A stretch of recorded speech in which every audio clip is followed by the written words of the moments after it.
What will be your contribution to the conversation? What will you be known for? Is the question I'm asking. I asked myself this evening, and I'm asking every one of us today. And I asked myself because on the Emir Saddam show for the past couple of days, when I've been trying to, I've been trying to put the people that come up on those shows that have been listening to us, our mind back to real conversations.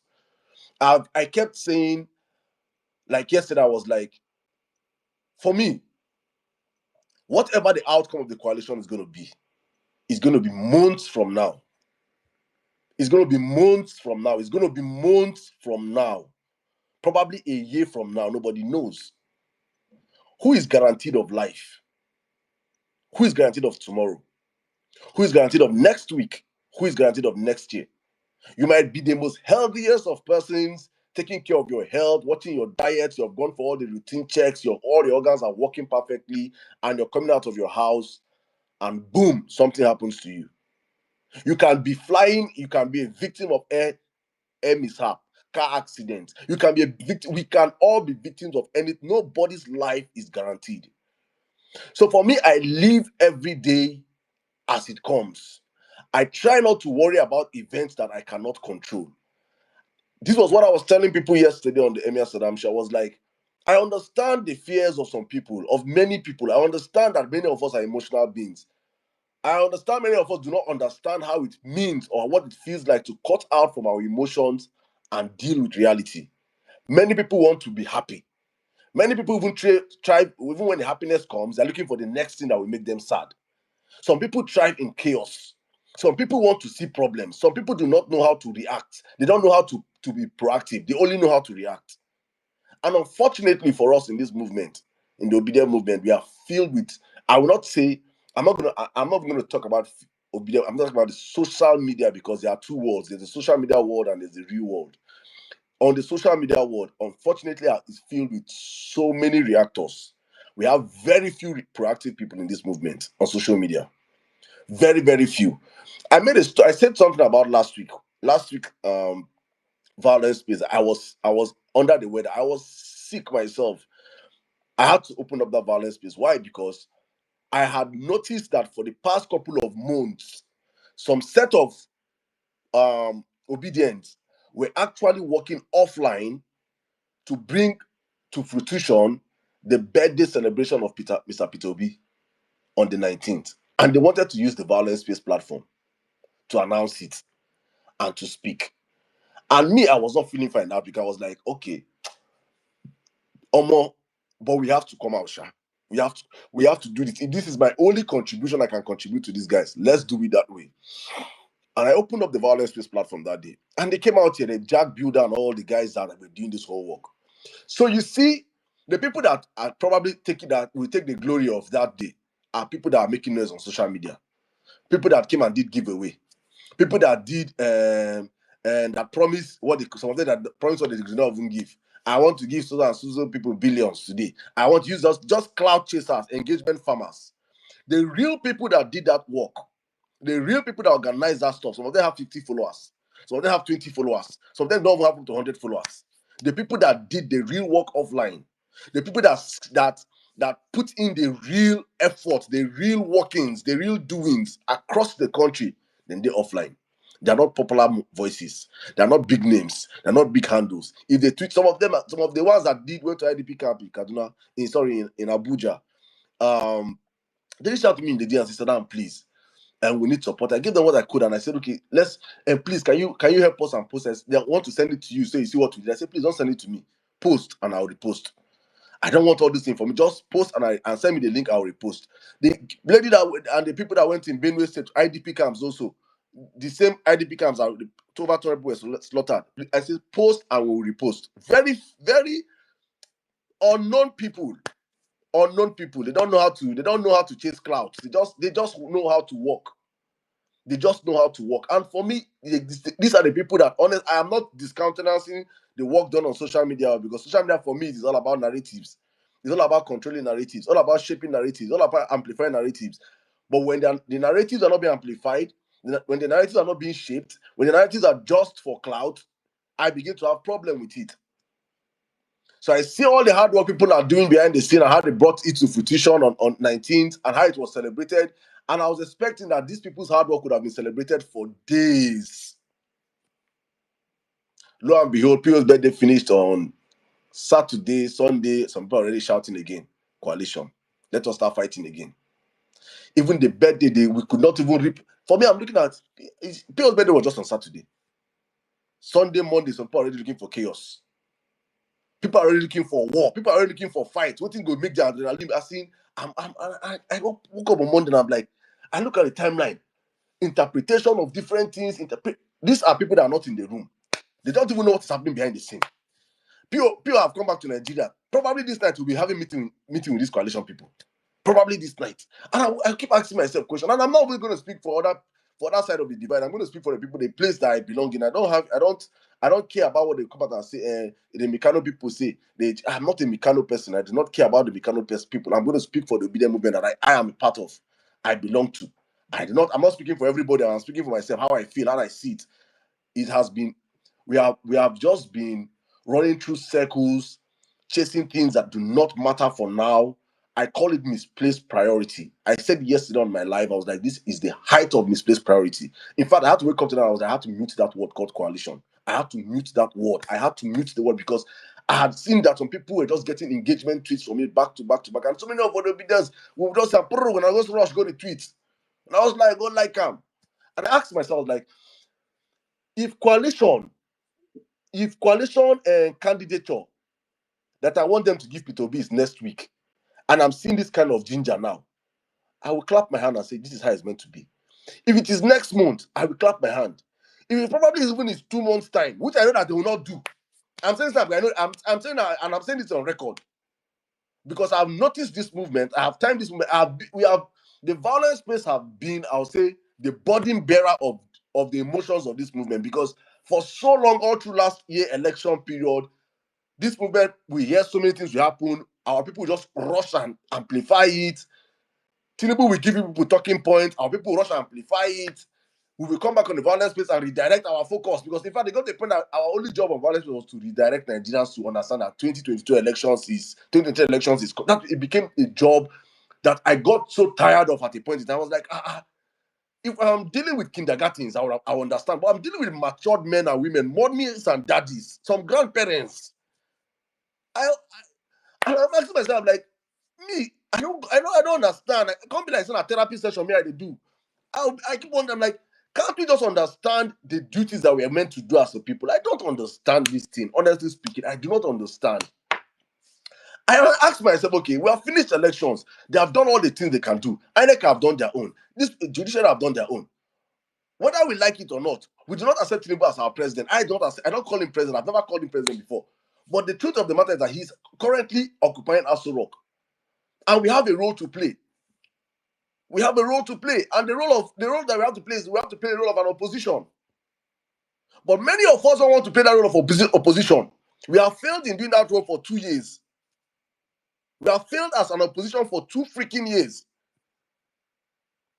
Many people have not, it's maybe when Tinubu do one thing, they're just going to make tweets, laugh, catch cruise with it. After catching cruise with it, it's back to fighting where there's war, where there's chaos. You can see, I'm saying this on record. I am saying this on record. If I'm wrong, please, somebody should prove me out today. I want to see an obedient space that have been held for 11 or 15 hours talking about Tinubu, castigating this government. I cannot, I can, if there's anyone, please, somebody point it out to me. If anybody, I want to see one obedient space that have been held, any obedient hand have held the space for 15 hours, 18 hours, castigating about this government, dragging this government, rallying around, drawing this government out. I want to see one. But when it is where they want to come and drag fellow obedience, fight fellow obedience, do this, you will see we can host spaces for 3 days. Some people don't go even chop. Some people don't go walk. I don't understand the adrenaline rush. I don't understand. I honestly speaking, I do not understand this.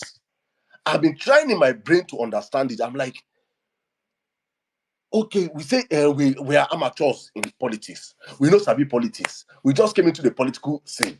But at least If the obedient movement were filled with people like APC brain capacity, I will understand.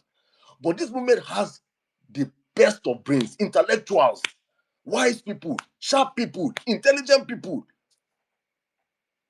People who I know say they are the best in everything they do. Then they fool this movement. And I'm wondering that can't they see, or can't we see? I've been at Tinubu Juju strong like this.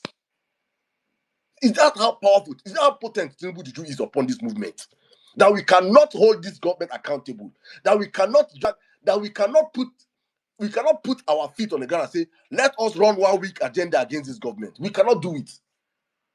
Somebody must come out one day and wake up on the wrong side of the bed and create chaos and find fight and fight worry. And I do not just understand. Honestly speaking, I wish today you people that are in this school of thought that have been opening spaces for the past 1 week.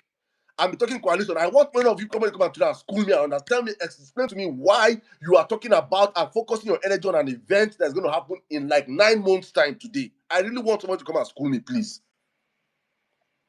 I really want someone to come out. I don't want to feel like probably I'm the one in my feelings. I don't understand what is happening. Probably maybe I'm old school. I'm not new. I'm not conversant with the kind of things you people are thinking or doing. I really want to be schooled today to understand why many of you have chosen to drag this movement to a path whereby it is just creating confusion and chaos for us. I really want to understand. In the last time I checked, Mr. Pitobi said that I am in the coalition. And for me, I have said this for so long that we in this movement, we have failed as a people. We have failed in our job as opposition. I was expecting that by now, what will be consolidating is everybody keeping what you want in your pocket. It's like going to a game of a game room and you're showing all your cards, playing all your cards very early in a game that's gonna be a long distance game. Everybody freaking keep your cards in your pocket. Let us play this game first. Politics is like chess. I'm trying to understand because I'm trying to understand whether I asked a question yesterday on my life and I said, for the obedience that are saying Atiku should drop his ambition, I want to know whether you people want Atiku to come out now and say, please let me. I'm asking this question right now also here, so that please people should tell me because when I asked this on this thing on my show, I did not get the people I was expecting to answer did not answer. So maybe many of you be here today. Please answer me, please. I beg. You people that are shouting Obi or nothing today, please. I want to know whether you people want Atiku to come out and make a statement today and say, okay, I am supporting Peter Obi next election. I'm not going to run for elections. Please, I want to know whether that's what people want now, today. Atiku should make a statement today. Or you're of the school of thought that few weeks or few months or 1 month or 2 months to the elections, Atiku comes out and say, I am supporting Peter Obi and I want Obi to step down. I want to know which school of thought majority of people in this platform is right now, please. Please, on the comment section, I beg you guys, let me know. Are you in school of thought 1 or school of thought 2? That Atiku should announce it today, so that you people will rest. I really want to know, please, Peter Obi or nothing gang. Please, I want to know this thing honestly tonight. You people want Atiku to announce it now, so that you people will rest or you people will find a new battle because you guys always like battle. Please, I really want to know. I'm begging. Or you guys want him to wait, or there are people in the school of thought that want him to wait till probably 2026. Then at that period, he will announce it because I do not understand. I really want to know about this. I don't even know whether to make a poll and ask this question. Then people will vote. Because for me, I don't understand whether people want to be putting a target on this man called Peter Obi. This man is having sleepless nights. This man have surrendered himself to the point whereby he has chosen to work with people that normally do not align with him, with his train of thought, with his ideology, with his principles as a person. But he has understood that for me to get to where I want to get to, I need the good, the bad, and the ugly. This man has understood this. He has come to terms with the fact. I have always insisted on this platform and anywhere I speak that Peter Obi does not have a voting problem. Peter Obi has a defending of his vote problem. Majority of the people that are shouting now, up and down, shouting up and down, I can bet my life they will not do one thing on election day. Come out and defend the vote. They cannot even secure a polling unit. For many of us, it is just cruise. It is an ego battle. It is I'm asking that because I'm trying to understand the mindset of many people in this movement. Is it cruise? Is it just, oh, a PDP tout say this, a PDP miscreant that I do not understand, that are hustling for daily 2K, made a statement, and I have to respond to him back so that I can feel good? Or I really want to understand, is it that we believe that in this on X that PDP can take, or PDP boys can change a narrative on X that obedience dominates, on X that Tinubu, despite all the billions he has spent on X, he still cannot hold X? Is it that we believe that the few miscreants on X with PDP boys are the reason to change narrative on X? Because that's the only thing I've heard yesterday. They say, if we don't follow, if we're not insisting, and they will change the narrative. I say, who is changing narrative? Which PDP handle on X today has the power to make a tweet and 5,000 people retweet that tweet? If it is not obedience, I will still go and jump on that tweet and amplify that tweet. It is still obedience that we go into that tweet and be attacking, shouting, giving a tweet engagement. It is still us that make tweets popular in this movement. On X, we are the ones that dominate the streets. So we are the ones that have the power to say what is. We are the ones that make the law on these platforms. We are the ones that make even the Abado people say that have multi-bot accounts, that have a functioning WhatsApp group, that have coordinated messaging. They do not trend issues. On the violence space alone, we trend issues. If we choose to trend something now, here we go trend them. This night now.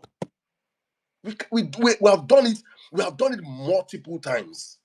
So me, I don't understand the urge, the ego tripping, the self, I don't even know what to even term it or to call it.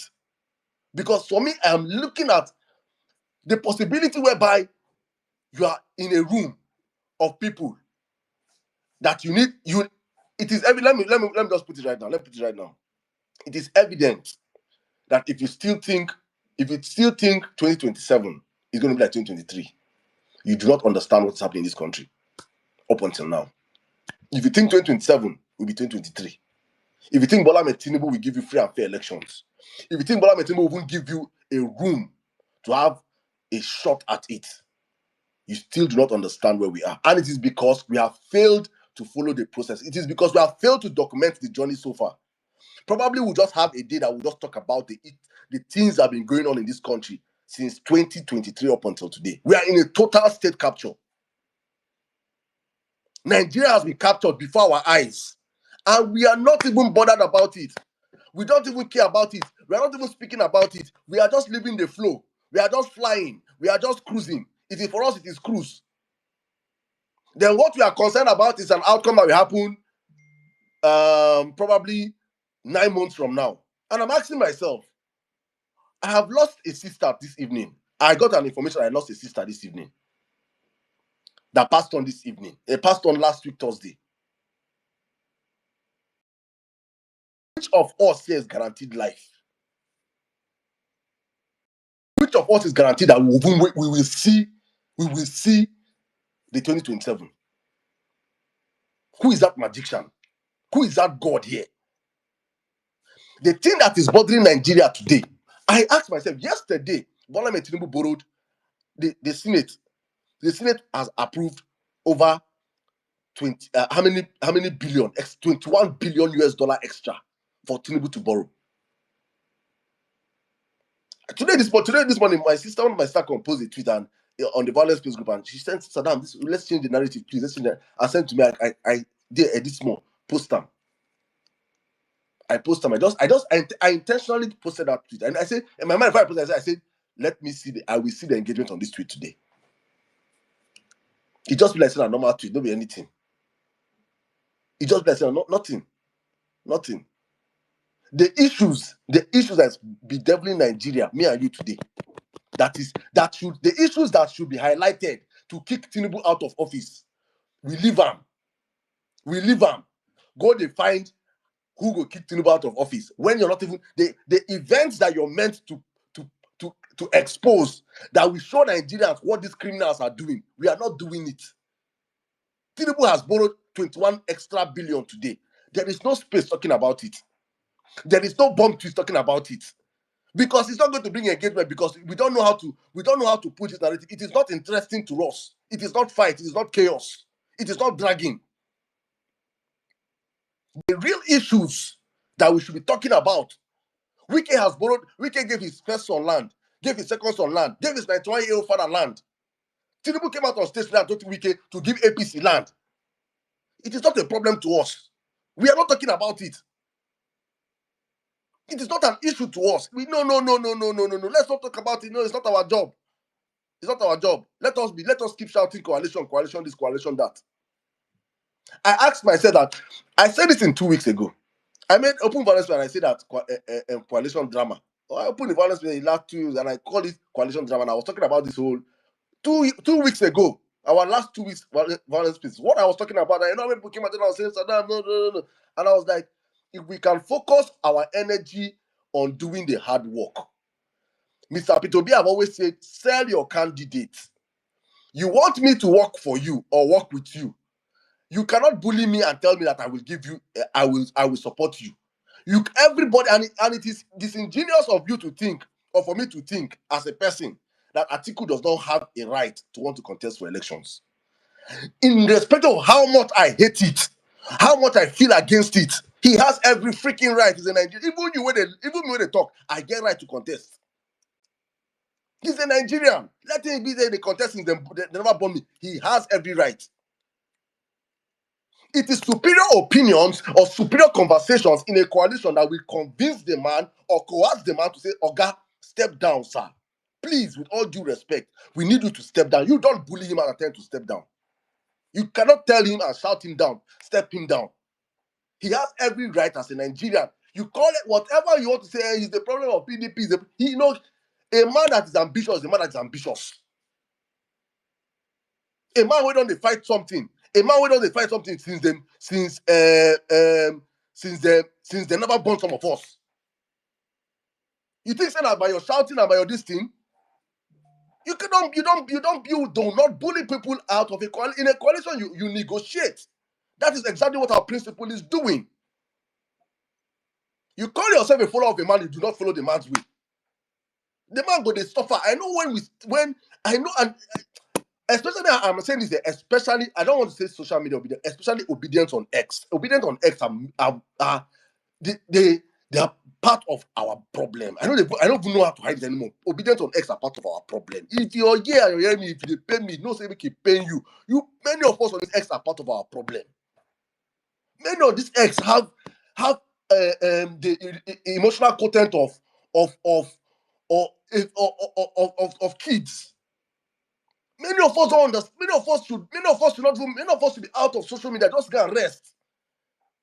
As soon as get power to drag, wait for when the time reach.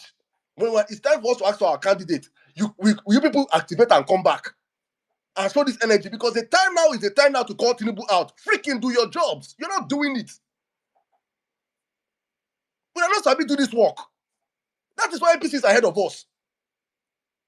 APC, they destroy Nigeria per second, and they're chilling and they're going away. They're getting away with murder. Because the people that are meant to call them out are busy fighting themselves. Busy dragging themselves. Would they do, and I speak for NEPAs. And majority of these freaking people are in diaspora. Majority of them are in diaspora. We are not successfully jump out from Nigeria. They are not successfully come out where there's free light, free data. They enjoy the good thing, the dividends of this thing. You don't understand that this Nigeria is life and death to some people. We are losing people every day. Some of you people is ego. It's not about results. It's not about the work. It's not about the real issues.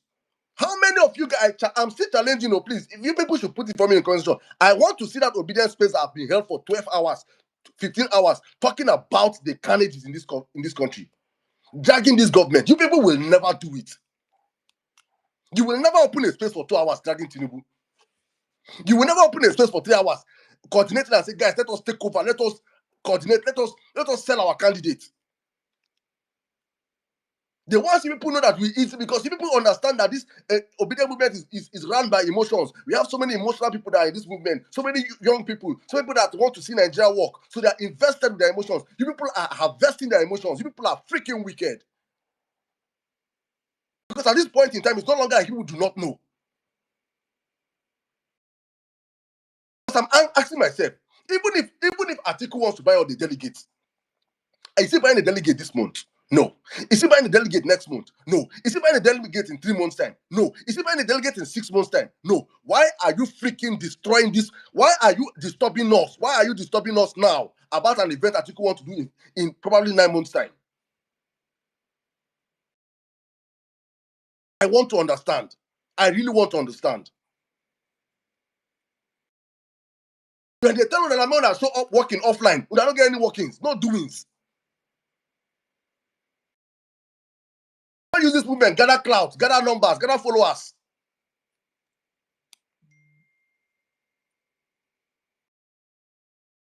They harvest the emotions of young Nigerians, harvest the emotions of so many obedience that cannot even speak for themselves anymore. Because many of us are just in a bandwagon. We just like the waiting to happen. Let's follow the free flow. Wake up in the morning and the first thing you think is chaos. Who I will go drag? Which person I will go drag? Which person I will go fight with? Which person? I'm on like, oh, may God help us. Honestly speaking, may God help us. For me, I'm just going to keep saying it. For me, I've said it, and me, that's where the violence space comes in.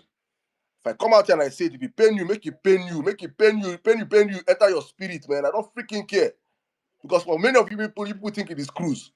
Some of us have invested our lives and everything to this movement. So I will not come and watch many of people come up here and derail what we have been doing. P2B is selling his life, selling his body, soul, and spirit every single day, pushing for this movement, pushing for the actualization of this movement.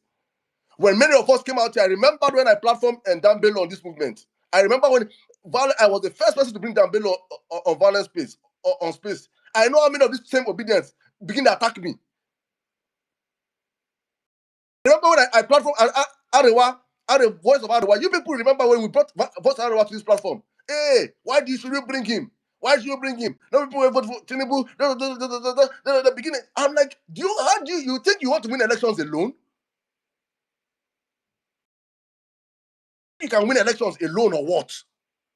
Do you think this is 2023? In 2023, you had the benefit of surprise. Now, Tinubu knows you people. He knows your capacity. He knows what you can do and what you cannot do. No longer element of surprise in 2027. You need the handshake across the Niger. You need people to stand up and walk. And if you're freaking not putting the work offline, don't freaking spoil the work for us online. You guys are crazy.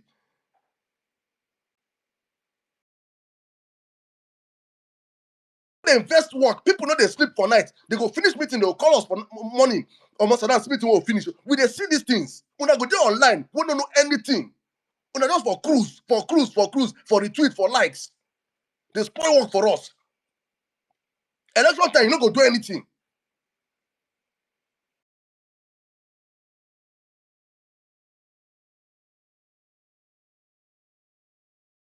God go punish any of them again going forward. Because then na fight, I go fight all of them one-on-one. Make we fight that fight. Because like saying madness, all of us on the mad. Let us all get mad. Let us all get mad. Because I don't understand the sensibility in a room whereby there's that you come out and eventually Atiku succeeds. Atiku succumbs and say, I'm going to work with P2B. I will support P2B. I will endorse P2B. P2B is going to be my candidate. Eventually, it happens, which is a very, very, very strong reality. Then the people that you're doing dragging, insulting, fighting, now that you're in a coalition, you will not expect them to come and stay with you. Oh, come and work with us. And that time, na cruise. What sort of, they think like, some of us, they think with like, say, I don't know whether na chicken brain. I don't understand. I don't understand. I do not understand. You don't understand that there's something called dialogue that there's sometimes you dialogue, there's sometimes you stoop low to conquer because you know what you want to achieve. Sometimes you act a fool to get what you want. It doesn't mean that you're a fool. It simply means that you're thinking. I don't understand. I just don't. I ask myself, say, what are we doing as a people? And it's painful to me because I'm not going to talk about the general, because there's so many obedience that don't understand politics. They just see P2B, they love P2B. So for them it's P2B, they're not in the turn of it's P2B or nothing. Yes, because they want P2B, rightfully so. Everybody, I want P2B, but you cannot achieve or get P2B by following it in a very rancor manner. There's a time comes in a man's life where you sit back, you recalibrate, you ask yourself questions, say, this move where they make, are you creating more enemies for P2B or are you creating more friends for P2B? This is not 2023.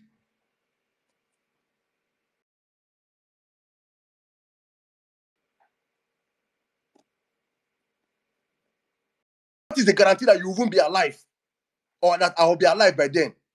Who knows who has life?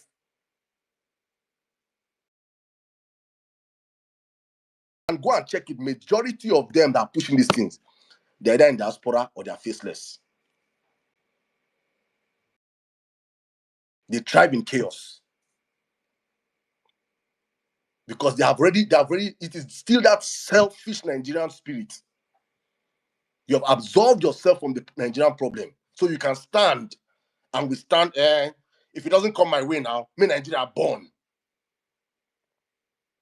Understand the art of dialogue. You don't understand that there are real people passing through real life situations in Nigeria as we speak today.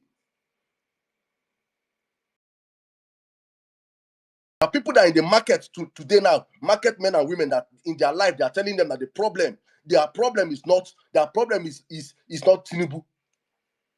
You do not have the media Tinubu has. You do not have the mainstream media. You do not have the print media. You do not have radio station. How do you pass your message out? How do you pass your message out? How are you passing your message out?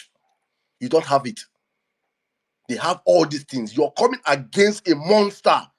Any right sensible person should understand that you need alliances, you need forces, you need people that you have insulted before, people that you have fought before. You need to stand hand in hand with them to fight this monster. You cannot do it alone. Not to come on social media and be speaking Queen's English. Speak for them.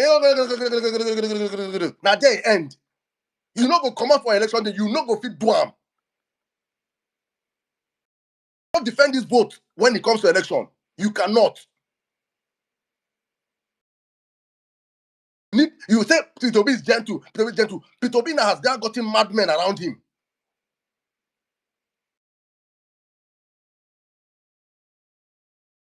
What you need is these mad people. Mobilize with them. Work hand in hand with them. You don't necessarily need to agree with everything they say. And you have no right to feel that they don't have any right to aspire for the office. You are crazy. If you think that they themselves they don't have the right to aspire for that office, something is wrong with you in your head. So that makes you not want to aspire to be president. Why should El-Rufai not want to aspire to be president? Why should Atiku not want to aspire to be president? Are they not Nigerians? Are they not politicians? Is it not when you come in with your superior this thing argument to the dialogue? Okay, we have the numbers, so we have the people, we have the doings. You show working. When you show working, they see that you're working. They have to succumb to your working, except they are crazy because we don't even have interest. We don't have interest in this in 2027 more than the politicians themselves. They have more interest. Their careers are at stake. Are at stake. Their livelihood are at stake. They know what is up for them in 2027. So it is incumbent on us as a people to make sure that we make them understand and see, but not by insulting them. Not that this person is this person that. When he said this, that are they worse off than a freaking criminal that is in APC today, that is occupying Aso Rock? All the people in that coalition together multiply their sins together times 1 million. You know, reach the criminals in Aso Rock today.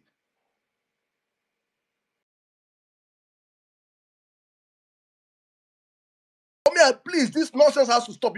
If we cannot understand agenda, setting narratives, and pushing narratives, we are just wasting our time. And let us remember, I'm saying this again, the Nigerian man and woman, we don't have memory. In fact, I know people say that we have short memory. For me, Nigerians don't get memory at all. Nigerians don't get memory at all. We live, what happened yesterday, they could just forget them, move on to tomorrow. That is why we can be able to have criminals being recycling themselves as politicians and they're still doing and getting power because Nigerians do not have memory. So if you're expecting that, you're thinking that, hunger and poverty created by Tinubu's government is what will be able to take Nigerians, take him out of office in 2027. You also don't have memory. Your memories also have been hijacked. If you expect that Nigerians will remember in 2027, it's Tinubu that give us hunger, but they will give them 2 cups of rice. 2 cups of rice will be enough to wipe away their brain for 2 seconds, and they will vote. And after they voting, they will come back to, now through Tinubu, they have done the deed. If you don't know that it is the work we do now, if it is the timelines we set now, and we keep building it in their brains to understand that, Oga, CEO, if we don't do the job right now of propagating I'm not calling it propaganda, highlighting the bad governance of Tinubu right now for Nigerians to know where their problem is. I know one life on TikTok that are saying P2B is the problem, not Tinubu. And you see mature men and women, they're shouting, yes, it's true. It's true. In Nigeria. So if you think that because people have a basket of knowledge, especially on X, I said it's the major problem of the Obiemurians on X. I know they hide them. It's a double entendre, or how I say the major blessing of the Obiemurians is on X. Major problem of the Obiemurians on X. It's a gift and a curse. And I ask myself, this energy we spend in creating problems, and don't come and tell that it's APC people, PDP people that started it too. Now lie. I don't care about PDP people. They don't have the power to change narrative. PDP don't have the power to push narrative. It is us that help them amplify their stories. PDP boys don't be open space now. 50 people or 100 people will do that space. Now obedience will still go full that space. Now waka they carry on and go all those places and see all those things.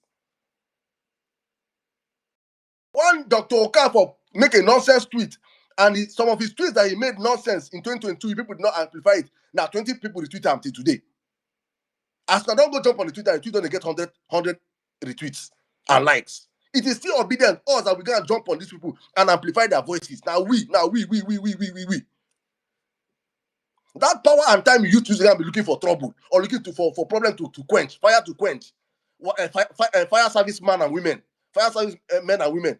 Please use that time and construct it and sell P2B. Use that time and you will see that even if you construct it and sell P2B, few people will retweet it. Few people will like it. But construct it and attack. You will see people like swarm of bees. Wow.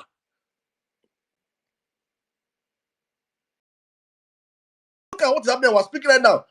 Our agriculture is being sold. GMOs alone, this war on GMO alone is enough to bury this government. But just watch. Tomorrow's topic will be on other spaces. Coalition for fire, coalition for war, coalition for this and that. I just screenshotted them. I was like, should I make a tweet? Coalition here, coalition there, coalition here, coalition there, coalition here. And I'm like, The basis of this coalition that we're talking about, is it not that we have to come together and put pressure on the system? Is that not meant to be the basis of this coalition? Put pressure on this system. One pressure to know they see again. They are not back to status quo. Now they're not chilling. Insane. Now I leave my own. Welcome to the violence space. Let me open up the floor a bit because I don't talk tire. Honestly speaking, I know I'm not even. Meanwhile, for those that are joining us late, I beg, we lost our sister, Honorable Clarita. So please, I don't know. I don't even know what I'm going to do for the woman's her family safe. I'm just somewhere else. So let me bring Mombola, if you want to come in right now, please. Can you come in, please? Yeah, good evening, Saddam. I read it on WhatsApp, and I was like, "What?" I'm really sad. I'm really. I mean, sad is not even the word. I think I'm heartbroken by this with this news. It's a bright light that has gone out too soon. Um, my heart, my prayers, my thoughts are with her family. And I know as Obedience, we're going to rally around and do something in her memory. Give us a day or two to think of something. I'm sure we have to. Um, I know that l- that loss is a significant one for us, and we've lost so many strong people over the last months. And I can only pray that God gives her eternal rest, and that God comforts her family during what is a really difficult time, her friends, her families, obedience. Um, yeah. So yeah, it's starting the space on this note. It's kind of a sobering thought. I mean, I had a funeral today that I went to, so I'm already in that kind of mindset that, it's a case of making hay while the sun shines, and that kind of like fits in well with fits in well with what you were saying about the role of the obedient movement.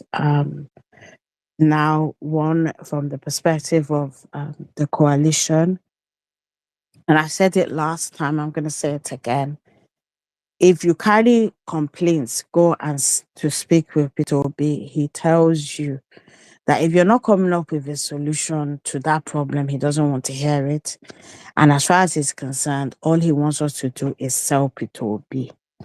Right. If we are saying we are as powerful as we are, if we're saying we are the biggest voting bloc in Nigeria, right? If we are saying we are all of that, right? And we have each and every one of us being PR, doing PR for people, answering questions, pointing out how and why it has to be him, making it absolutely impossible for them to come up with any other answer apart from PO, then that is what we need to do. We need to take it on as, look, I know it's not something we can't do, right? The last weekend showed us that there's still life in the movement, and not everybody. I mean, for a lot of people, it was after the event looking back and think, so we could still do this, right? And that was our wake up call, our call to action. And so there's so much that we need to do as a movement. With so much, yes, we want the ADC ticket, right? And we have to work hard for it. Yeah, I mean, really and truly, if these people were serious, they should really be saying, just give it to Peter Obi. But we have to make it a decision that, there can only be one decision, right? So we have to put in the work. The same way you went and preached the gospel according to Peter Obi across the country, right, in the grassroots, right? That is the same way that we have to have that mindset that, look, we have work to do and we are going to do this work and we're going to succeed at it, right? That's what we need to do. Yeah, I agree with Saddam. Stop amplifying nonsense posts. In fact, it's like if somebody is becoming too much of an irritant, block them. It's not even worth it, because what we should be promoting are those posts where we are selling our candidate and showing them that it would be a folly, it would be silly, it would be suicidal of them to have any other decision other than that. We need to be clear about that. We need to be very clear, because at the moment, I mean, it's like Atiku. I mean, it's like I hear, you hear the whispers, you hear everything, and I'm saying to myself, hold up, the same Atiku, eh, serial loser, right? If he's not, even when he has the ticket, he has not been able to win. He doesn't have the cult following of Buhari. And Pio said something when he went to Daura about what Buhari said to him about look after the poor people. Right. That is why the Talakas love Buhari, because in their mind he looks after. He's working for their in their best interest. Right. And that's the stature of PO. He's all about, the most vulnerable in society. Right. And we need to show them. We need to show them that is why it should be PO. He has demonstrated in so many different ways how and why it should be him. But we need to amplify it. You'll be surprised as to how many people, because of the misinformation, disinformation, and propaganda that is out there, right? A lot of people are not hearing it, right? And so therefore, that's our job. We need people to hear it. I went to dinner the other day. I was the mommy of the bunch because one of my adopted daughters was graduating, and I went for dinner after. And they were like, "Oh, mommy, be of the obedient movement," and they started talking politics and started talking about people of my generation who are in the UK, who for some reason, right, literally think PO is Badwe. And I was like, Badwe is a fraudster.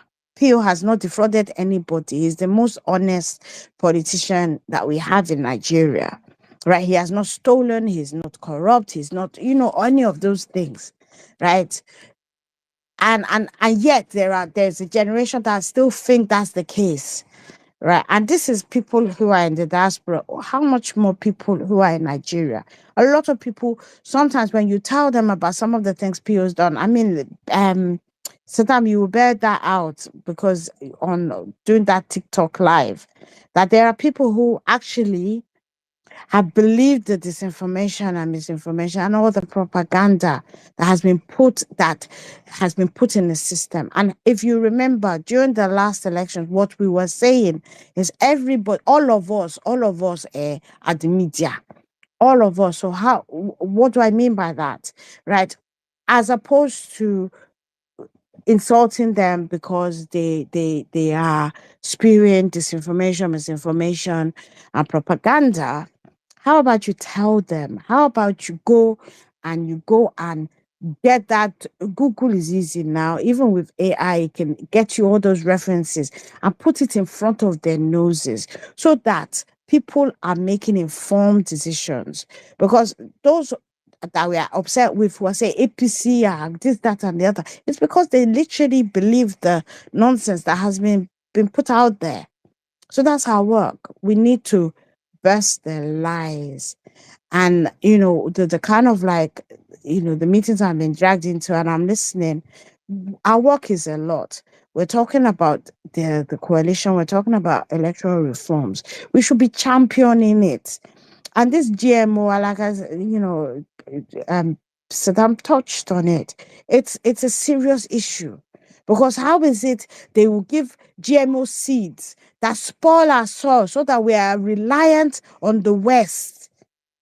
All that land that Pio is referring to, right? The fertile land in the north, in Niger State, because he always talks about Niger State if he's not talking about Taraba, right? Or in the middle belt, all of that arable land, right? That can feed the nation. If we pollute our soil with GMO seeds, we will be reliant on the West. And we can't have that. We already had colonization. We're out of it, and we should be truly independent. So it's like, unless you want us, to experience this farming I mean, it's bad as it is, but we need to talk about it as if it affects all of us. We need to carry it on our heads. Those are the kind of things that we should be using our numbers to propagate, put out there, put pressure, not just on the government of the day, but also the coalition, so that they too speak to it. Those are the issues that affect us. Issues around education, they affect us. they affect, I mean, fine, they affect our children or our grandchildren. I don't know. Affect you as yourself. Right. So how about we fight a little less and just make our voices heard? That way we can ensure that PO gets the ticket. Right? I hope I've reached one or two people. But thank you, I yield. I mean, thank you very much. I know the usual suspects will still do what they have to do, but me, I'm only just to make sure that I educate many Nigerians because honestly speaking, I'm trying to many obedient. What I call it harvesting of energy and emotions of this movement. The truth of the matter is that this movement was built on emotions, so definitely, and rightfully so, because if you don't have the if you don't show your emotions about how much you want to see Nigerian work, then I think probably you're a robot, right? So many people understand that, and so therefore they go on emotional tirades that they know that we always spark the movement. Why ideally, what this movement is meant to be doing is projecting a candidate that the movement is named after, that we want to see as the next president. We are meant to be pushing this man, selling this man, understanding that for this man to work or to achieve his dreams that we want him to achieve, he needs to work with some certain people and understand that those people right now are not our problem. Why invest my energy in talking about the people that are in that coalition room with him? What is my business with those people? These people are people that I need them to work for me. I need their hands. I need a PO needs Atiku. Or Atiku needs PO. PO needs Erufai. PO needs Amechi. PO needs everybody there. I don't like them, oh. I don't like them. But PO needs them. That's why he's there in the room with them. You don't want presidency more than PO. Nobody in this movement wants presidency more than PO because sometimes people think, people begin to feel like, I wonder if some opinions feel like they know politics more than PO. Like they know the politics itself more than the man himself that is in the room. A two-time governor, a man that has run, that is using his own money to run and be meeting these people. They know it more than him. I ask myself, I'm like, is it that I don't understand this superior knowledge or superior wisdom many people think they possess or superpower? This man came out and he has given, say, I am in this coalition with these people. Please, when you're speaking about these people, you're speaking to these people. Please use tones that are understanding. You have every right not to agree with these people. You have every right to have this your discountenance with these people. It is understandable. We're not politicians. But at the same time, understand the goal that these same people that you're talking about or you're trying to malign or you're trying to drag down because you feel that by dragging them down, you're elevating our own, which is not happening, have people that are supporting them. Whether you like it or not, they have followers. And they need the vote you need the vote of those followers or the ruggedity of those followers because it has been proven that we don't have that ruggedity yet, at least for now. It has been proven. I have always insisted PO do not have the voting problem. He has a defending of his vote problem. And I do not trust the loud-mouthed people in this X that they will protect PO's vote for him. I do not trust them. I believe PO's vote will be protected by Atiku for him in the Northeast than any Twitter influencer. I believe that PO's vote will be protected in Rivers State by Amechi than any Twitter influencer. Because these people have real capacity offline to do it. For some of us, it is crews. Not understanding that these crews that we're catching, we're actually spoiling the work and the effort of a man that is currently having meetings and organizations with these people. The greatest service or the greatest service you can do for PO as a person is to sell him, sell his market, be in rooms and conversations, letting them know that this is why PO should be the next candidate. When you have meaningful conversation with people, there are ways you that's exactly why if you follow, sometimes I feel like many obedience follow PO for mouth or for clout. If you're following PO because you truly follow PO, you should ask yourself, why is it that the same people that were bad mouthing PO, calling him names and the rest, he has been able to infiltrate them and be in their group and in their meeting, and they pay utmost respect for that man. Because he understands the power of negotiation. He understands the power of dialogue. Everything will be gragra. Everything will be madness because all of us can choose to be mad. Sometimes wisdom prevails, that you understand where to be quiet and when to talk. It is not every time you talk. It's not everything you respond to. It's not everything you say you comment. Sometimes just leave your phone. You know, go die. Let's keep the conversation. So please, if you're up here and you want to speak, please, I beg, make my hands up. I beg, and make I fit carry this. And I think I invited my brother. Okay, Patience is here right now. I think we'll talk about this whole GMO very well in depth, because for me these are the conversations that we are meant to be having. APC has spent 10 years. APC got coalition. APC spent 3 years of the coalition. All of them had agenda. All of them wanted to be governor. All of them wanted to be president. Sorry, under APC coalition. All of them wanted to be president. Atiku wanted to be president. Buhari wanted to be president. Tambuwa wanted to be president. Kankwaso wanted to be president. All of them wanted to be president. All of them wanted to be president. But they came into a room for coalition and say, oh yeah, make we first of all do it in demarket PDP. This is our first job, demarket PDP. When you successfully demarket PDP, then you will see Nigerians clamor for whoever comes out from this coalition. That was their time. They needed propaganda to demarket PDP. But right now, we have all the ammunitions to demarket APC. We are not doing it. We don't need propaganda to demarket this criminal government. We are not doing it. We gave a woman, we were pregnanted a lady, and we are telling the lady to give birth right now. Give us child right now. Give us picking right now. Born now. A woman that is meant to spend 9 months carrying this baby. You're feeding your antenatal process back to back. We don't understand the systems of process. Putting the cat before the horse. I mean, the horse before the cat, as they talk that thing.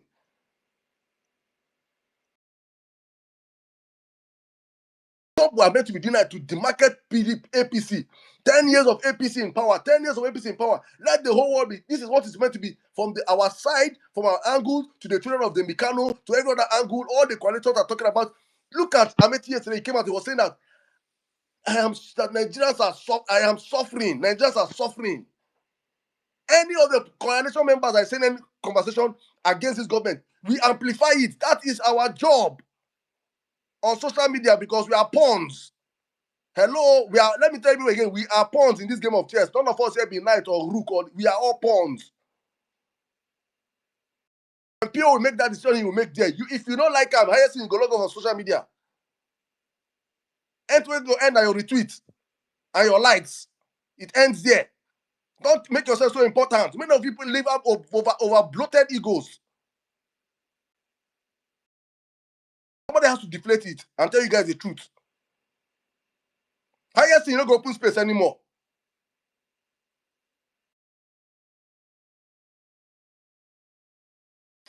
I beg, let's go into our conversation, I beg. Okay, good evening. Good evening, Saddam.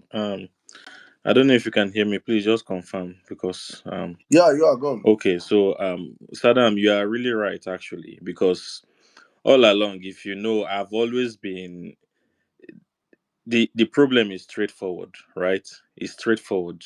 An election was stolen, and we can see what's happening in the country, and then we know what to do. That has always been uh, my drive since. And then this coalition came in that I wasn't feeling it, because at the end of everything, it still boils down to us, we the people, Nigerians.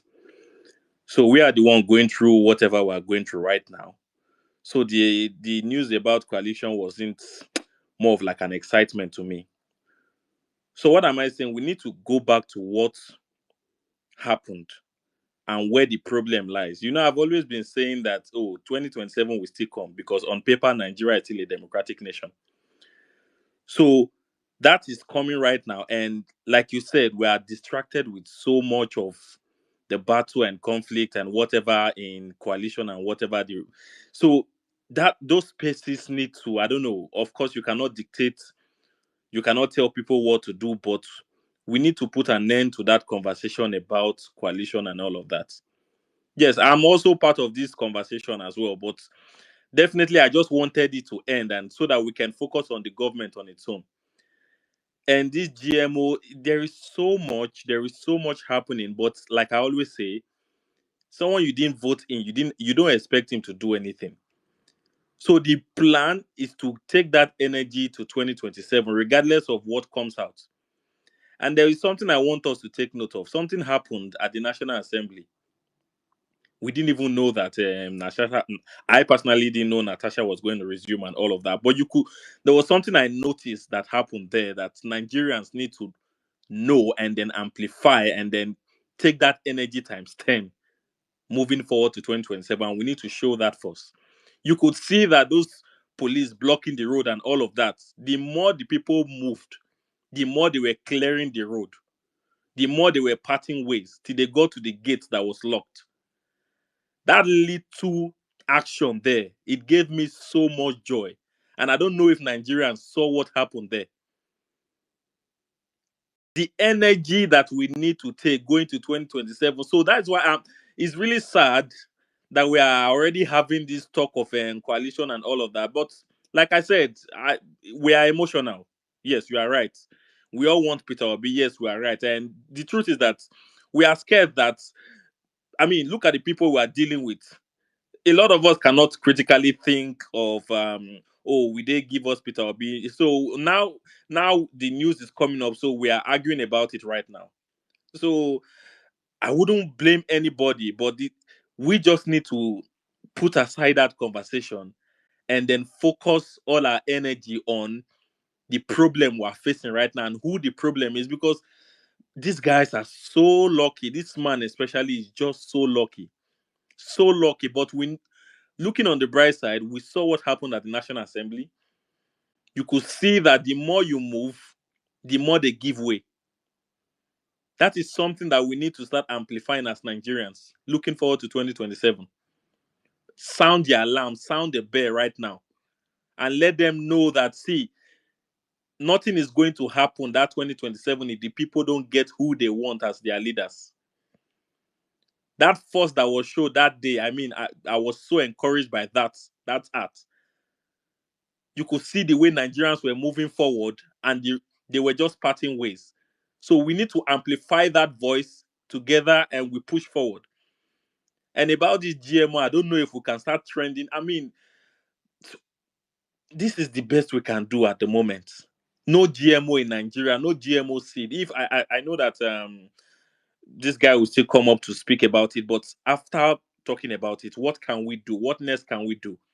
Can someone get into should I say Benway and interview the farmers? We amplify these things, we trend it, we don't want these things. How can we retain our is it indigenous seed or whatever the case may be?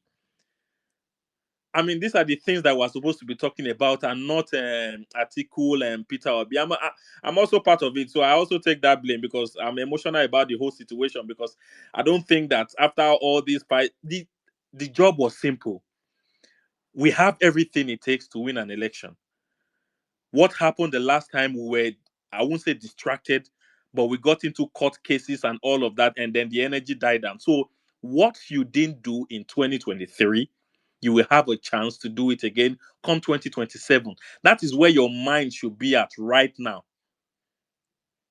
That is where Nigerians' mind should be at. Not even, like I always say, not even trying to defend Peter Obi. Anybody that come out to say, Peter Obi, he worked with Abacha, is a drug dealer. Okay, no problem. We agree. You see what is happening to us right now. No problem.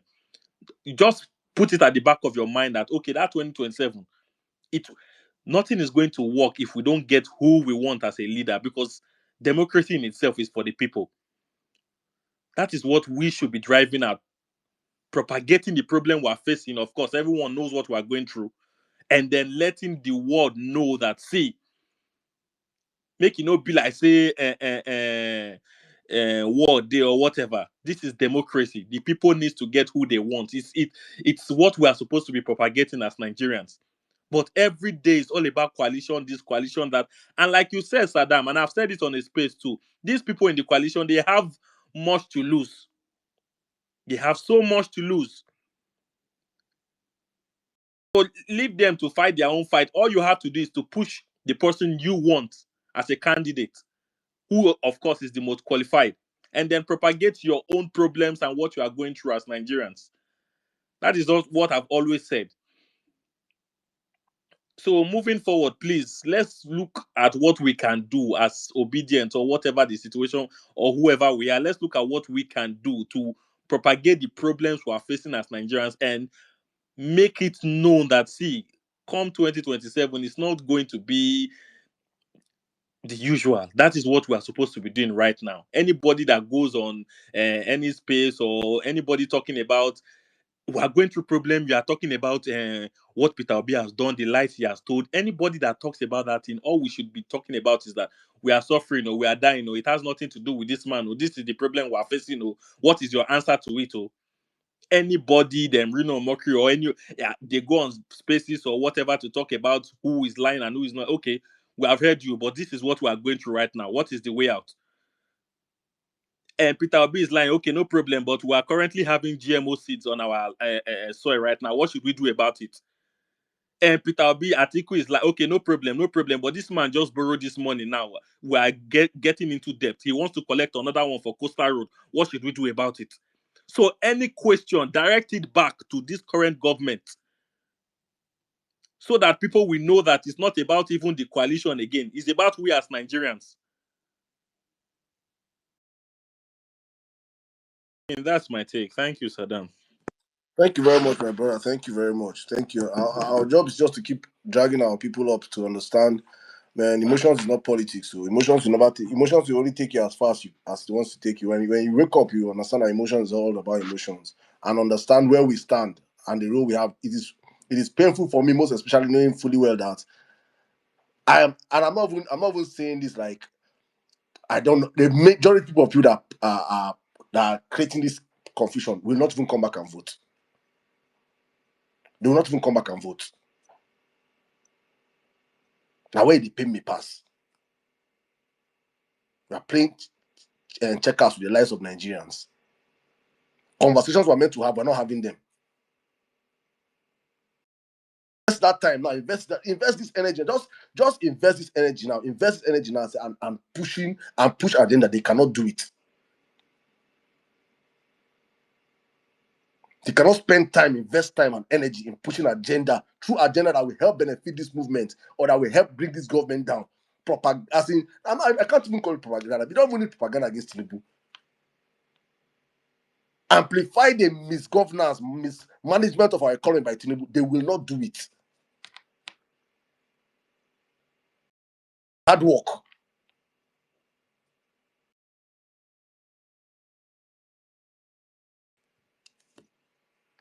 And like that, they don't socialist conscientize many of our people. Many of our people don't get followers. We just define where they go here talk. Many of our people don't lose the narrative war. Tinubu and Atiku, Tinubu and Wike and the rest are chilling. They laugh. They laugh. Just they look us. They say these ones. Let me bring in my brother P-Shex. P-Shex, how are you doing today? Good evening, sir. P-Shex, can you hear me? Yes, I can hear you. Good evening. Good evening, my brother. Welcome, Jerry. How are you doing today, sir? I do National Assembly all day today. On this our same matter on GMOs. Matter day. Thank God that we're having this space. I was even very happy that it was trending today heavily. You know, we've been dragging this matter successfully, and I really want to thank you. I want to thank everyone that has supported this cause since we started it heavily. I mean, shout out to GRV, his wife, Nimobasi, and many of them that started it before many of us joined, you know. And thank God that it's now a national conversation because that is what, in fact, make we even start the debate so that we can even begin to say our own. Those that support it and those that oppose it, let us even begin to talk about it.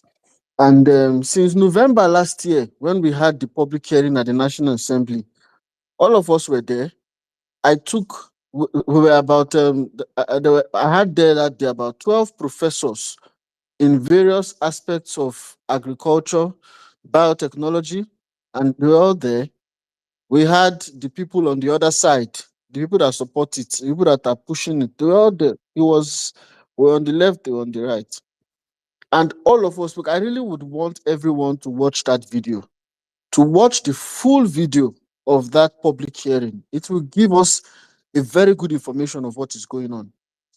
And when we were done speaking, the guys who were supporting GMOs, their heads were on the table. They couldn't speak. They had no point. They couldn't answer a normal, no question they could answer.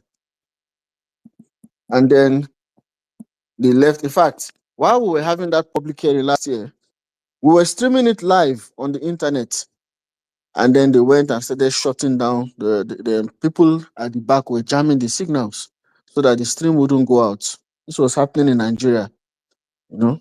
As at this time, it didn't have the kind of attention it currently has. And then by the time we were done with the public hearing, that was in November, till this moment, the report on that public hearing has not come out. And the committee said to us that they are under intense pressure. And part of this thing they are doing is delay tactics, so that everybody will forget, you know, everybody will forget. Then they will change it like they always do. Bring their own copy. Earlier this year, the people that are pushing GMOs in this country, and I'll speak about it in a short while, I'll talk about one particular person. Earlier this year, they flew many of our judges in Nigeria to Kenya. Kenya is their operational base in Africa. Most of the funding for GMO comes from AATF, whose headquarters is there. And then they fund it into, they'll conduit the money to OFAB. OFAB is Open Forum for Agricultural Biotechnologists. And so OFAB organized the training for judges in Kenya, flew our judges there in preparation for when we are beginning to go to court. And God so good, one of the judges who has been with us in this struggle, they didn't know. Because you know, sometimes you don't put all your cards outside. So the judge was the one that told us what was going on. And then he prepared and he had his own mandate to go there, listen to everything, feed us the information, and of course, counter all their information among the other judges. That happened successfully. Then they also went to the National Assembly, gathered a lot of lawmakers there, organized a high-powered secret training to counter everything that had been done at the public hearing, so that by the time they changed the reports, they should have some people that should back them up. They had a secret training also. It was somebody again inside that place. And you see, that's one of the reasons why when we keep doing these things, talking about it, pushing it, the awareness is important, because somebody will be there that will hear and will give us that information. And we're informed about it again. And we are currently, of course, I will not say what we are doing in that regard publicly, but this is where the ideological war is fought. You fight in the National Assembly, educate your people, educate the lawmakers, educate the media houses in the National Assembly. Most of my press conferences in Abuja, we would go to the media room of the Senate and the House of Reps. Those are the people that report on policy. And we're very happy to say that the media inside the National Assembly has been fully converted to anti-GMO. In fact, they recently did something. After one, we had a press conference with them in March. And after the press conference in March we had with them, no, we didn't write stories for them. We didn't give them communique. But we saw GMOs are poisons on the homepages of some of their newspapers. They carried the story, they wrote properly about it, reported it properly, and pushed it in. In fact, when we finished the interview, most of them did their own personal study to see, because that's one thing we also do. We try to tell people, go and read about this thing by yourself. One of the things that they try to do is to hide behind the fact that you are not an expert, you cannot talk about it. Hello, we are the ones that are going to eat this thing. When it's time to go to the hospital and be complaining of infertility and colon cancer, are you going to tell us that we are not experts? Are we not expert enough to complain? Yesterday, we had an international conference on Africa's democracy in Abuja. And I spoke. I had a session on GMOs. By the time I was talking and I left the stage, more than 40 people followed me out to ask questions. Then there was one lady that waited till everybody had finished. And everybody left. Then she came and met me and said, "Sir, you talked about the fact that these things cause infertility." And she remembers that I mentioned the company called Bayer, that they are responsible for producing the pesticides. And they are also part of the people sponsoring GMO in Nigeria. And they are the patent holders in GMO. And she wants to tell me that the infertility drug she's currently using that is very expensive is produced by the same Bayer. Please, what can she do? This is a classic case of creating a problem and then solving the problem with your own product. One of their organization is producing the GMOs. One of their organizations is trying to solve the problem they are creating with the GMOs.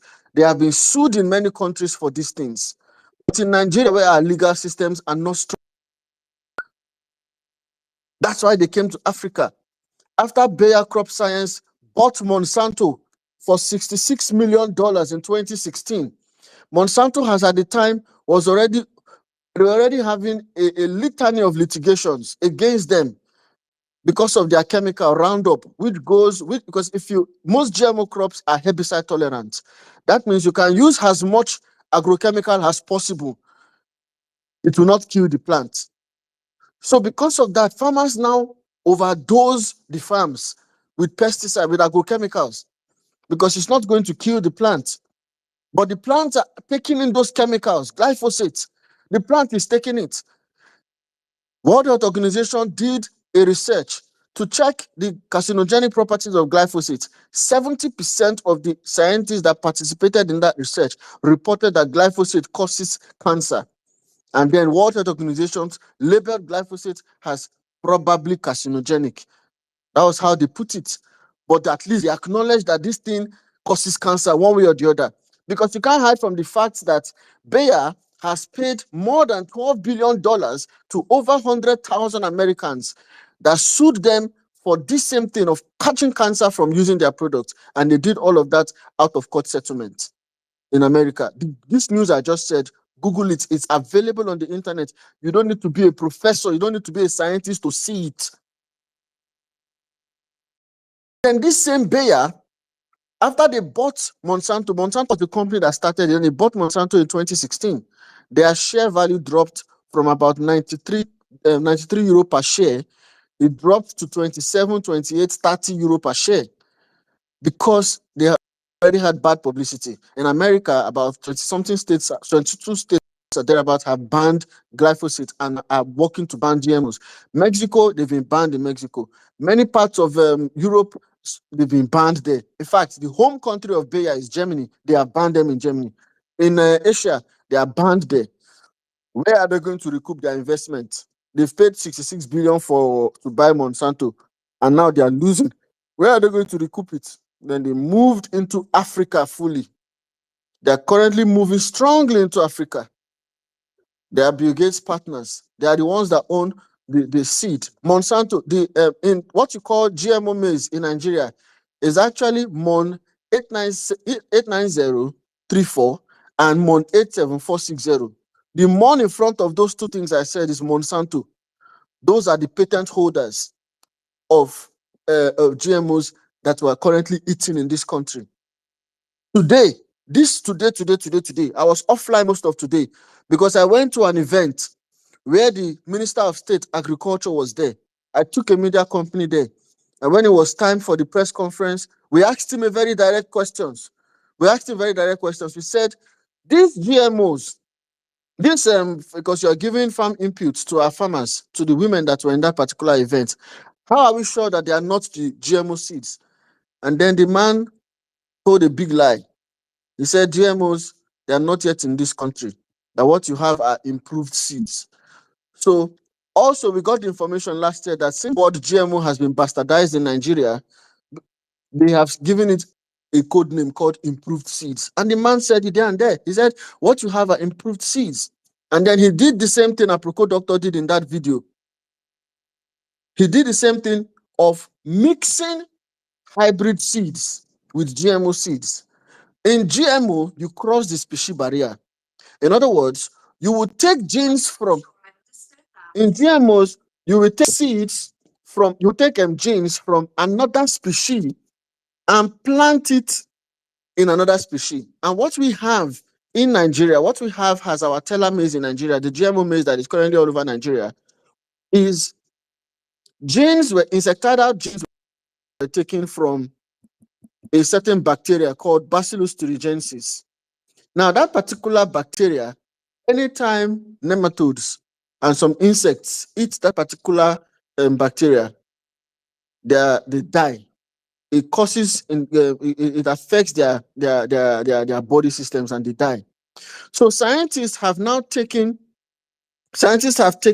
genes from that particular insect and now planted it inside maize so that the maize are now pest resistant. What that means is that the maize now takes on the property of that bacteria, and that is what they are giving us to eat. So it crosses the species barrier. That is GMO. It's not what our Proco doctor was explaining. What he was explaining was hybrid seeds, how you can actually do selective breeding to have good gene seeds and good gene plants. That is within the same species barrier. So we are in trouble in this country, and we're very happy that the awareness is coming to public view, and we're very grateful to everyone for the support. Thank you. I yield the mic. Thank you very much, my brother. Please, I am Patience. I would like Justice. Thank you very much, Jerry. I would like to. You don't do. Thank you, fellow moderator. Thank you. Patience, I would like to ask questions. I would like to leave you up here for people to ask questions because this one topic whereby it's highly divided. Especially Nigerians and our ability to group think.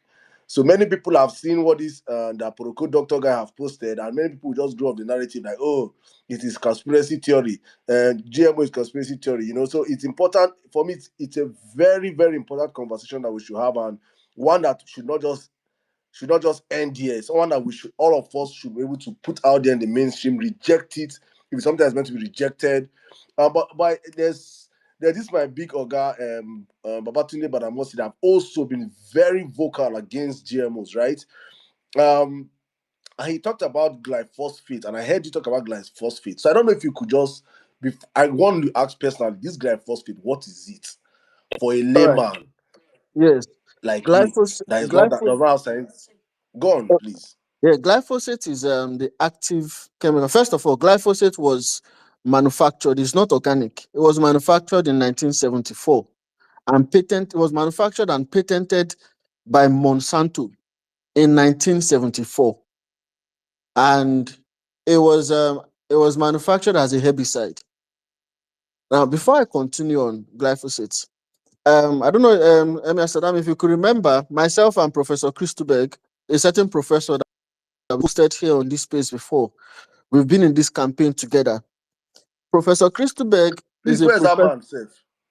The man, he's currently a professor in chemistry, and he has taken this our fight to another level.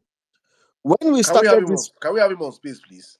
we're going to bring him, but he's very busy right now.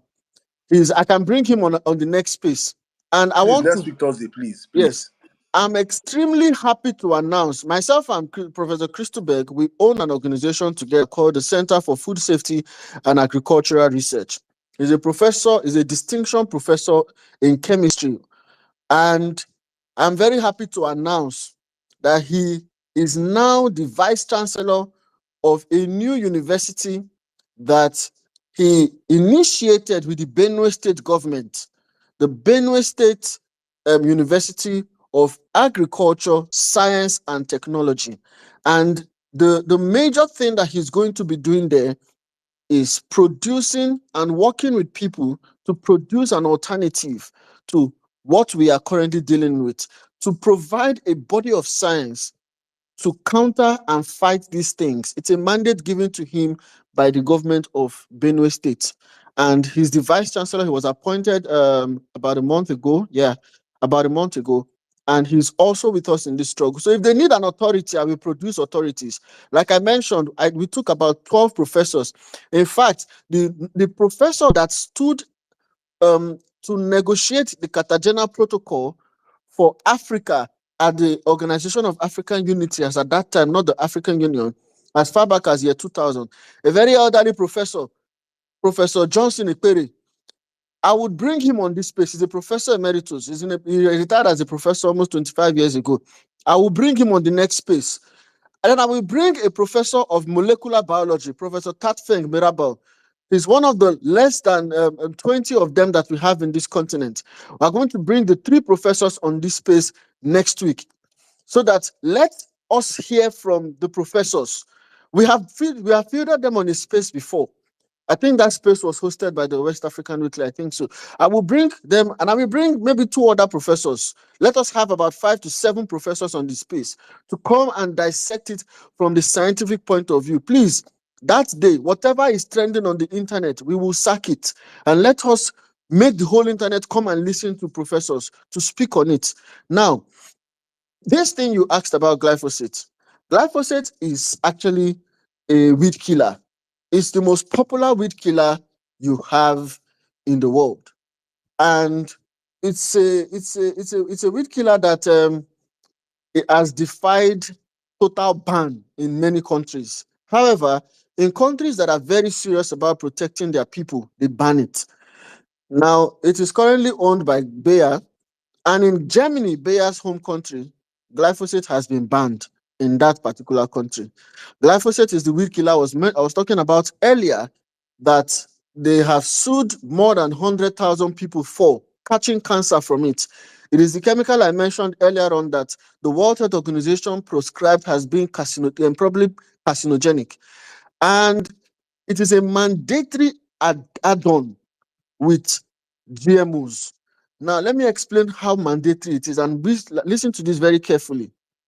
Now, when you are going to get your GMOs, GMO maize and GMO seeds from the seed sellers, what they will not tell you is that the only herbicide that will work, or the only agrochemical that will work with that particular GMO seed that you have been given is their own, listen, not another person's glyphosate, their own glyphosate. That means that seed that you are buying from them has been programmed to only withstand their own version of glyphosate. So if you buy from another manufacturer, it will affect that particular plant. So you are looking at a scientifically married seed and agrochemical. So you cannot do without the other, kind of. Now you buy this Roundup glyphosate, and then you pour it you use it in the farm, because the seeds are now tolerant to it. As the seeds are tolerant, you can use it abundantly. By the first planting season, everything is going to look good. You'll like it. It should just wipe out all the weeds. But by the next planting season, some of the weeds will become resistant to the glyphosate. So they will call them super weeds. It will become very, very resistant. So you will need to increase your dosage of glyphosate or your dosage of chemicals. By the 3rd planting season, those super weeds would have multiplied. So you would increase again your dosage of chemical. And we have looked at countries like Canada and the United States. There are peer-reviewed research to prove that GMOs encourage the excess use of glyphosate, of chemicals, on the farm. In Canada, is by 244%. They have done the research, 16-year research, to prove that GMOs increase the use of pesticides. And the more pesticides in your food, the faster you will go, the faster you will have cancer. And Bayer Crop Science will thank you for the opportunity of coming to buy their cancer management drugs. And then you find yourself needing big farmers' help. So that's the more you have glyphosate in your food, because the plants will uptake it. It will be in the plants, and then if it's in the food, if it's in the plants, then it's in your food. So that is the chemical glyphosate. It's a weed killer. It's an endocrine disruptor, weed killer, and it's all over, and it's in Nigeria. It's all over our farms in Nigeria. It has a twin brother called atrazine. Atrazine, thank God it has been banned by NAFDAC, but that ban has not been enforced. It has not been enforced. They tried recently, they destroyed about 800 million worth of it, but it's still all over. Last week, I was on a farm because we've acquired a farm somewhere. I was on the in the middle of the bush. I was there and I met a fellow farmer there. We just started clearing and doing some stuff, very large place. And then I saw a farmer just not far from me. So we started talking. Then I asked him, what seeds do you use? And he said some uses Samaz. Samaz is actually there's Samaz 75, that's GMO. So he uses one of the Samazes. Then I said, so what agrochemicals do you use? And he said he uses atrazine and glyphosate. I said, atrazine, you still have access? He said, yes, atrazine is all over the place, but it has been banned. And atrazine is known as a puberty blocker. Atrazine has successfully reversed the sex of some amphibians like frogs.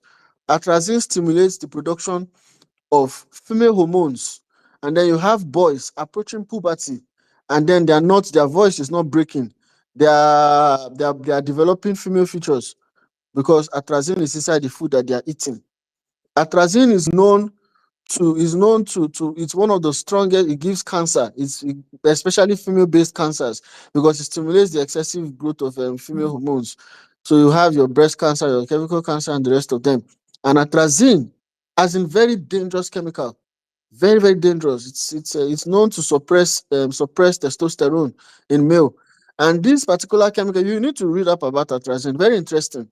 The people who did the research to prove that it's very good in sex change and all of that, you know, the fact their research was bought over immediately, and then atrazine has found dosage of atrazine has increased all over the place because it's good. You know, there are people that have the agenda, the LGBT agenda of demasculinizing men, so that you have more men acting like women, and then you're wondering when they say, and that's why you're having more of men coming out to say, I am like a woman, you know, and so on and so forth. This is how chemicals can mess up the endocrine system. You're having a lot of people now at 6 months, their pregnancy is dropping. There's a professor, the man has been silenced, a professor emeritus in the University of Purdue, 40 years, as in very, very distinction professor. He came out with a research to show that these chemicals and GMOs are causing abortion. The babies are not getting to full term, but of course they suppress the research. They won't fund the research because the research is against their agenda. Then when it's not funded and it's being blacklisted by their bodies of science, and they will tell you that it is pseudoscience, it is fake science, and then they would suppress it, kill it with marketing because they have the money to do that. And then the man is quiet, and then fearing for his life, he keeps quiet. And that's how they've been able to control the science. And then you look at the same person that owns the patent of GMOs in Nigeria, the same people that are pushing this whole thing, they are the same ones funding the science of GMO in Michigan University. Then they fund the science. Go to Gates Foundation, and I encourage everybody to always do this thing. Go to Gates Foundation, go and go to committed grants, go and search many of the organizations in Nigeria. They are all collecting Bill Gates money. Friesland and Campina have collected money from Bill Gates. Nigerian Agribusiness Group has collected money from Bill Gates. The president of the Nigerian Agribusiness Group in Nigeria, who also doubles as the president of the All Farmers Association of Nigeria, at the public hearing November 19 last year, it's on quote. I have the video. The videos are all over the internet. He said that it's better to eat GMOs and die than not to eat and die. That was the statement. When he made that statement, all the lawmakers there shouted. In fact, Honorable Philip Agbese, raised his voice at him and was really shouting, "Are you mad? Is something wrong with you? How can you say we should eat GMOs and die? You're not even considering the opportunity of we fighting it." The man has seeded over that. Let's eat this thing and die because we'll still die later in future. That was what that man was saying. That is the president of the All Farmers Association of Nigeria. That is the president of the Nigerian Agribusiness Group. He said this thing. It's on there. I can play it for you. Nobody can sue me for defamation. He said it himself. Kabir Ibrahim is there. The videos are there. But go and check Gates Foundation website. That group has collected money, $1 point something million from the Gates Foundation. OFAB is collecting money from Gates Foundation. All of them are collecting money from Gates Foundation. Our brother, Aproko Doctor, he's even on the board of a Bill Gates owned Policy Innovation Center. He's on the board of that organization. It's part of them there. And of course, you all know his romance with the Gates Foundation. You saw the video our brother MI did also, and the rest of them. If you get the encoded message inside that video, Bill Gates is declaring himself as the savior of Africa. MI is producing song. The song is having K-Leg, and then he's looking for who will help the song. He didn't see Don Jazzy. He didn't see Young John, the wicked producer. He didn't see all our other fantastic producers. He didn't see singers. He didn't see any. Our music industry that is very rich. The person he saw is Mr. Bill Gates, and then he invites Bill Gates to come to the studio, and Bill Gates says the thing that song is missing is us, our connectiveness. It is us that is missing. And then the next thing. So is that not a neo-colonial master? Is that not an imperialist? Is that not a puppet master telling you that your puppet string is what is needed to grow Africa? He's boldly telling you, and then you see Emma is nodding his head, like nodding voraciously, agreeing with the neo-colonizer, buying up everywhere because My people are brother, hungry. but brother, now I truly understand how slavery happened. You know, they use Miro, Shinap, gunpowder, cigar, rap Tibo to deceive our ancestors. They have remodified it right now. It is insane. Dry gin. It is Dry insane gin. Donor funding. Look at 3 weeks ago here in Nigeria. Here we had open week at the National Assembly. The Food Security Committee in the National Assembly were going to have a summit. We wrote to them. I wrote to them. I said, okay, we want to be a part of that panel. We've been following these things back end. I said, we want to be a part of the panel. I called personally the clerk to that committee. I spoke to her, and then she says, who are you? Who are you? Who exactly are you people? That first of all, is okay. I said, okay, we don't want to be on the panel. Let's even attend. The thing was all shrouded in secrecy. And then they had the open week. They went. Of course, they will do that to protect their agenda. They don't want anybody that will say something else. And you saw the video that came out now. You saw what happened at the place. A panel of 9 people. 9 people. 2 people there are lawmakers. And the remaining of them on that panel, all of them on that panel funded by the Gates Foundation. 7 people, and they themselves were there physically. Gates Foundation was there themselves. And then the remaining are all funded by the same organization. How do you conceive these things and then still come and say it's conspiracy theory? Is something wrong with you? Can't you think? Is the brain not working? One person is funding 7 people there, and you are saying it's conspiracy theory. Conspiracy what? Somebody is pushing an agenda. As people gone to look at the foundations that were represented there? N774, who is funding the same person? CAS Foundation. Go and look at CAS Foundation. German-based CIA affiliate. Same person is funding them, and the rest of them. And then we want to come, and all of them will be singing the same song together, because one is singing tenor, another one is singing alto, another one soprano, and they're all in melody, saying that biotechnology and improved seeds, and they'll say it's modern innovation in agriculture, smart agriculture is the way forward. Is that not what happened in this same Nigeria? In 2017, they found an organization called TAC Integrated Solutions Limited. USAID approached that organization and said that Nigeria's ginger, mind you, as at 2017, Nigeria was the 3rd highest exporter of ginger in the world, second to only India and China. And Nigeria's ginger was the most preferred of all gingers in the world, because even India and China will import Nigeria's ginger, then mix it with their own, and then they will send it to the rest of the world. That was what they were doing. Nigeria had the best ginger in the world as of 2017. Then USAID approached TAC Integrated Solutions Limited and said to them that we want you guys to help us organize a conference in Nigeria, because we want to improve the value chain of ginger. You are exporting your ginger raw. Let us process it so that you can export it better. And they used the example of crude oil. And they said that ginger can be the next crude oil for Nigeria. Of course, they will come with big folder, white men and co. Many of them, they will come with folder. They will come pie charts, bar charts, line charts, plenty data, postulation.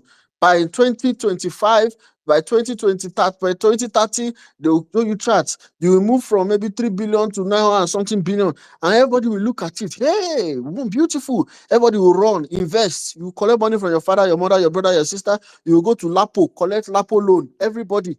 And that was exactly what happened. People went, collected money. They've shown them graph, everything. And all of them ran to invest. And then the same people now brought aids, they brought donors, they brought pesticides, they brought inputs. Okay, use these pesticides, use it, they will help everything to grow faster. And then 2022, 2023, the farmers found out that they've been jobbed. Gradually. What happened? The chemicals they got from the farm inputs they got from USAID contained high sulfur content, weakened the ginger. The ginger became susceptible to fungal attack, and then black spots started appearing on the ginger. The whole world said no to the ginger. Meanwhile, they had carried the ginger and replicated it abroad in other places. So now nobody is buying our ginger. Our gingers are now inferior because of the high sulfur content inside what we received. I have this report. Many of the ginger farmers sent it to me on X, sent me a lot of the things happening in ginger. As I speak to you today, somebody was in Kaduna today doing a documentary on this. When the documentary is out, you guys will show it to everybody. Many of the ginger farmers committed suicide. They left their farms, ran out of southern Kaduna, riding Okada and doing construction all over the city of Abuja. That is how Nigeria has now, ginger farms have now been depleted, billions lost. Many people killed themselves. 2025, the reality is that we are currently importing ginger from Cameroon. Where are the promises of USAID? Do we need to be conspiracy theories for us to think that the same thing is about to happen to our maize? These people come to try to help us and cause more problems. And most importantly, dependency on their seeds, on their chemicals, because they will cause problems that they will later come and solve. And when they are solving the problems, you're going to pay a lot of money for them to solve the problems. Go to Business Day, September 23, last year. Our cotton farmers, because cotton was the first GMO in Nigeria, our cotton farmers complained that this thing is already happening. They've tried this thing for 6 years. It's already happening. Their farms can no longer support their organic seeds. Their farms have been chemically abused. They can't even find the organic seeds. When they started the GMOs, it was 15,000 naira per kg of seeds. Now it's currently pushing 55,000 to 60,000 naira per kg, and you need about four of that for an acre of land. The whole report is inside there. I spoke to Nakotan, the president of Nakotan, personally. I can bring him on the call. I spoke to him and he affirmed these things. He said it's not very expensive. It's only rich people that can go into cotton farming. And guess what, my brothers and sisters? This exact same thing happened in Burkina Faso. All the cotton association, all the cotton farmers, they came together. More than 500 of them did a video. Documentary videos on the internet. You don't need to be a conspiracy theorist to find that video coming from all the cotton farmers, because cotton was one of the major exports in Burkina Faso. They complained that the GMO cotton was giving them inferior yield.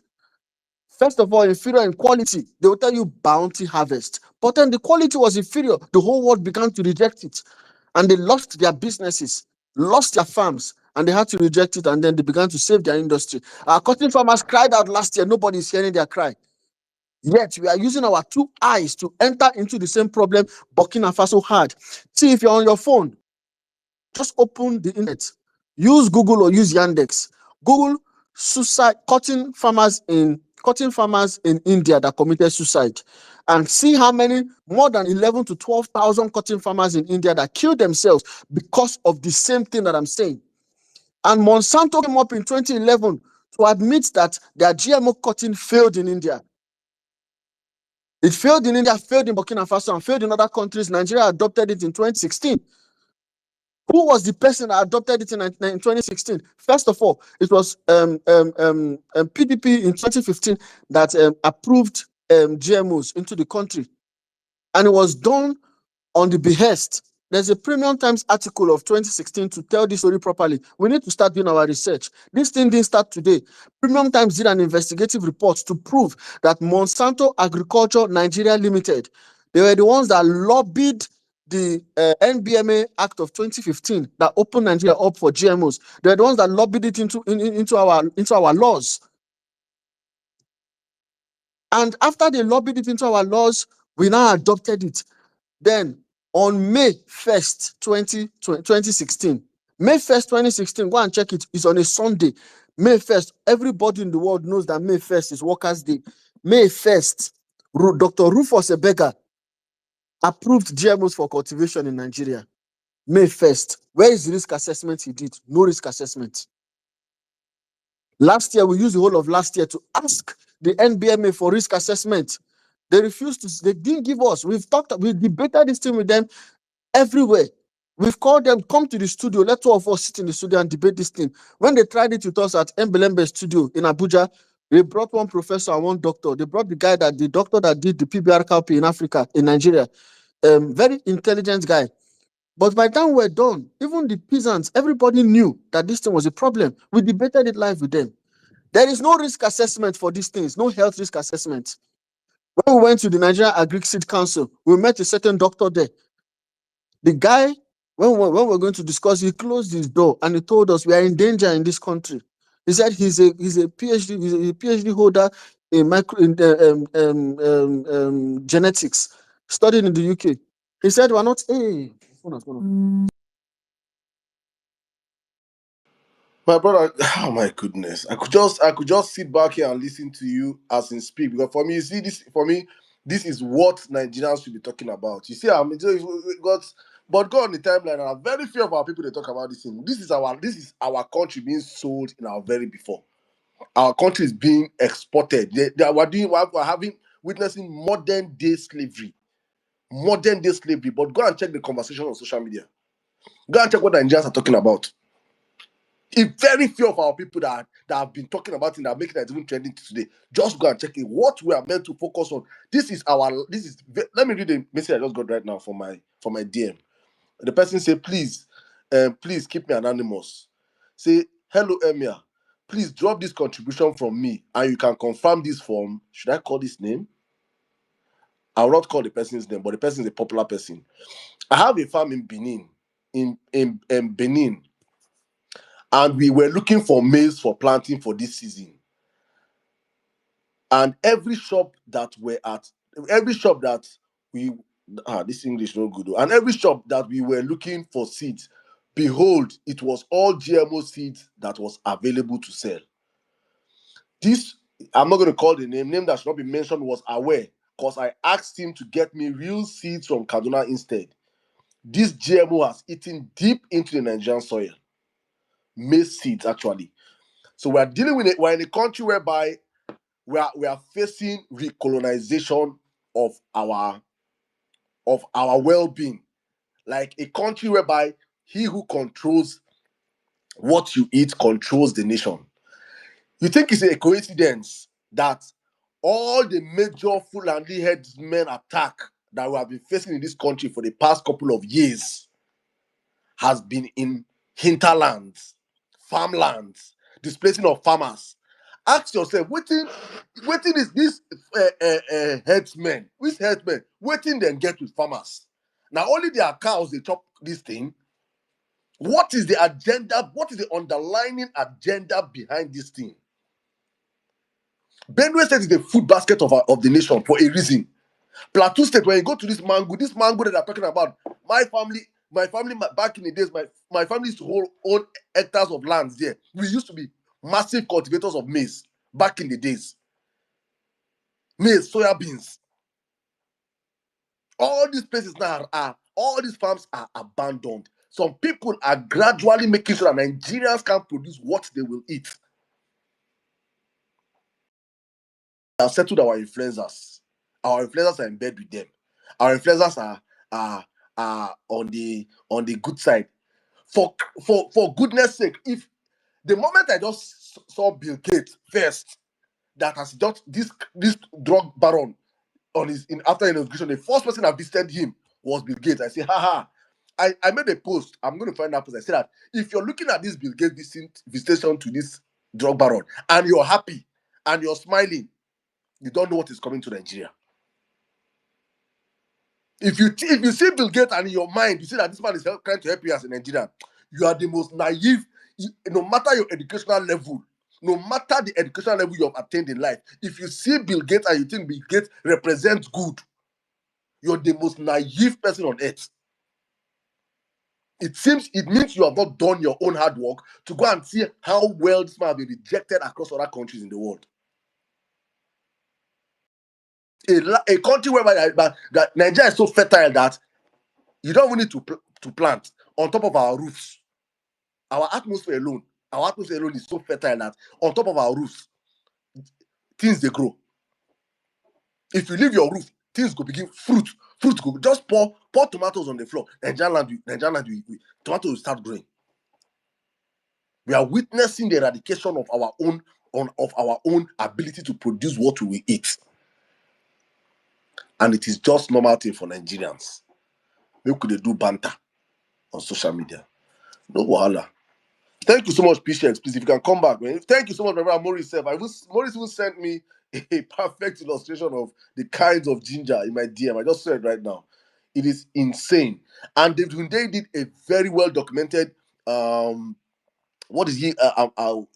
very well documented video on what this guy was talking about. A board of people that came to talk about agriculture to the House of Assembly in Nigeria, and on that, 7 of the people that were meant to talk and convince our House of Rep members to be able to talk about agriculture or to be able to buy into what they are selling. The 7 of them, all funded by different bodies with different names.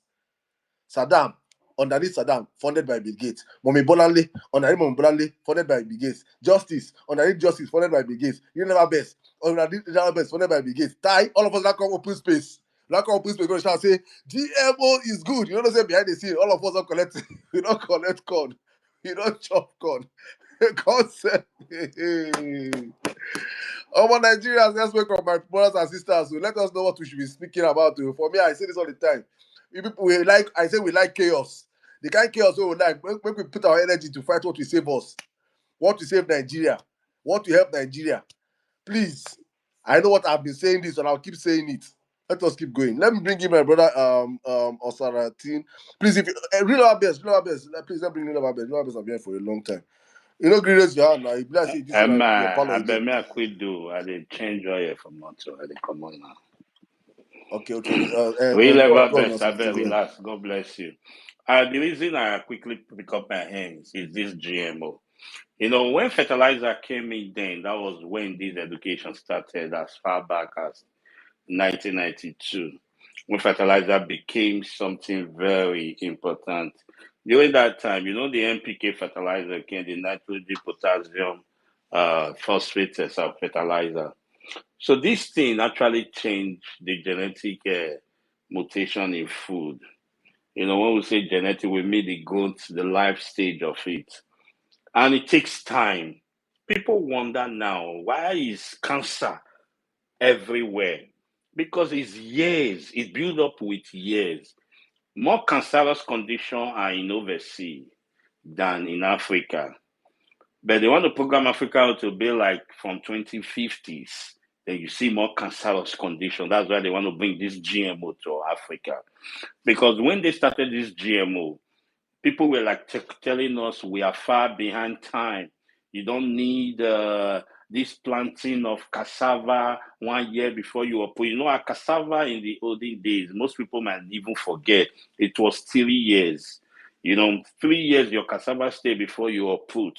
But now we modify. There's a stick we were using around 1988. That stick of cassava, you know, they have different kind of cassava stick. That stick of cassava, when you make it under 1 year, the volume and the produce you have, maybe how will I do it now? Okay, Nigeria will use feet more. If I say inside 50 by 100 now, you plant cassava there. The cassava you will put there, you will have more basins of cassava being finished processed than you even do it 200 by 200 square foot, or 200 by 200 feet. That even when you plant that one was much more. So these things has been changing over the years, and these things are gradually coming to fruition. Biggest aid is to bring African numbers down, because his agenda is the population of the world is too much for what the world have. So COVID couldn't do that.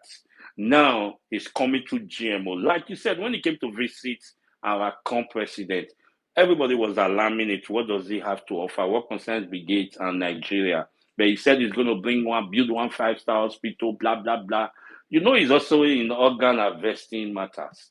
So that has been his business for over the years. So on this GMO, we must enlighten, because this one went to the farmers in the farm. They will, when you tell them, they'll tell you, oh, no wonder. I told my uncle, I said, can't you see even the oil yield you are getting now from the seedling? I mean, red palm oil, bro, you eat with red oil now, you are in problem. You eat with groundnut oil, which one we know as Ororo, you are in trouble, because they are all not chemicalized. They are no longer original. Even up to banana, plantain, none of them is original again. And the thing is crawling badly into our country. And the reason why so many of those things are still not effect, I will tell you the truth, Saddam. The truth is, our immune system in Africa, Saddam, you know, when they're taking care of a patient here, they give them like 10 milligram. Both of you have the same ailment, 10 milligram. Your own will be 100 milligram to work, because your immune system is so strong that 10 milligram can't work. So why? Because GMO has finished them. They don't have anything that fights against anything called disease. That's why you see them falling in COVID like ripe plantain or ripe orange falling from the tree. GMO is something we must condemn from the beginning to the end. We must let people know it's a killer and it's a gradual one, that from 2050, we'll see people slumming. They will call it natural death. Some will say heart palpitation. Those things are not existing. It is just what they are swallowing. You see the children we have nowadays. When they give birth to children, they close their eyes for like 3 to 4 days. Ask them, mommy, banally, they understand. But now, when you give birth to children, they are even ready to talk. From 2020, children might start talking from womb because of the lactogen they are giving them. What we are producing now, no longer. You see, well, at times we let people know that in time to come, we're producing rubber kits. That is AI kits. These ones are not machine, but they will be programmed by the food they eat. You wonder why Gen Zs behave like this Gen Zs. They didn't eat the baby food you ate. Some of you ate akamo and salt. That's not what they ate. The Gen Z of 1995, 2000, what they ate was a lactogen baby, not from cow protein. It was a chemically produced thing. That's why the way they think, you see a Gen Z, you go say, get liver and go commit suicide, because his brain, he can't take something hard anymore. You saw that NYSC young girl crying that day. That's their real life. They can't stand hardship. They don't have that immune in their medulla to hold things anymore. Any small thing can turn them off. Check them now with Uncolos. You see the way they are going after drugs to keep their immune system. Look, GMO is crazy. Food, that's why the elders will tell you the way to a master is to go into his tummy. And there's another day when you can fight anything, but what goes into your tummy is difficult to fight. We must fight GMO. I agree there. I don't want to take your time. Thank you, sir.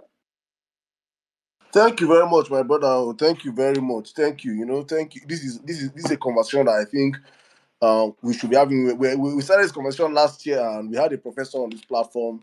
But all of a sudden, we just died, because I'm not even immune to the fact that there's a lot of things you see on the timeline that me where the shout focus self, I just get distracted because I'm a human being. I just guys follow waiting on time.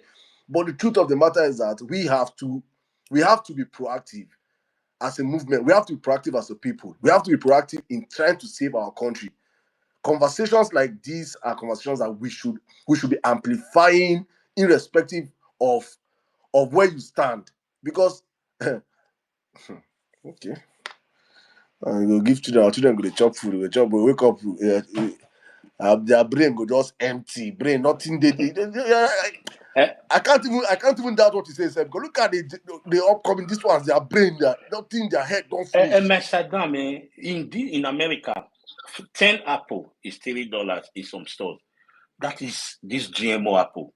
The original apple, which they call that is the organic one, the organic apple, only 3 seed will be $10.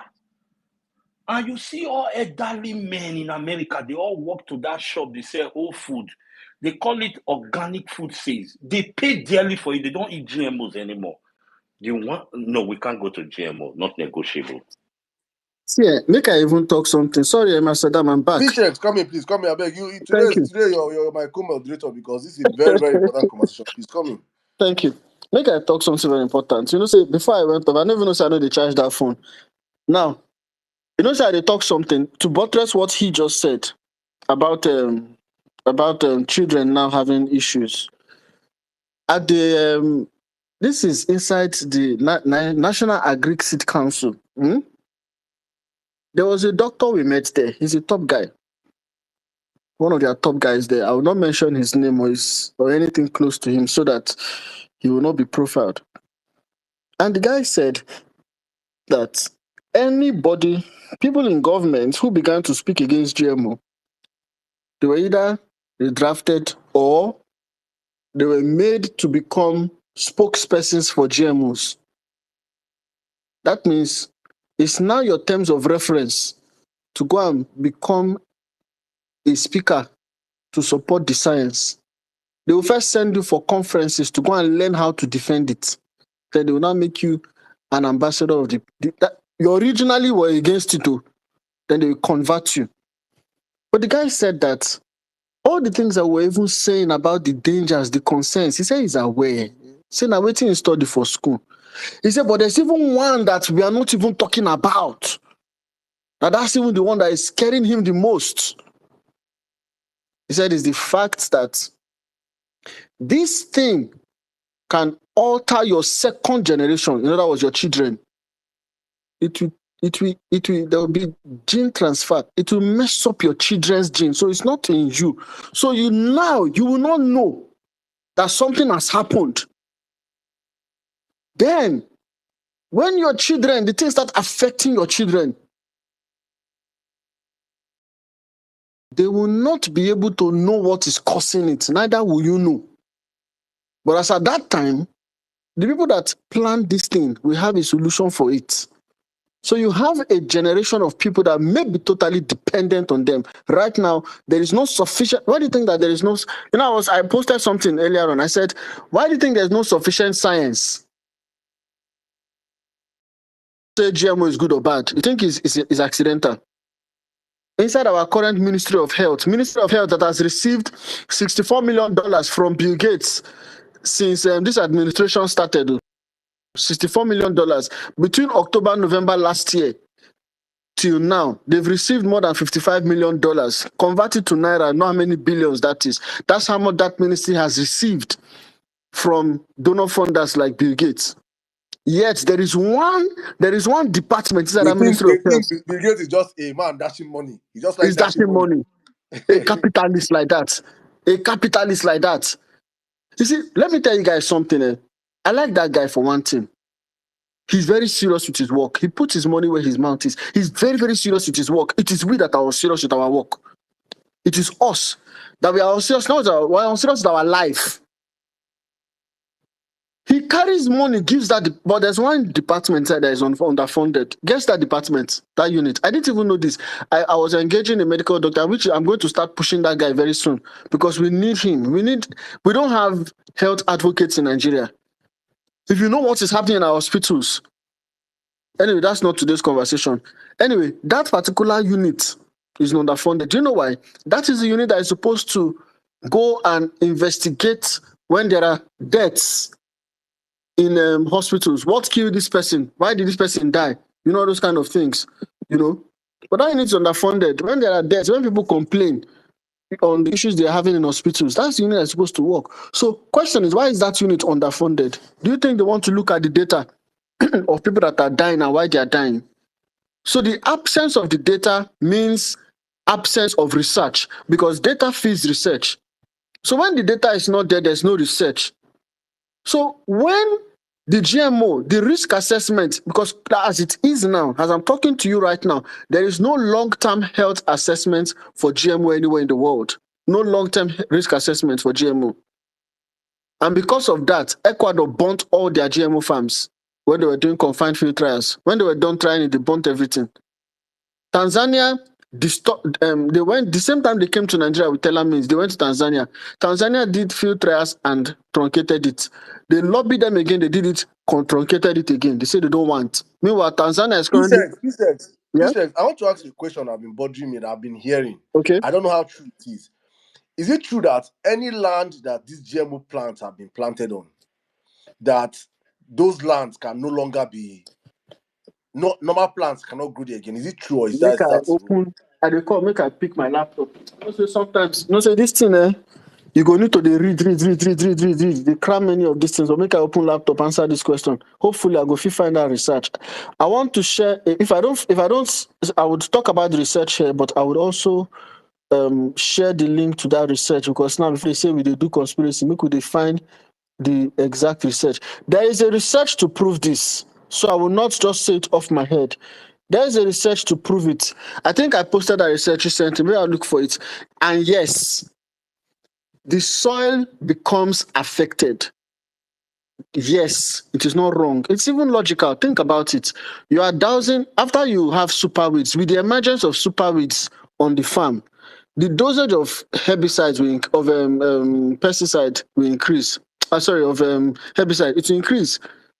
So if you increases by this time, increases by the next time, increase by the next time, what are you doing?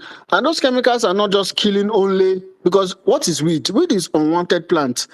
If you have a maize farm and you are doing monocropping maize, if you have pawpaw on that farm, that pawpaw is a weed. You should know that. So those things that you are calling weed, they are actually beneficial. And in fact, let me even, maybe we should also bring chief herbalist and some other people that are on X that talk about these things very well. Chief herbalist is an expert on it. Some of those things that you call weed, they are lifesavers. We are finding out. Please, can you bring all these guys for us next week, please? Yes, I'll talk to chief herbalist. They are this thing that you call weed. If we know, there's this very common one. It's called common pulsane. That's the name pulsane. Maybe I'll even post about it recently. Do you know that thing is actually the best solution for hypertension? It's a very common weed. It grows in between interlocking tiles. It's all over the place. It's the stem is quite soft. It's succulent. That thing is the best. You can Google and even search it. Purslane. Pulsane. It's the best, one of the best against hypertension. Very good for the body. So let me not sidetrack. Now, when these weeds become a lot on your farm, these glyphosate, these herbicides, they will kill everything apart from the GMO crop. So when you are wiping out totally, absolutely everything that is green on top of the farm, apart from the GMO thing that you're planting, so that you can have improved yield and all of that, what are you doing? Where do you think the rain will fall, wash all the excess chemicals into your running water? It seeps into your water aquifers, and then it's entering everything. It just keeps going. Then you find out that your biodiversity is being depleted. This is where we have we have Nimobasi and several other organizations like HOMEF. They have strong advocates against GMOs because they deplete. In fact, I will bring them there. I'll bring Miriam Bassi. Miriam Bassi will give you good information about this thing. I'll bring her next week. I'll bring Joyce Brown. Bring all the professors. I'll bring everybody. I'll bring the whole party to our next piece. This thing destroys the environment. It affects your biodiversity.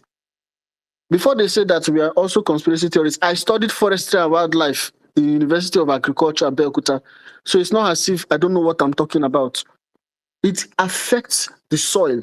I will post that research. I'll post that research on how GMOs and somebody did a 17-year study on it. And when it was done, a professor of soil science, after 17 years, by 2021 and 2023, he released a peer-reviewed research to prove that this thing affects the soil. He has said it, scientists have said it, you can even Google it. BOG, our Egbon, Babatunde Badamosi, he also posted that research and he tagged me on it recently. I posted that research also in one of David Hunter's posts recently also, and I posted it. That research stands and it's a peer-reviewed research to show that this thing affects the soil. Then you go to Business Day, September last year, and see where our cotton farmers complained about this same thing, that the soil is affected. What else do we need? Then somebody will sit down there and do video and say that this thing is good. How?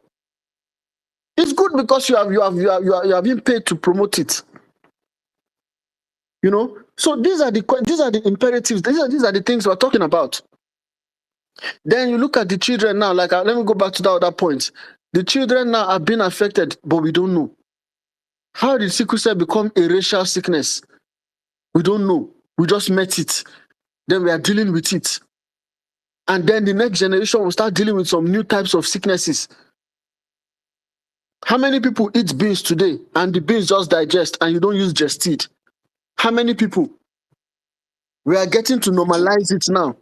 How Brother, many do people? you And know you know that South Africa, no SS in their blood, in their generation. South Africa, core Africa, Mhm.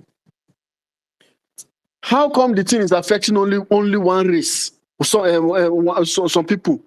That means they can just you see, this is where we say this thing is actually a bioweapon. They can just target a certain population and then create.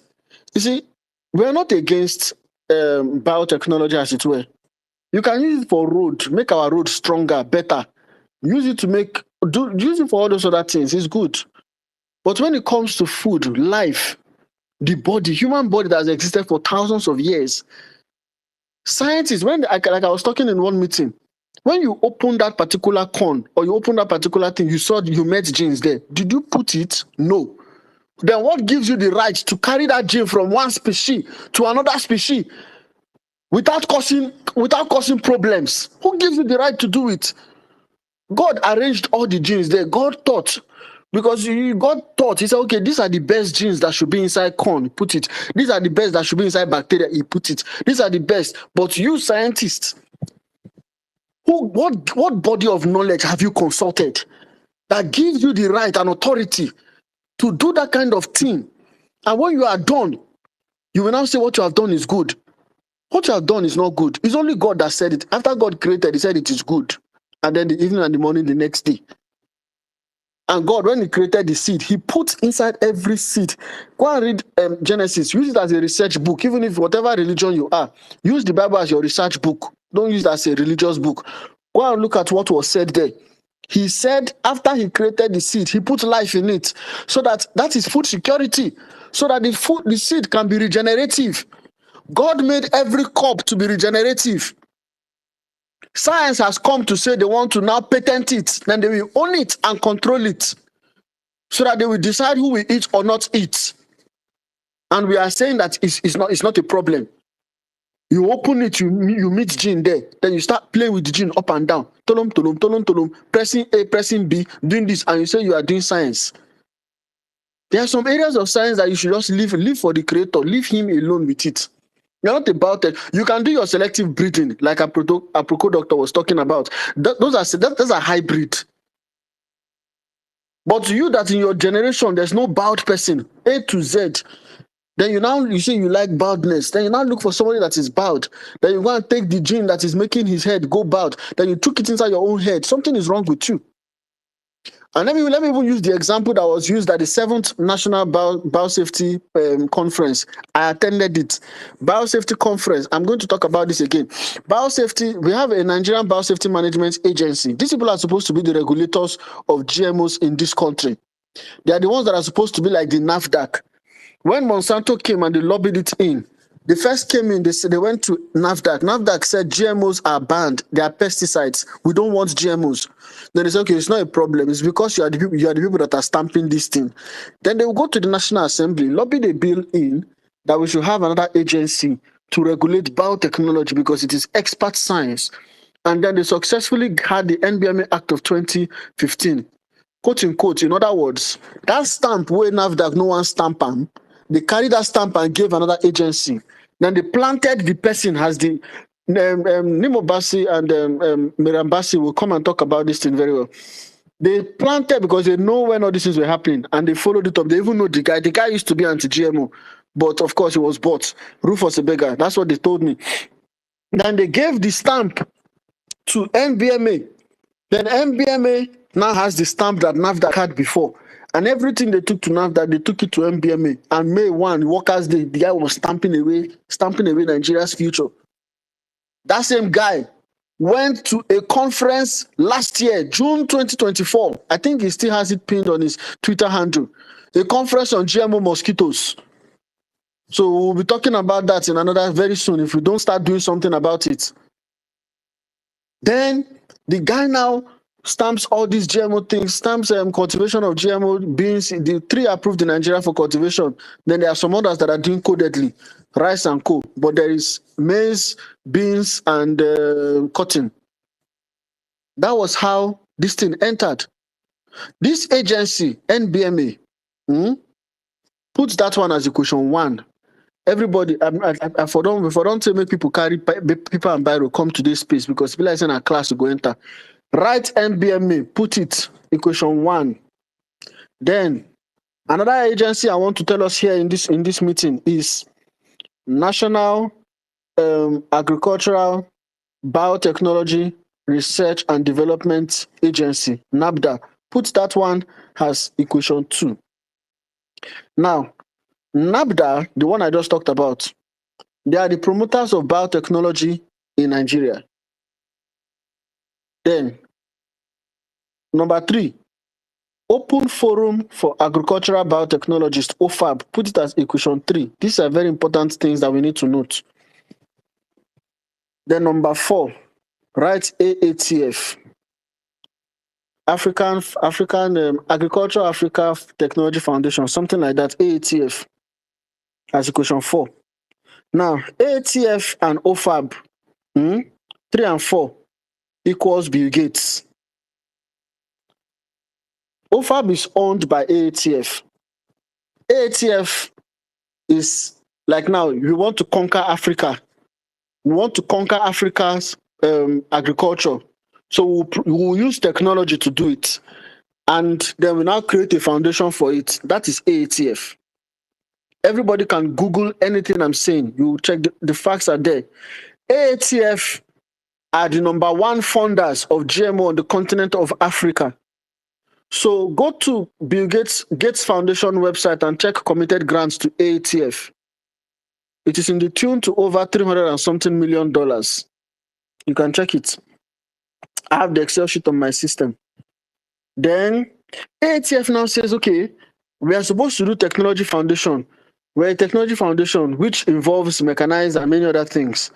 But we have an agenda for making the whole of Africa adopt biotechnology. All right, so let's now create like an association of agricultural biotechnologists globally. Across Africa. So we'll now localize it in every country. So we'll have OFAB Kenya, OFAB Nigeria, OFAB Tanzania, and like that. So they created OFAB. Then after they created OFAB, they now anointed, just the same way the disciples anointed Paul and Barnabas as apostles to the Gentiles. They anointed a certain woman called Dr. Rose Gidado. She was anointed as the coordinator for OFAB Nigeria, and she was sent to Nigeria with blessings from their headquarters. Dr. Rose Gidado comes into Nigeria from OFAB. Of course, she also studied in the Michigan University, did some courses there too. Very, very passionate about biotechnology. She comes into Nigeria, and then they begin advocacy, going around preaching the gospel of biotechnology, everybody gathering people, of course, because there's money, biggest money now, you will see committed grants, $5 million to the spread of knowledge on biotechnology. So that's how the thing was growing. The money was there. All this was happening in the early 2000s. All of us were just eating our natural food. We didn't know that we're actually fighting a food war that had started. We did not know. Madam Rose went round, did a very fantastic job. She's done very well. She's been credited with, in fact, they call her the mother of biotechnology in Nigeria. Guess what? Madam Rose Gidado is today a federal government director, a staff in number 2. Remember, number 1 is NBMA, number 2 is NABDA, Nigerian Agricultural Biotechnology Research and Development Agency. That's NABDA. Now, Dr. Rose Gidado is the deputy director of NABDA and the director of Agricultural Biotechnology Department inside NABDA. Number 2 person and also number 1 of her own department of Agricultural Biotechnology in Nigeria. She holds a directorship position in federal service and at the same time is still the country director of OFAB in Nigeria. You are in 2 organizations at the same time. You came in as advocacy, now you're a policy driver and policy maker. That is how this thing has been coming in. Now, guess what? NABDA, this Dr. Rose Gidado's organization, is sitting on the board of NBMA, number 1. NBMA are the regulators, the people that are supposed to regulate this thing to say this is good GMO, this is bad. And they've tried. There are some that they've said is bad, like MON 810, they banned it in Nigeria. MON, and of course now, MON 817 was banned everywhere. That's the first generation GMO maize. It was banned in many parts of the world. So it was just easy for them to just lift the same ban and ban it in Nigeria. But they approved MON 89034 and they approved MON 87460. Those 2 have been approved in Nigeria. Meanwhile, South Africa, last year, November last year, reversed their approval for MON 87460 because insufficient risk assessment was done. When I spoke to NBMA and I pressured them, they eventually told me that they did a 2-year risk assessment on GMO. In other words, only 2 years. 2 years. They only tested it for 2 years, and they didn't test it for health. They just tested it for yield and 1 or 2 other things. And guess what? They actually received the risk assessment when it was submitted by the people that wanted to do GMO. I've been to their office. I've submitted documents to them. I know all of them. In fact, I greeted the DG. Happy birthday recently. How is it possible that the promoter of biotechnology, GMO, in Nigeria, Dr. Rose Gidado, her organization, is sitting on the board? Remember, I started from how ATF was founded, how they created OFAB, how OFAB was now sent into several African countries. And so the person that was sent into, the OFAB person sent to Nigeria is sitting on the board of the regulators. How is that possible? That means the referee is a Chelsea fan. Non-Chelsea fan. In fact, the referee is the person that Chelsea sent to go and start their fan club in maybe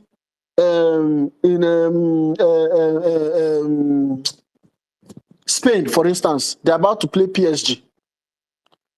The referee is the person that is the president of the fan club of Chelsea Fans Association in PSG. And he's the referee of a match of Chelsea versus PSG. How is this possible? How are the umpires so complicit? So that when the opposing team is playing match, the referee can quickly just score 1 goal and blow the whistle and say, everybody, that goal is you cannot contest it. Dr. Rose Gidado is sitting on the board. How can I sit on the board of the regulators? How will the regulators regulate properly? I went to the 7th Biosafety Management Agencies Conference. I was invited. I went in Abuja. I saw all of them. I even saw Madam Rose Gidado. I saw all of them there. We were the only 2, myself and Professor Christobek, were the only 2 opponents of GMOs in that meeting. We sat there and everybody was talking about how good GMO. Guess who organized that conference? OFAB sponsored the conference also. OFAB sponsored the conference of the regulators. Just pause. Ladies and gentlemen, listening to us across all our different platforms, in case you've been wondering, how did slavery come to pass? How did it happen? You're witnessing it in real time, real life events, the same way it happened. You see, history always repeats itself. Always repeats itself. We are witnessing modern day slavery. We are enslaving ourselves with Nigerians actively participating in making these things come to pass. But no, Wala, let's go and be talking coalition. Go on, Patience, please. If you just wrap up, let me bring it. I want to keep you here so you All right. can respond to other issues, please. But No, Sir let me just Kamina round is up going to around like a conversation. minute. Around in a minute. You see, the reason why I'm going this deep into this matter is so that people, Chief Herbalist is even here. Emir Saddam, I can see Chief Herbalist here. Maybe we should bring Yeah, him I up saw him later. too. I saw him. I sent him the mic. I don't know if you want to come up and speak. If not, we Okay, can when allow I'm him for done, let next him week. come Yeah. up. Thank you. So now the reason I'm going into this deep history and this back-end information is for people to know that I'm not only tweeting about, I've been tweeting actively. I was a private citizen like everybody as at January last year. But when I saw the war that we are fighting, I left and I carried weapons. I'm going into all of these things so that you will know it's not a video that a Proco doctor put up that will convince me. In fact, he was even wrong in many of these things he said in that video. He was very wrong. And also, I want to encourage everybody. Don't let anybody tell you that you're not an expert. I saw somebody saying something earlier on saying that I play with genes for a living. I will speak on this thing as an authority. Opue. Shut up. Are you the only one that is going to eat your product? Anybody that can eat, let me tell you something. Agriculture is not a science, as it were. It has been existing for a long time. Even if it is a science, it's to make it better, not to change it. People have been eating since humanity appeared. People have been doing agriculture. So it's not from you can't come and tell me that you know better than me in agriculture. Our farmers in the village know better than everybody. So we are going into this, and everybody has a right to be an authority on this matter. If you have the internet and you can read, if you don't want to go far into the internet, go inside my Twitter history. Go and start searching GMO inside my Twitter history. I have thousands of tweets, thousands of research. I've posted many. Read about it. Everybody has the right to be an authority on this thing. Question anything. I'm going into all of these details of how this thing entered so that you will know that we are not just saying what we don't understand. I've interacted with these people. I met them. We've talked. We've discussed these things. Some of them don't eat this thing that they are pushing. They don't eat it. They don't use it. So I have gone deep into it so that everybody will understand. It's not conspiracy. We go into these meetings. We have had meetings with them. We've had conversations. And the conversations are still on. And everybody should get ready. Something is coming very, very soon. Very, very, very, very soon. It's going to be live broadcasted. I will try to make it on a Thursday, safe. So that we can have it on a space. It's coming very, very, very, very soon. That will lay rest to this matter in a strategic way. I yield. Thank you very much, my brother. Thank you. So, guys, listening to us, please, if you're thinking of how can you join the conversation, what can you do? Because for me, I'm all about being very, very proactive. And on this platform, that's what we try to do. Focus on more on solutions. And if there's anything we can do is to make sure that we have these narratives on mainstream media. Nigerians are talking about it. Nigerians are listening. Nigerians, because I say Nigerians follow trends. Everything the trend Nigerians go jump on. So if more of us are talking about GMO, saying no to GMO, because there are many people, and I say this, if there's something I try to always son the violence is that please learn not to make heroes of human beings. Learn not to make heroes of anybody on earth. The only person I feel talks I make hero of in my life, and I say I don't look him. He don't do him consistently for decades.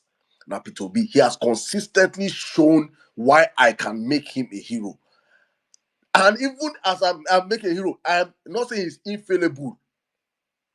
No man is infallible. So do not make anybody hero, because we have this mentality in Nigerians whereby we eulogize human beings and raise them to hero status. And when they now go against what we seemingly believe, or we know to be true, we now have this, but this guy cannot mislead us now. This guy cannot lie to us. This guy cannot, not knowing like he's probably working for his agenda, or she's working for her agenda. So when you see many of your people that you love begin to propagate and say, "Oh, GMOs, there's nothing wrong with GMOs," and Europe that ban it, they have a reason to ban it, and Europe can ban it, Nigeria should not ban it, and they have the. Just know that many of these people that you know that are educated and doing this, they have an agenda. Many people that are on the struggle with you are financed. Many people. You share the same struggle. I think you're laughing together, you're fighting together. Then get their own bus stop. Very, very, very, very important. So please, guys, all I'm just saying is, in essence, try to be proactive to this conversation. Let us go with it. We're trying to. I'm just going to see if we could trend the hashtag No to GMOs in Nigeria. Everybody, please just jump on the hashtag No to GMOs in Nigeria. I don't even type on website, but let me just is up there. No to GMO in Nigeria. Please, everybody, just make a couple of tweets. Let's fill up the comment sections. If you are someone that know how to do art designs, please go out there, make designs. That is how you contribute to meaningful conversation. This is happening now. This is what Nigerians should be talking about now. This is what should be at the national discourse. This is our everyday life. Thank you so much, my brother Patience. Let me leave you here, please. In case people have questions for you. And if you have questions also for our brother Patience, he's an expert. You cannot have any expert better than this guy. This guy has invested his time, his resources on this topic. He understands this in total, not be to carry camera and do video. You understand? This one, he know what he talk, and I'm so happy that he's here with us today to talk about this war on GMO. But let's go back to the conversation. Let me bring in other people to come on the conversation. Meanwhile, you see the state of the nation we are talking about today. Let me come in right now. Really our best. Okay, you're not ready. Please, if you're up here and you want to speak, your hands should be up. If not, I'll have to drop you for other people. But let me bring in a lady. I've been hearing so many guys' voices. Let me bring in a lady and I'll come to you, Justice. God's will for Nigeria. Please come in 5 minutes and I'll come to Justice. AK Priest, Sky, in that order. God's will for Nigeria. Can you hear me? Very well, my brother. Thank you very much. I bring you greetings, Emir. Greetings, everybody. Mambolanle. My big brother, Peshect. Thank you so much for all you're doing. God bless you richly. Thank you, everyone. Wherever you're listening from, I say thank you. Okay. Before I go into my submission, I want to say I'm part of those saying PO or nothing. After your submission, I really want to apologize. Yeah, so going forward, it's how to tell the story of what is really happening to us, especially the Nigerians that are living in Nigeria as a result of the 10 years of APC bad leadership.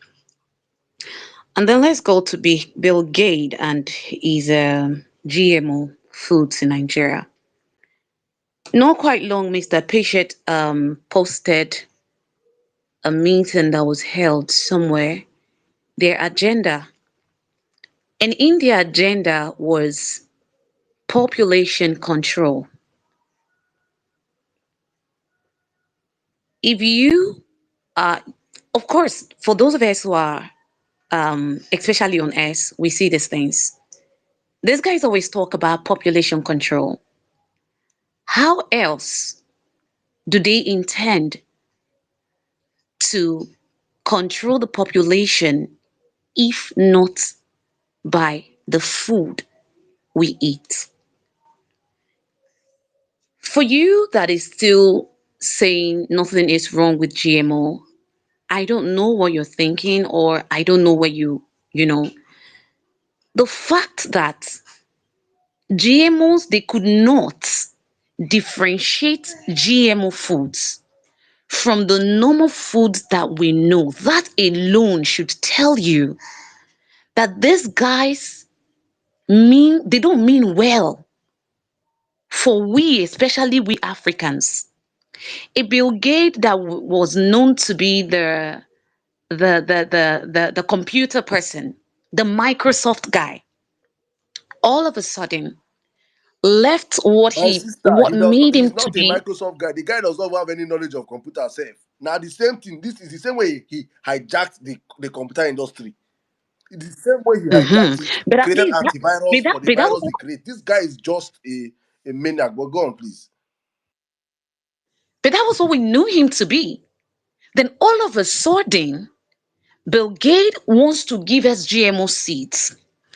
It is of common knowledge that when you want to help a people, you give them what they don't have. We have millions of out of school children, and Bill Gates is claiming he wants to help Africa. He should build schools. If he builds schools in Africa, of course he's still going to get his money back, and that is a whole lot of philanthropic work. But this guy chose to come and give us maize as if we don't have maize. Like you said, Emia Saddam, anything where you chop, you throw one for anywhere for Nigeria, it dey germinate. Especially in the southern part where you have lots and lots of rainfalls. So why would you want to give us what we already have? Na corn we no get for Nigeria, abi na which one? We have every of these things organically. But you're telling us to leave our organic seed and be taking the one that you alone is producing. I want to say a very big shout out to this Fofon and his colleague, his friend. I don't know the other guy's name, who did a very short piece on what this GMO is capable of doing to Nigeria. Should we decide to go this route, if we refuse to say no collectively to GMO, what will happen? Because if you are seeding, if you are giving a man the power to control what you eat as a nation, then you are gradually driving that nation into, as in the citizen of that nation, into extinction. Because a time will come where this person will say, he will have to determine if he's going to give you whatever he's having or not. And if he chooses not to give you, you are in trouble. I want to say a very big shout out to them for making that 3-minute video, but very, very powerful. And I want to encourage them to continue to do things like that. Bill Gates means no good for Africa. If you are saying you want to control population that you don't have any single idea, you don't even know what it takes to create a hair on a human's hair, but yet you want to control them. And the APC government, the failure, the no good, as in the people that knows nothing. The only thing APC know is to loot, is to borrow and loot. They are doing everything because of the money Bill Gates is giving them, and they want to seed out our food to a single human being because this man has so much money to give them. But they forget that at the end of the day, you need to have good health to be able to enjoy money. If you don't have good health, how are you going to enjoy these things? So thank you guys. Thank you, Patient, for everything that you are doing. I so much appreciate you. And by God, I am in with you 100% going forward, not just GMO and the bad governance of these people I want to talk about. I don't even want to talk about any other thing. Because, like, seriously, we are in trouble. We are in trouble right now. My assistant is even here. If I call her now, she will tell you guys. If I buy a fruit now, if fly no patch, if I cut small for ground, fly no patch, I go throw them. For this economy like this, that things are very expensive. That's how I know it's not GMO right now. I'm even so scared to eat corn. Corn that I love so much. I like, as in, at the time I wasn't taking Parbe. When I started taking it, I love Parbe. Right now, I can't even take it because of this teller maize or whatever kind of maize. Imagine my coconut, I leave them expire because I just don't want to take GMOs, and I don't know how to differentiate them. So if Bill Gates knows that the GMO food is good for Nigeria, why don't you differentiate it from the normal organic food that we know, so that when we want to eat GMO, we have right to choose. Okay, yes, I want to eat GMO, or I don't want to eat GMO.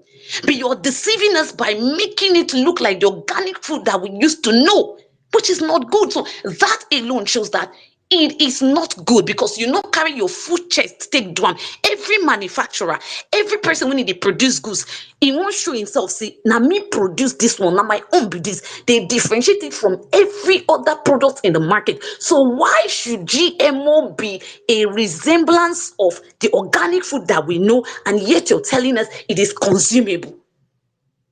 As no to GMO seeds in Nigeria. I want to talk about my sister, Clarita Oga. When you were talking about her, I was on the road. Tears was just coming out. Because this was the woman that made us to know that the so-called glitch they claim was from whatever they bought from Amazon or whatever was not, as in there was nothing to show there was a glitch. She came out with her full chest with a little baby. That's to tell you how much she really wants Nigeria to work. Even though she's in a place as in she's comfortable.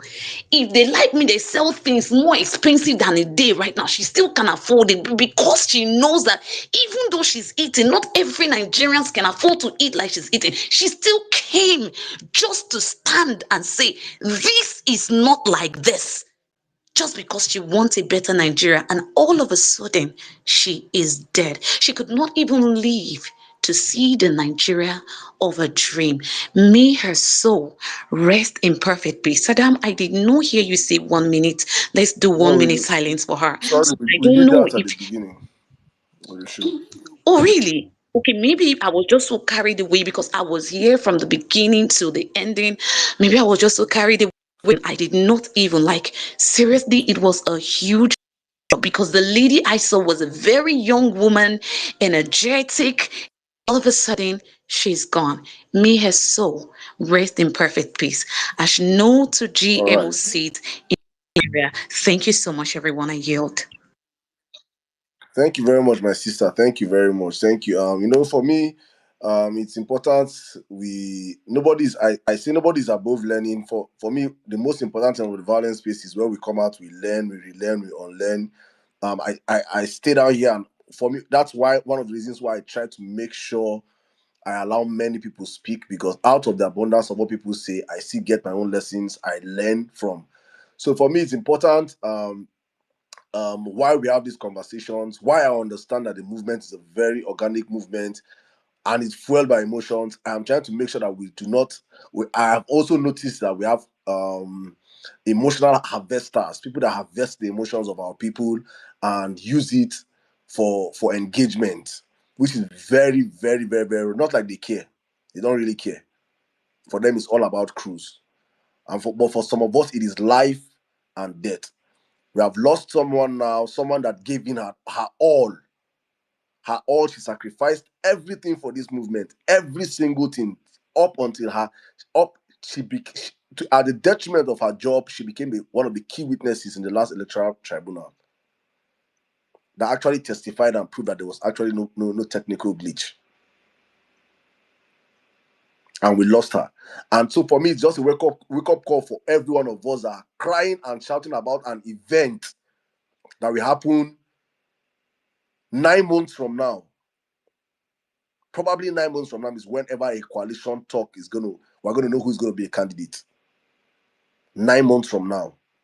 Our reality today is that APC is currently destroying this country per second, and nobody's talking about it. People that are not guaranteed of seeing the next 9 months, wherever. And for your information, she is actually in America. She's an American citizen. So it's not as if that Nigeria happened to her. You are not immune from death anywhere in the world. Major problems, we are not talking about it. We spend our time, our energy on things that we cannot change, things that we cannot determine, things that we cannot push. Today, Tinubu borrowed $29 billion yesterday. Nobody is opening spaces to talk about it. Nobody is amplifying all these things. When we have energy to drag ourselves and insult ourselves and attack ourselves, people that are meant to come together and expose the inadequacies of this government. APC spent 3 years amplifying 16 years of PDP, 16 years of PDP, 16 years of PDP. I asked on my forum yesterday to APC members that came, I said, tell me what APC has done in 10 years. Tell me a shift in any sector in this country that APC have changed from negative to positive in 10 years. Point to one. That we give APC the warranty or we give them the impetus to say that we want to continue beyond 2027. There is nothing you can point to, not one sector you will point to as APC have improved on. In 10 years of our lives wasted. Position are meant to amplify these things are busy fighting for an event that will not happen till the next probably 9 months' time.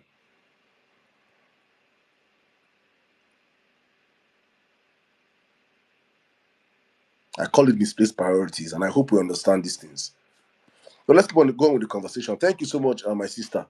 Let me just, I think, okay, well, Real Level Best is here. Real Level Best, please come in, my brother. Good evening.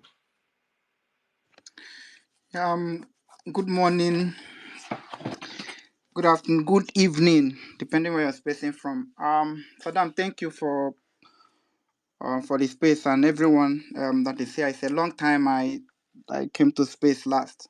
For me, was actually heartbroken this evening when I got when Saddam called me and told me that Madam Clarita is no more.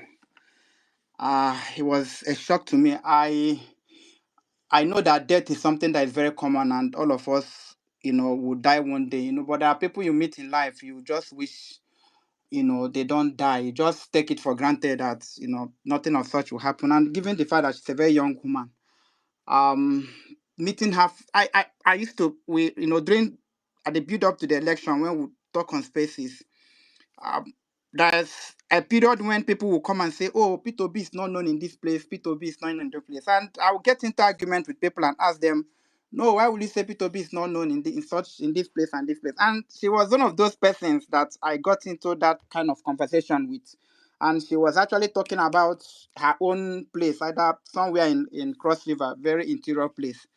But when we met in person, and she was so pleasant, and I was like, she said she'd come to spaces and not dress of them, that we even discussed on spaces. And she told me one conversation that we had. I was so surprised that she was that person. She was such a nice person, even though that conversation is not just very good one, because me, I was very harsh to say, no, P2B is not everywhere. But irrespective of that, when she saw me, she showed me so much kindness. She showed me so much. She's a very pleasant person. For anybody who has met her in person would, testify to this. One of the pictures I posted if one of the pictures I posted of her talking to a lawyer. That was the day she was told that she was going to actually be one of the witnesses. She, when they told her, it was like the word, came on top of her head. And she called me and told me that, Real Everbest, I've been told that I'm going to testify. I know that this thing is it's very, very big for me, but I'm going to do it. Whatever I can do for this movement, even if it's going to cost me my job, I'm going to do it. And right there and then, she took a brief. And when it came upon time for her to, give her witness, she gave an outstanding, witness. She traveled all the way from the US to come and make sure that she stayed all through that period we were in the court. Like, I was looking forward to seeing her again. In short, I was even thinking that maybe if we get this country back, because she spent so much money when she ran for election, I would have encourage her to actually, give it a second time. It is so heartbroken that that woman is no more. Such a beautiful, such a human being. It's such a pity that death, the cold hand of death has actually taken her. And it's just a reminder, because most time when people pass on, we speak as if we are speaking to them. We are not speaking to them again. So when we speak about the dead, we're actually speaking about ourselves. so that when we are living, we should do our very much. We should do whatever we can do to, make an impact, reach out to people, because it is the life that you live that will actually speak for you.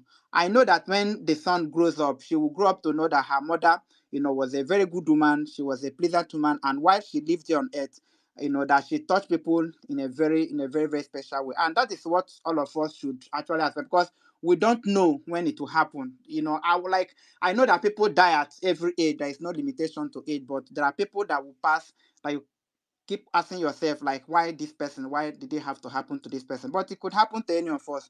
I pray and wish that God will give her family the strength, to bear this, the fortitude to bear this loss. And to all of us living, it's a wake up call for us.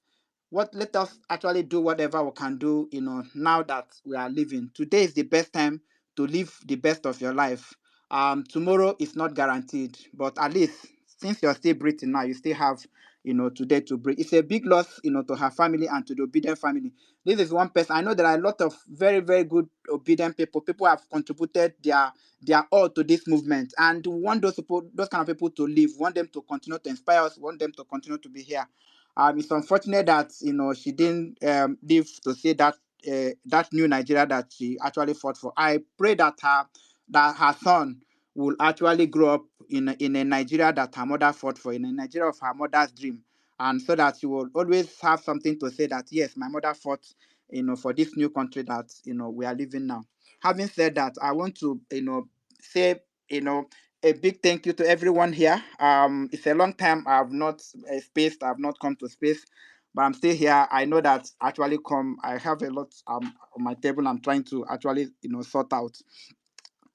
So for the GMO seed, like I wouldn't want to say I'm not a scientist, because that was what I had in mind to say in talking about GMO seed. But the speaker actually said something that you don't need to be a scientist, to actually speak on this thing, because it's something that concerns you.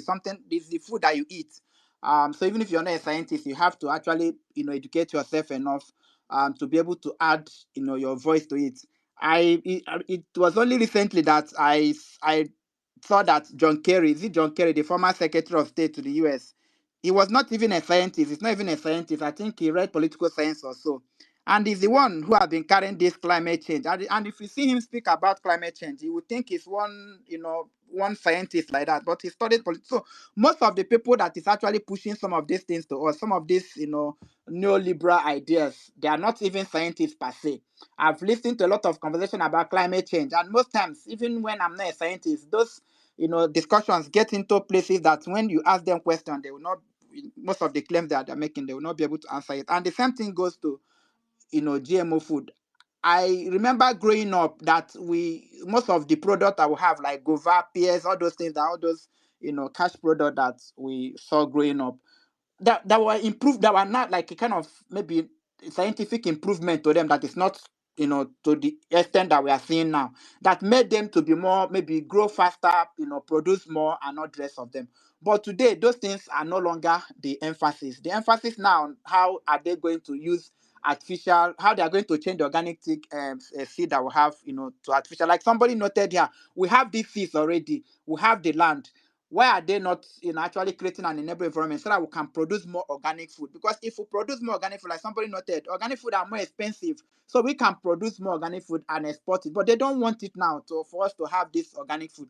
They want to give us, genetically manipulated, seed, so that at the end of the day we'll be dependent on them. I've asked, why are they not interested in, building refinery for us? Like we have, crude oil, we have these natural resources. Why are they not coming here to build refineries?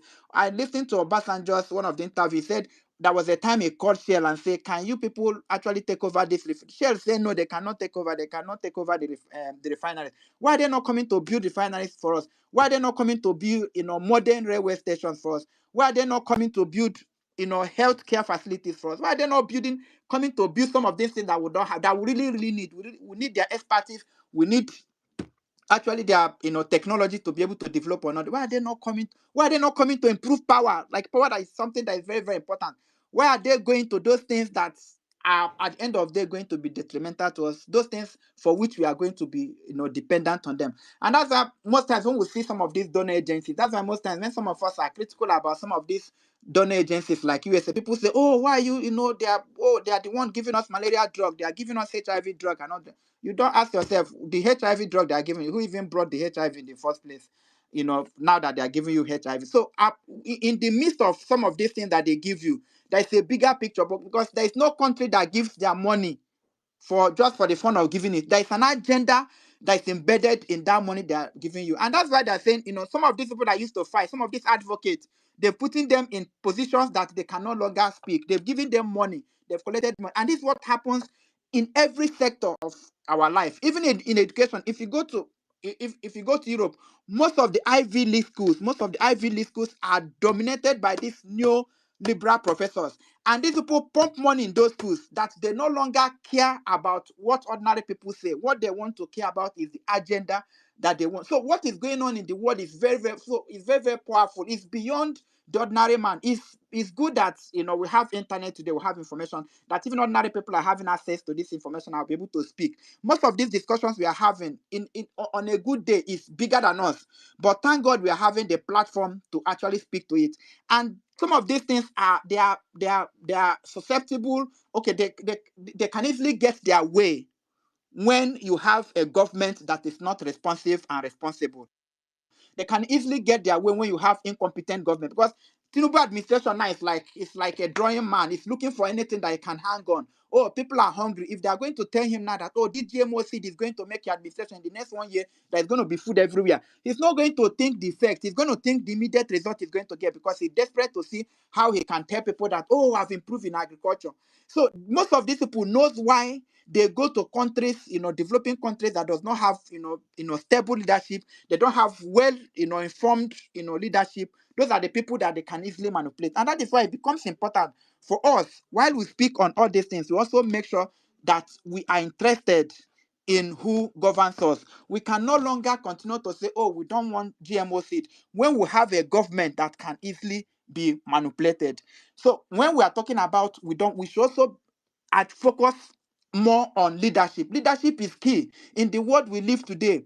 We have to have a leadership that is, that is informed, that is equipped, that understand, global and political economy. When COVID-19 happened, I know that it will take some people 10 years, 20 years to know that COVID-19 was actually created to actually have the effect that it had in the world. People will not really come to terms with that in the immediate, but I know that, as time goes on, people will come to realize. Because you ask me, if there is a disease, a novel disease that came, that people don't know where it came from, people don't know what solution to it. Everybody, the way you can find out is to try whatever thing that is available until you get one that will be able to cure it. But COVID-19 came, every other solution that the people who profile some of these alternatives are not people like me and you who are not well vested in science. These are people, doctors, Oxford trained doctors, MIT trained doctors, Harvard trained doctors, who came to say, no, let us take a second look at this thing. They were denied. Some of them, their this thing was withdrawn.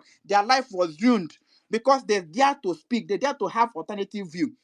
And until the views of those people who brought COVID-19 were implemented, people were told, don't come out, people were told, mask up, everything that they said about COVID-19 has come to be lies. Everything that they said, social distancing, masking, everything that they said about, even the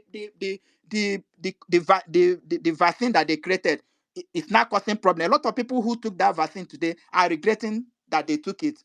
And why is this so? Is because most times we don't want to have alternative view. We just want to see things from that small hole from which we are looking at the world. Look at somebody saying now that even the food that we eat is genetically manipulated. Even human beings, it's okay. We are talking even human beings. They are not ending up in just the food that we want to eat.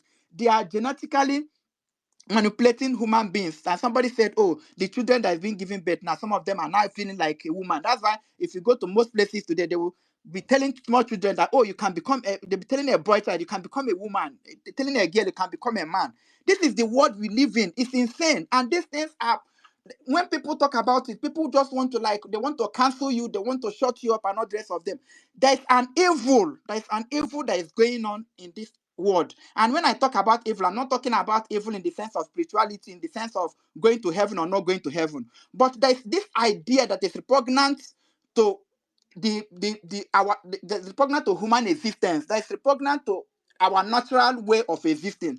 And those ideas are before us, and people somehow accept, we accept it. They give you one thing from the other hand, and they give you one other very obnoxious thing from, and people felt that because you're getting one small thing that looks like good from the other hand, therefore we have to ignore this other bad one that is very, very obvious that they're giving you from the other hand. And that is why we are saying that most of these new ideas, you should look them with, we should look them carefully before we accept them. A lot is going on in the world, and people are saying, oh, maybe because it's happening in Europe, it will not come to, it will come. The same way they are bringing GMO seed, that is the way they will bring other ideas. If human beings can eat food and begin to behave abnormal, then what then would they not do? They will do anything.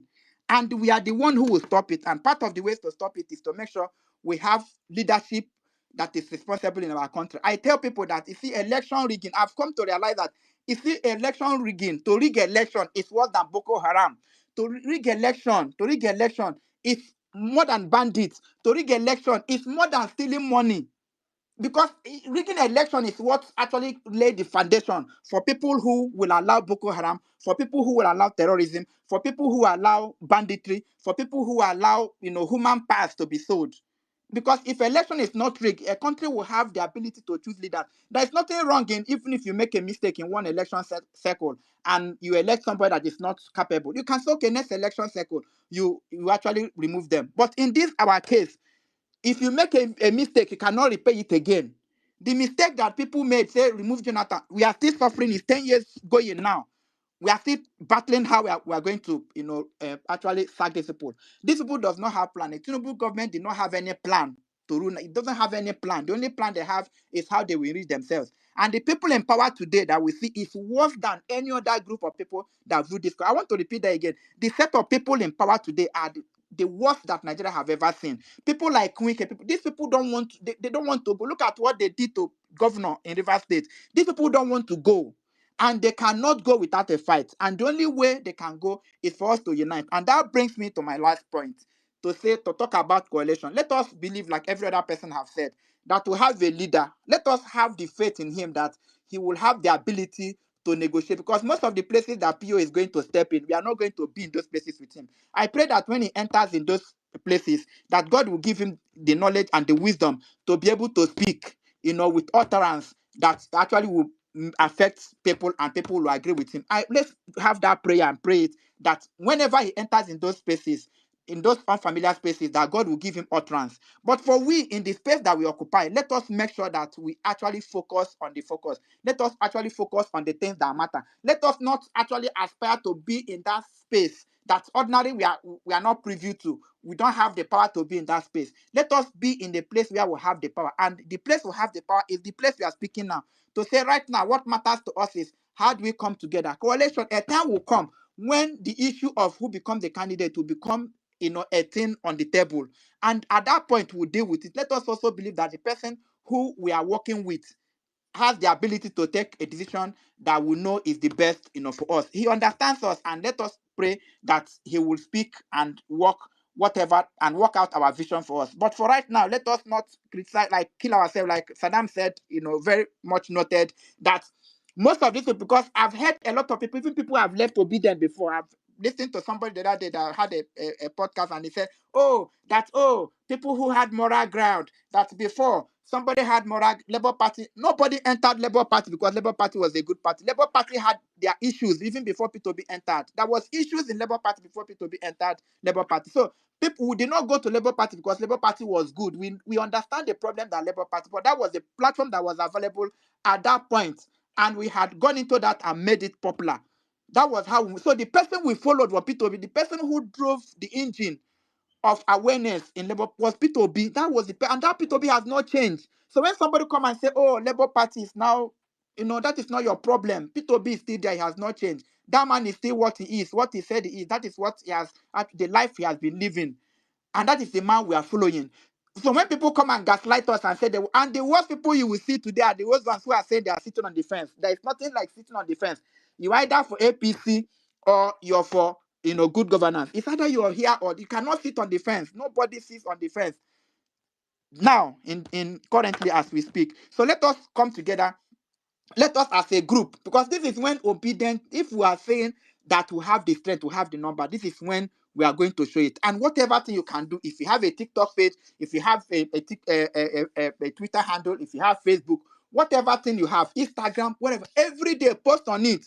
If you can't make a post, go and look for any post, read through any post or any small clip that you can have. Post it on your Facebook, post it on your Instagram. You are part of the movement. You are a mobilizer. You are the next P2B. You are the next Saddam. You are the next anybody that you can think of, and you're the next person to drive this message. Just see that you have the ability, you have the capacity to push in any way form that you know you can push.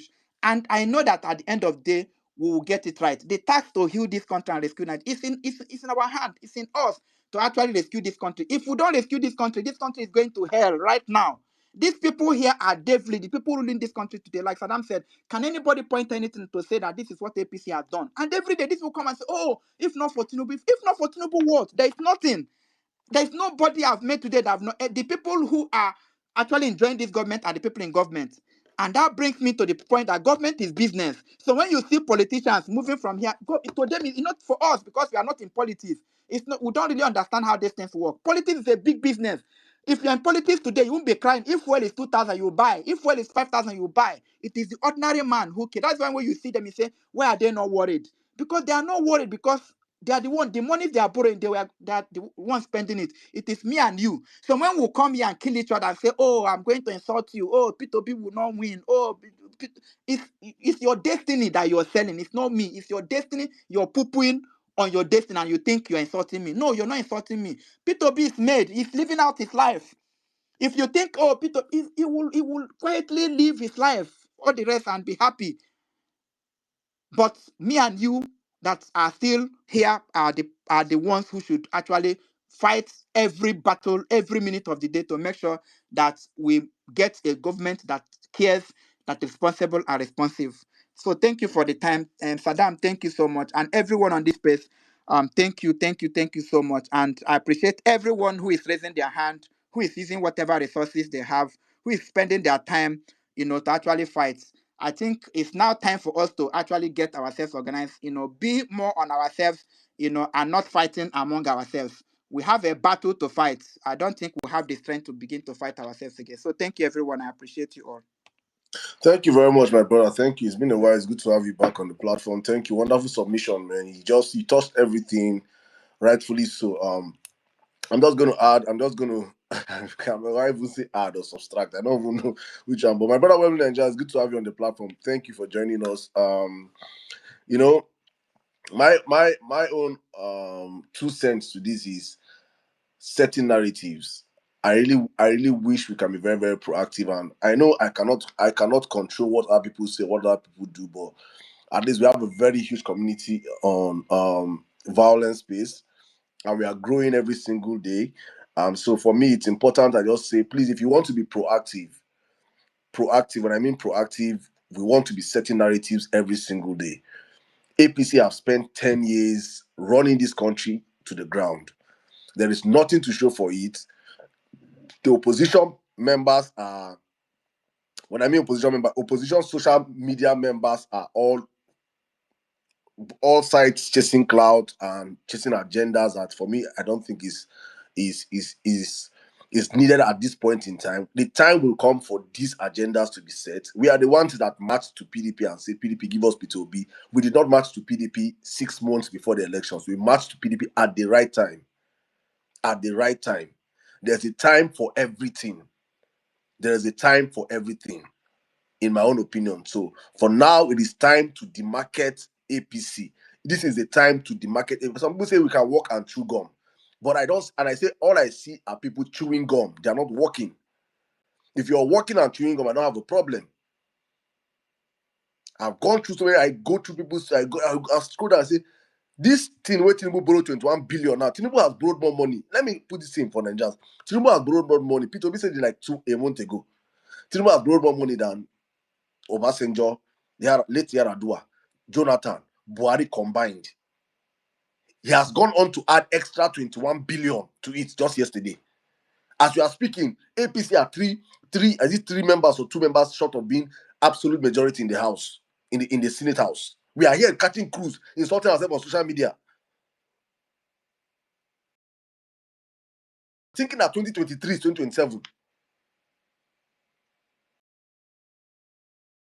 Understand how we cannot understand that times have changed. Who you're dealing with right now is a freaking this. We're dealing with a freaking.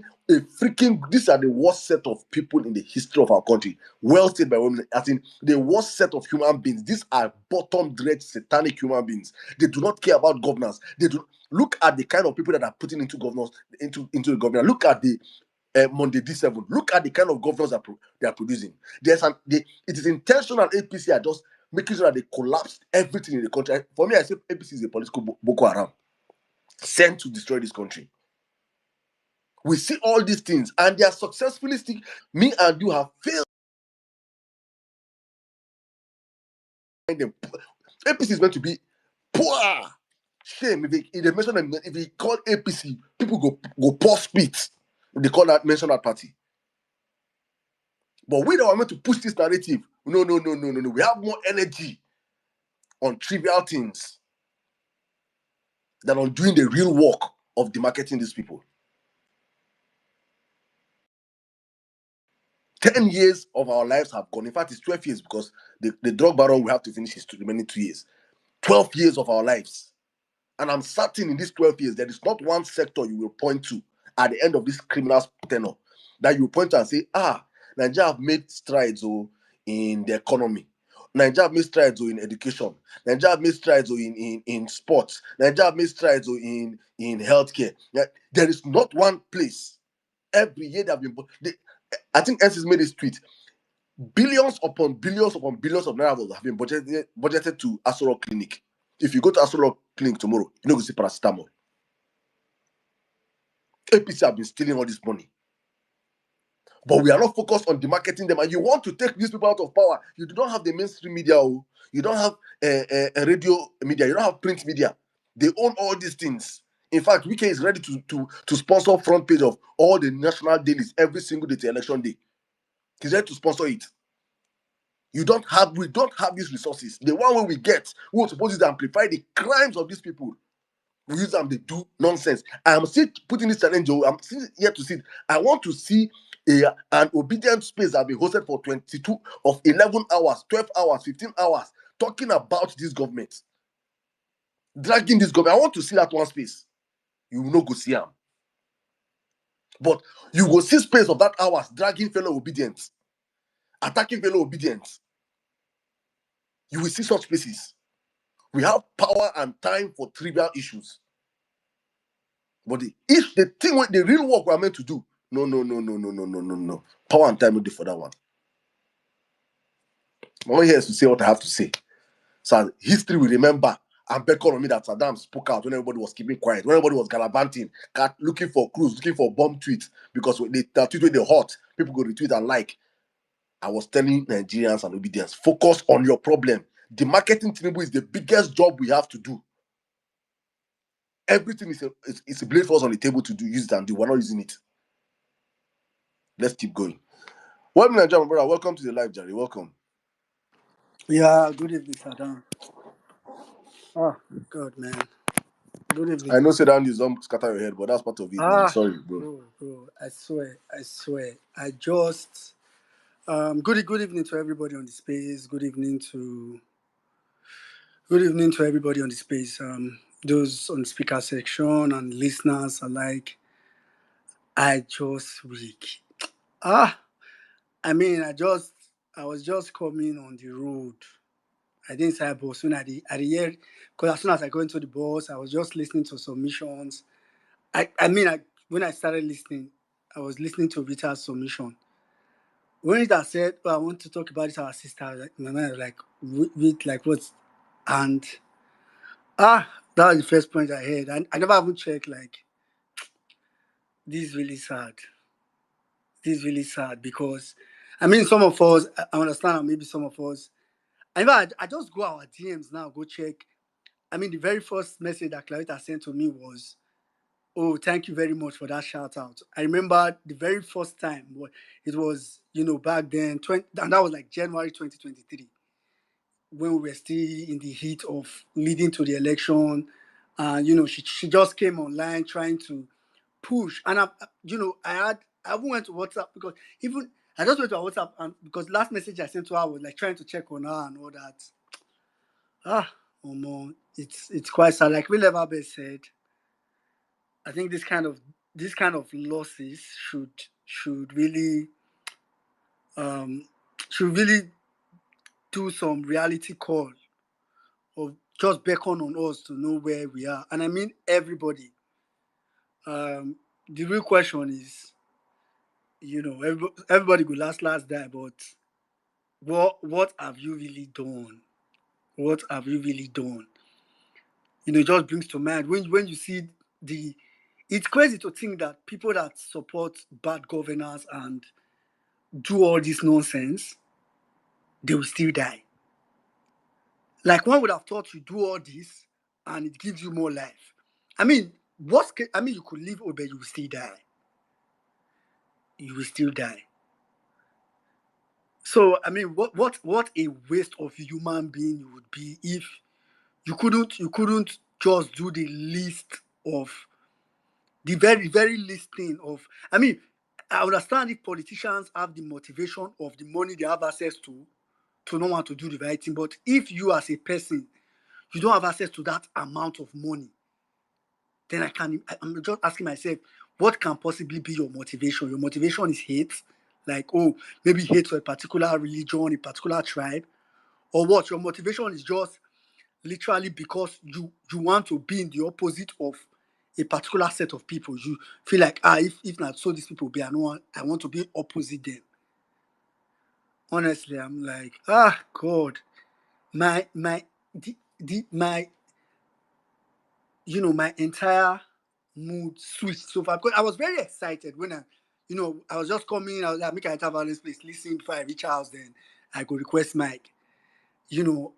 As soon as I heard it, my countenance changed so quickly, so drastically that, and I kind of understand why, because naturally, when I lose people that I rate, I know their value. Because for me, your life is as good as value. Like, if you can be a loud person, you can do everything, but if I shake you, that's so child for you are not.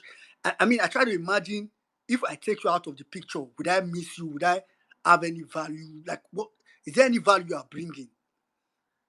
And to be honest, Clavita is one person that I know the value. I don't want to even go, like, on Twitter publicly, privately, as in someone that really, really, really just wanted Nigeria to work, even when she didn't need to. Like, she absolutely did not need to. She could have just chilled, live her best life, but she really, really and one of the things, as in, for people that don't know, like, when she was contesting for that House of Rep, she was contesting until she came and met Obidi and some of us on Twitter. And that's what led to that conversation when she was thanking me for the shout out. Because I try to support people that I feel like need support, even when I'm in the listener session. And I try to just do my own way. And I'm not talking about financial support. I don't have the kind of money to give her or anything. But, the value she had on.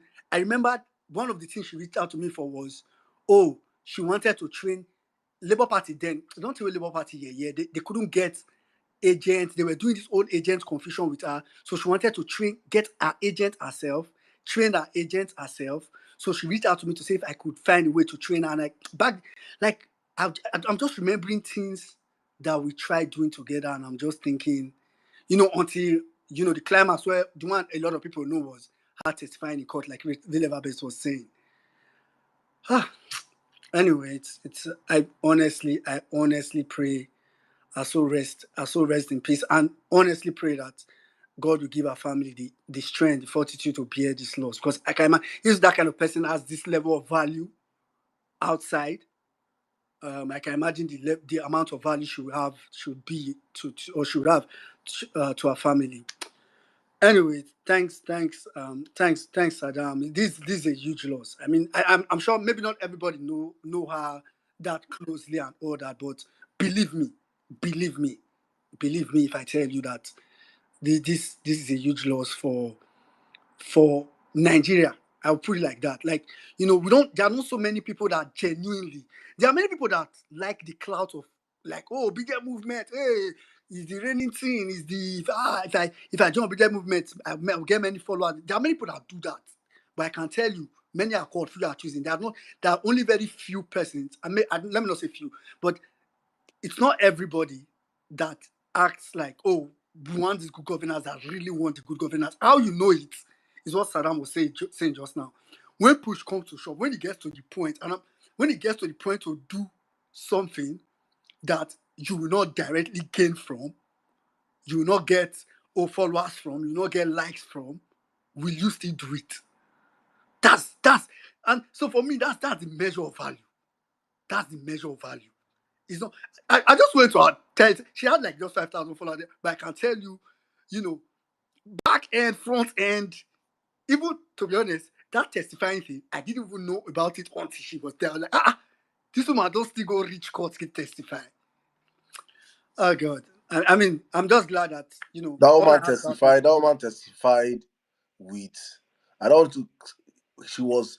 She was literally. She was literally gone as of even then, putting all this fight and struggle. So you see, when when I was saying, I say the people that really put their life and mind for this struggle. Many of them, they don't even get followers. They don't. yeah.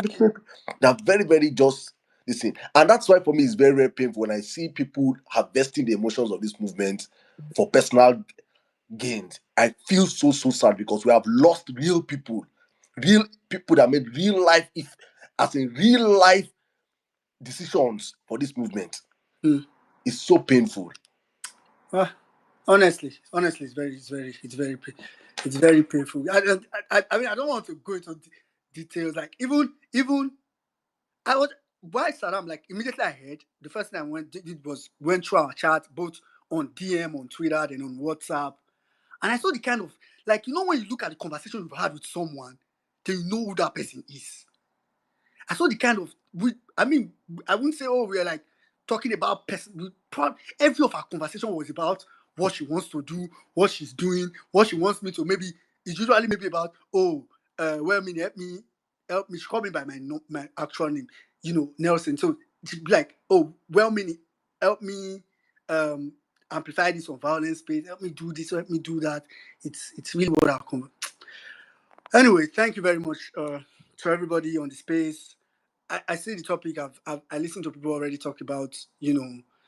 I think the only thing I just want to add my voice to is what Saddam. To be honest, I don't know. I think the only hope I have for 2027, or the only thing I see making me believe in 2027 is just knowing who Peter Obi is. And I'm not even just talking about the physical personality. I'm one of those people that strongly believe that Peter Obi is one of the person that God has anointed. And I'm not talking about Christian or Muslim, and like God has chosen for this time and season for Nigeria. I strongly believe it. And that's what it's just kind of thought I have that keeps me, if I were to go by what the coalition is doing, what Nigerians are doing, to be honest, like, Unserious is probably the best way to, the nicest way to put it. Unserious is the nicest way to. Sometimes I just see something, I'm like, as in, I've heard people talk so much about who. This coalition conversation. If you were to do a survey, or if it was possible for someone to do a research online of what particular factors have people talked about the most relating to coalition, you will discover that people have talked more about who will be the flag bearer of the coalition. You've not successfully, I mean, flag. I'm not saying flag bearer is not important, or don't say, oh, Peter Obi must be the candidate and all that. But that shouldn't be the focus. I don't think that should be the focus. Maybe I'm wrong, but to be honest, coalition, Nigerians, everybody, I'm telling you, APC is too relaxed. Ah, God. Ah, God. I feel like sometimes Jonathan could just look. They say, why didn't I get this kind of favor? Like, how's this happening? How's it happening? Like, the way Nigerians, I see different Nigerians every day. You see Nigerians that worship this corrupt. Nothing disgusts me more than people that will say, oh, Tinubu, oh, this man, he's the Jagaban, he's the didi. Before they'll fit remove this man, before, they're not going to fit. God, when I hear this conversation, my stomach starts, I'm like, are you guys okay? It's just very unfortunate. But I just had my voice to Saddam to say that coalition is not the first thing that's required to kick out APC in 2027. It's not the first. It might be important. It's probably important. But it's not the first. It's not the most important. The most important, in my opinion, let me put it like that. The most important, in my opinion, is starting from the market. I don't know if the marketing is the right word, because I feel like APC is auto demarketed. All you need to do is point people. As in, there's no governance, there's no set of person or product all over the world that is as easy as APC or this current administration, whatever, the current Nigerian political class, because now it's cutting across party. Some of them are PDP, APC, and all that. See, there's no set of people that is so easy to point out their flaws than this current political class, of course, governed by APC, chaired by APC.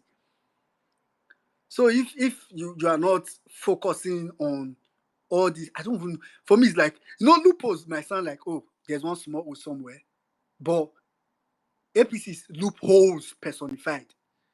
In fact, if APC was a cloth and you were looking for what they call loophole, the part of the cloth that is whole is more than the part of the cloth that is not whole. So, I just hope we can focus. I just hope we can how can I put now? They say this thing, major on the major and minor on the minor, right? Because what we tend to do a lot of time is major on the minor and minor on the major. It's very like we flip it a lot of time different ways. Let's major on the major. There are still minor things. Yeah, you can do the minor things, the entire dragging and all that. But the key for me is helping to amplify. APC should not be comfortable. I think that's what's spinning me. APC is too comfortable, both from the coalition and Nigerians at large. But that's where I would end my submission, and so I'll just bring up the remaining set of speakers that we have. Salam, I don't know if you initially had a queue, but Yeah, Justice and AK Priest. Okay, Justice and AK Priest and Final. all right, okay, let's just go by that. Justice, please go ahead. Then we'll come to AK Priest, then go to Final. Yeah, Real ever best, I agree. thank you very much. For the, 1 minute, I just agree with you. You don't leave us for streets. Make Justice finish first. Justice, go ahead. thank you once again for another day in Vawulence space. It's been an interesting expose from Fegs. What more can we say when you have bloody criminals and criminal drug barons grabbing power for the sole purpose of personal aggrandizement and looting the country dry? They will bring demons from all over the globe. Let us look at this GMO saga as an economic controlling tool. They want to control what we eat. They want to control how we make our food. They want to monopolize it in such a way that before you can even plant anything, you have to get permission from the powers that be. But then I wonder, how many more years does people like Bill Gates think that they have? They're trying to set up institutions that outlive them, that destroy humanity in its realest form and its essence, and that's very unfortunate. But I thank God that we still have people who are willing to match these guys toe to toe and expose this evil, because I see this as evil. I can't believe that right now we're talking about GMO corn, you know, and no wonder one begins to really understand why Nigerian corn naturally is not very sweet. It's the natural corn is usually sour, but over time now we're beginning to see that even corn in Africa harvested is turning out very sweet, and there's too much sugar moieties into it, and these genetic modifications actually very deleterious. Yes, I know that it must have very dangerous health implications, regardless of the gaslighting on social media. And I was one of the handles that actually called out and still calling out the influencers, people who just go sign dangerous deals with these demons that are just trying to control humanity, take their dollars, and then come to gaslight every other Nigerian. I don't know why they think that Nigerians are just dumb or what, that we cannot, think things through for ourselves. But that's very unfortunate. Politically, I think, it's clear. It is Peter Obi or nothing. Let me make it clear. This is an obedient echo chamber. It is Peter Obi or nothing. If the coalition department is not willing and able to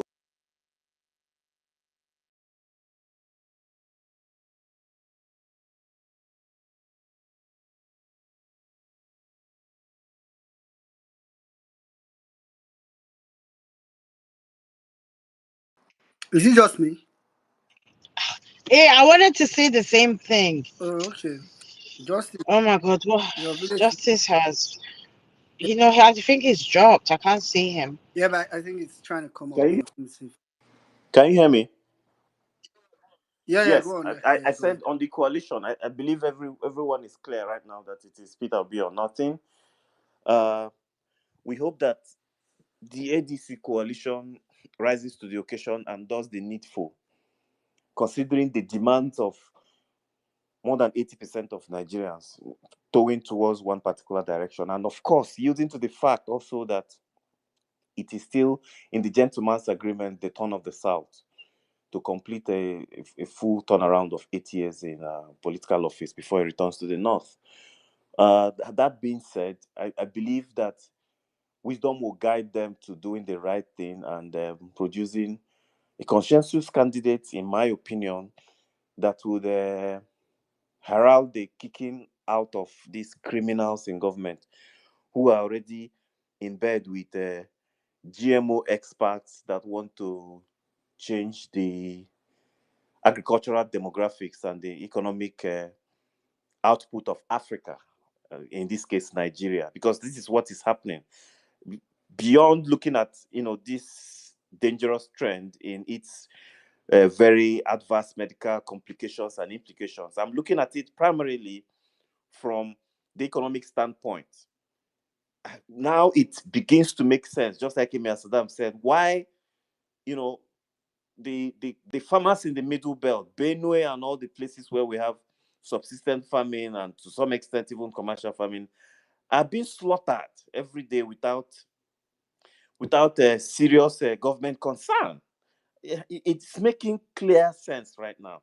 And based on security reports that we're hearing, the people who go on this killing rampage are not even Nigerians. So they smuggle in some crazy bloodthirsty animals in human form that come to, just wipe out the hardworking Nigerians that keep food on the table of every Nigerian. This is very unfortunate, and we must all rise as Nigerians and condemn this particular episode that is about to enclose and envelop Nigeria in a dangerous trend, in a very dangerous trend. APC is a cancer on Nigeria. 10 years and counting. Nigerians cannot hold on to anything. It's not our refineries that is working. Inflation is through the roof.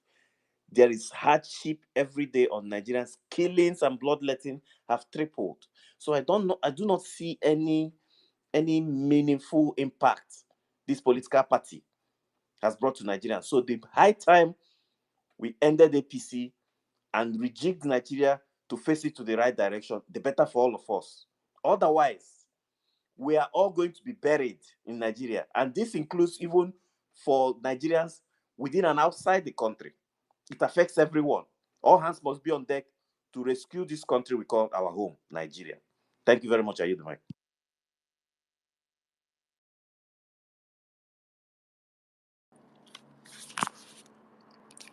All right, thank you very much, Justice. Um, can you guys hear me? Just to Yeah, check. we can hear you. Loud and clear. Yeah. Thank you very much, Justice. I mean, I understand all this. Just to be very clear, I understand all this Peter B or nothing talk, but I feel like let's what we need to do now make APC Nyas on fire. And that is the simplest way I can put it. APC is too comfortable. If we do our part, it will be easier for I think I don't even know how to put this. But anyway, thank you very much. That was a brilliant submission. AK Priest, please go ahead, after which I'll come to final. Good morning, everybody. Good morning from Nigeria.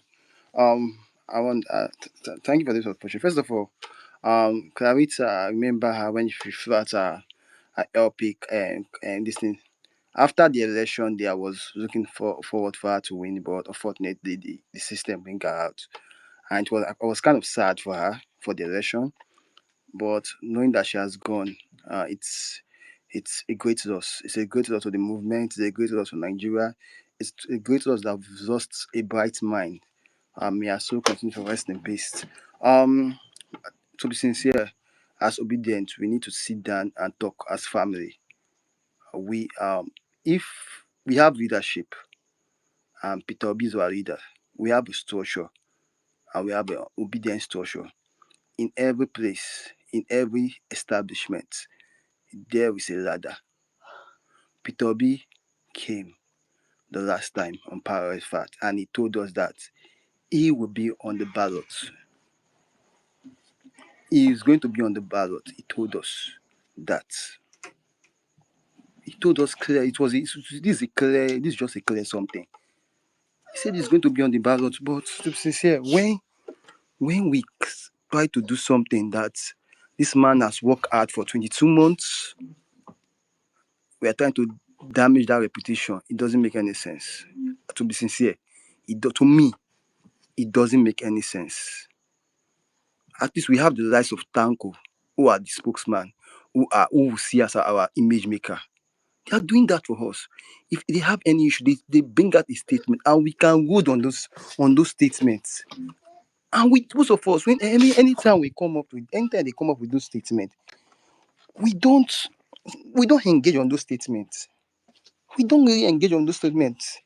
And if that statement comes, which is approved by Peter Obi, but we don't engage on that. But since this ADC come, Peter Obi or nothing, it's, to be sincere, in as much as you might feel that you are doing it, you are spoiling the good work, the good work Peter Obi is doing, engaging with people, sitting down with those who love him, who don't love him, try to see a way that Nigeria will move forward. And Peter Obi have always said that he wants Nigeria to work. That is the reason why he's doing that. Imagine Peter Obi sitting down with El-Rufai and the lives. Imagine, at least when doing the edits, you see the movement, you see the alignment, you saw everything. We don't need to. They don't need to. If you expect Peter Obi to come out and tell you that they've agreed for him to do, which means you don't know what you are saying. He will not, even though do you think that before he joined that, they don't have a plan, A plan, B plan, C? Do you think that he doesn't have his team that will negotiate for him? Do you think Peter Obi is so dumb that he don't know what he would negotiate for himself or for the better of the movement? Sometimes when we come out and do this thing, we are only destroying the good work that this man have laid. He's trying to build. It's not easy to sit with those men. I'm coming. AK, please, just 1 minute. Let's just do a simulation. Justice, are you there? I am, sir. Justice, are you in Nigeria? At the moment, no. You're not in Nigeria. AK, please, are I'm you in in Nigeria? Nigeria. Justice, did you vote in the Yes. last elections? AK, please, did I you vote in did. the last I voted. elections? I participated. In short, I won my mic win that. I participated. I went to the ward to collect. Please, can two of you send me your polling results to my DM, Saddam, check please? your DM. AK, please. I send that to another time. Justice, please send me your Check your polling DM. results to I the forward DM. another time. Also. I'll do Thank that you. for Go you on. now. Check them. So the truth is that when we do this thing, we are not doing the right thing. We are not. We are not. The truth is that if we think we have 6 million votes sleeping one side for us, we are really joking because now we have people that will write the results. We are joking. We are joking. South right now, it's not easy right any longer. Watch the pattern, watch the movement, observe it, observe the pattern. They are substituting the north for south. Observe it. I'm actually say something recently that Rivers should not be a place of where they write results. So is that not a signal? Is that not a signal? Akwa Ibom governor left. Is that not a signal? Even the governors, they are trembling, the camping. There's a signal. So we cannot do this alone. We need collaboration. If you don't want collaboration in every work life, there's a need for collaboration. You need to sit down with the good, the bad, the ugly, and discuss. And to me, I have 100% in the judgment of Peter Obi. I will not question his judgment. Neither will I come and write Peter Obi or nothing. I will not until maybe the accounts like Unisa and start or this will start saying that. I will know that that's the direction. We have leadership. And I think we should start once we start following that leadership. Read the room. We just enter coalition. We are already causing enmity among ourselves. We just enter because when we try to stop some people and say you mustn't say something, they just remove it, they will just remove it immediately. It's not nice. It's not nice. APC account now start shouting Peter Obi or nothing. Go and check most of the account that are shouting Peter Obi or nothing.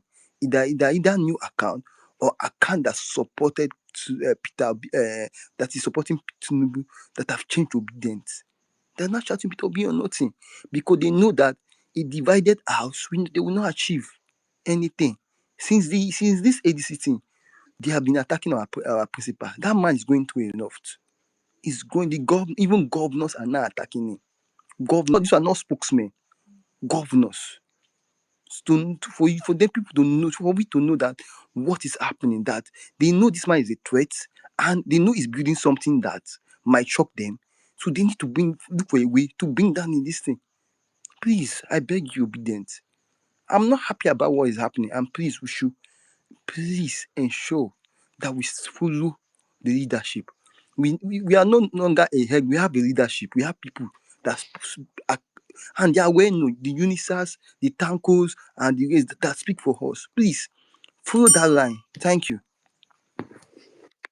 All right. Thank you very much. Thank you very much, AK Priest. Very, very, that was a very good submission, honestly. That was a very good submission. You know, AK Priest said something. Saddam, I did your live show. I think the first day of yesterday. Meanwhile, for some of you that don't know, the Emir Saddam Night Show happens on YouTube. For those of us that are not able to join TikTok, we have we'll go and listen to our own on YouTube live as a live stream of the show. And why I brought that up is because you probably remember, I don't know, I'm sure you get many people with the talk, but there was a lady that was actually also saying something similar to what AK Priest was just saying now. The need for us to literally watch and to literally watch the atmosphere and understand what is going on. And I'm just going to say this as a clue. I understand that maybe some people are really genuinely concerned that if we don't want these people, maybe they give us Peter Obi or something. They feel not yeah, we need to warn them. It might be a genuine concern. I believe most people say it out of a genuine concern. But I need to tell, if one thing you used to know, that's why I'm not so much bothered about that part of the conversation. I'm just really bothered about unsettling APC enough. And I'm not only blaming Nigerians from that, I'm also blaming the coalition for it. For those of you that were around 2013 to 2015, you know what APC did? APC, this funny enough, we are doing literally, this is like a cycle. This is exactly how it was with APC, before APC came together.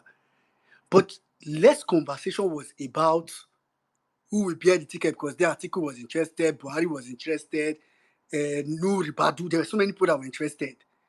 That was not the conversation. The conversation was Jonathan, Boko Haram, they are killing this. See, that was how they removed Jonathan. It got to a point that everybody was just, that's what we should be doing now. That pre-2015 phase is what we should be doing now. But what I was just going to say to settle the mind of those that really maybe feel like we need to do a lot, have you ever asked yourself, and you need to know that politicians know what's happening, just ask yourself that, why is it always Peter Obi everybody's attacking? The level of attack on Peter Obi in the recent time, like somebody like Ekip just said, to just say that governors, ministers, the APC have a gathering, a governor somewhere has a gathering, Peter Obi becomes the subject of the conversation, public gathering. Ask yourself why. Atiku is also running. Amechi has shown interest. There are many people, but why Peter Obi? You should ask yourself that, you tell yourself that everybody knows. They know. But it's just that we are not supposed to start coming out and say, oh, this everybody. What we need to do now is make APC less comfortable, honestly. That should be like the primary focus. Fina, please go ahead.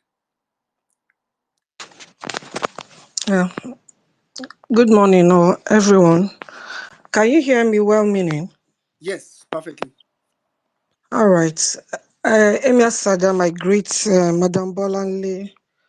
Well meaning, you came in. You didn't allow us that have been here to talk. You just took the mic. Novice, my Anyway, sister. anyways, on a lighter mood, anyways. So, just like each and every one of us here, we've agreed that APC means they don't mean anything good for we Nigerians. We all agree about it. I, for one, I believe, I trust P2B 100%. Before the collation or coalition, whatever the way they pronounce it, I've always been is Peter Obi for me, nothing else, right? And coalition coming, and yes, a lot of things Emir Saddam said we were doing wrong. People, assuming things that is not there, things that is going to be there, just putting ideas on the minds of the people we know that means, evil for us is something that is a no-no for me.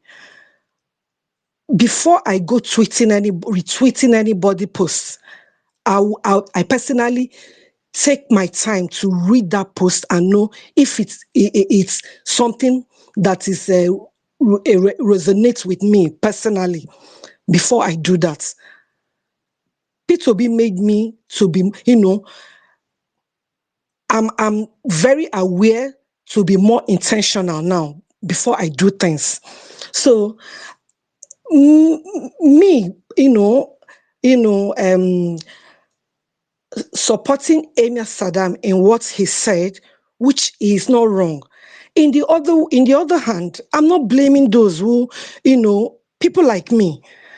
The guy that spoke last, is it AK Priest? Or I'm happy he said what he said. He said those who are saying that, who are still saying that, are the people who just joined, who were APC before and now are obedient, not quite long. And no, a lot has happened. People are not happy. We have not done 1% of what APC did during Jonathan. So when it comes to that, I'm not blaming them that much because I'm part of it. And before this coalition, if you check my post, if you go to my page, you will see I've always put down my foot to say it's my P2B, my principle. So if now is people are taking it the other way, making it look as if we are the one doing the wrong thing. I don't want those who are doing that, who in a subtle way, let me use that word, reminding them that it's our PO or nothing, that they are doing anything bad. No, they are not doing anything bad. I don't believe in people coming out because this coalition, I don't even join. I rarely join any space that is not violent space. And even if I see somebody I feel okay, I respect, is on this space, and I get there and I look at the topic and I say that this is what they are talking about, I move. I don't even join them. I don't post anything about coalition after that first week. But me standing on my ground, still saying that gently, because I'm not abusing anybody, I'm not letting anybody feel less of themselves, that they cannot be a presidential candidate or nothing. No, I've never done that. But for the fact that in my own little subtle way, I'm still telling them that this Peter B is who I stand for and who I believe. I don't want to have that impression that I'm doing anything wrong. I don't really want to. Where it pains me is that people go on live discussion talking about things that we have not even started, assuming things, putting things in the mind of the enemies, what they're not even thinking about, giving them ideas of things that is not even visible. That is what I don't agree with. But me still standing on my ground, that is my PO, and I'm still selling my PO in the right way, that he is the best. I don't think I'm doing anything wrong, Emia. I don't. That aside, now the GMO saga that is happening, I just want to employ us. We know that the people in the authority now, they mean no good for us. So it will be in our own best interest to be intentional about what we eat. To be sincere with you, I'm scared. I'm scared of eating some certain things. I'm scared of eating so many things now because it's as if, my life is in my hands, except just God. So we should be intentional about what we eat now, because nobody is regulating any NAFDAC nonsense now. Nobody. After Dora Akunyelu, nobody is doing anything now. May her soul rest in peace. Nobody is doing anything now. So we should do everything possible to be intentional about everything that goes into our mouths, to know that we are not safe. The country where we are today, we are not safe.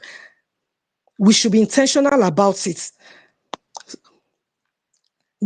That is all I just want to say. That's all I have in mind to say. I'm not doing, as far as I'm not attacking anybody. I'm not showing it in a violent way, or saying things that I'm not supposed to be saying, putting ideas on evil people's mind about things that is yet to come. I personally have been with violence since 2023. The last election, and I'm not new. I know what is on ground. I know what is happening, but it will not stop. It will not stop me from saying that it's my P2B. Don't give me anybody. Thank you. All right. Thank you very much, Fina. And nobody says you should. Bless you that we can not go to take say those of us we know they say Peter B or not to say now we don't know say for I our don't mind. know. We know. So But I mean that's only 90 Let minutes. me help. Let me Eh, help her. go ahead. Let me help her. But I feel, do you understand what it means by there's time for everything? But I feel, Yes, I do. Amy, so, I so do. you understand the basics of timing, right? Yes, I do. If And you I understand the know. basics of I timing, know. then you should know that there's. Amy I'm Saddam, coming. I'm I'm not coming. I'm coming. Wait now. We okay. allowed you speak. Let me help you. Let me help you so you understand where we also how we are thinking, because I understand how you people are thinking. I understand how many of you that are saying this are thinking. Right? I'm of the opinion that there is time for everything. People say we can walk and chew gum at the same time. I perfectly understand and agree with that. What I am saying is simple: is that the time right now, this is time to plant, not time to harvest. Process. Okay, yes, it is true that many of us are new in politics. Many of us are first timers in this politics, but at least there's a history that we can go back and look at how other things have outplayed itself. You don't love PO more than I don't think anybody loves PO more than I do. I don't think. And I can say it based on what I've put in personally.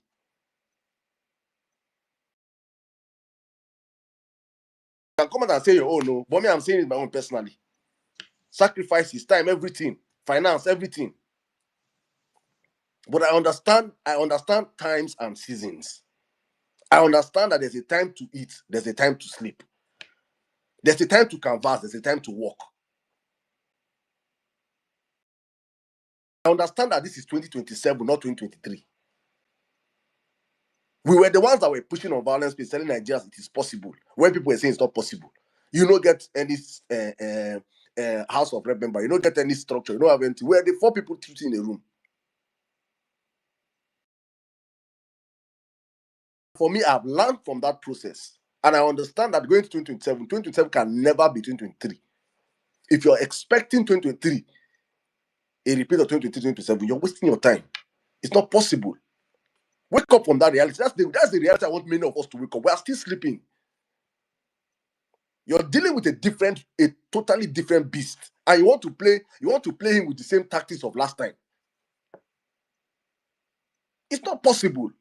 You need hands across the Niger. That was why immediately after the elections, I personally started platforming northern handles on this platform, reaching out to our northern brothers, those that were disgruntled, those that were seeing Tinubu's failures, that were shouting. I was bringing them on the platform. Many obedience were insulting me, attacking me. They have to apologize first. So, many of us have this ego of holier than thou. Now we holy pass. Now we know Nigeria. Now we love Nigeria pass. Oh, so now why should you platform this Arewa voice? Oh, he has to apologize. Hey, and I'm like, do you guys think you're going to 2027 with the same formula of 2023? To advance, you're dealing with an advanced machine. You have to have advanced systems to tackle this machine. You have to sit down with people that you don't necessarily agree with. And when you're sitting down with those people, you have your agenda at heart. You do not carry your agenda at heart and put at the front of the table first. No. It's common sense. It is understanding that, Omo, let's see, I want PO to be my candidate. But let me tell you what I can offer. Let me show you that we can work together. It is after I've given you PO or nothing. Will you go and defend the votes in Northeast? Will you go and defend the vote in Northwest from Twitter? Will you go and defend it? Let me know. Will you go and defend the vote in Kanu or in Kaduna or in Gombe? You will not do it. It's the same people that you're pushing your distance on top of them that will have to do that work. So you have to understand that you have to come in from the position of dialogue. You think they don't know how powerful the obedient movement is? You think they don't know that they need us? They know that they need us. They know that they cannot win the election without us. To also understand that this election, when before the coalition, many of us knew about this coalition for months, but we kept quiet. We were just watching it to come out to fruition. But we were pushing a campaign on this platform, Rig and Buy 2027. We were pushing. Why are we not pushing that campaign anymore? Because the structure to make sure that rig and pie can happen is a coalition.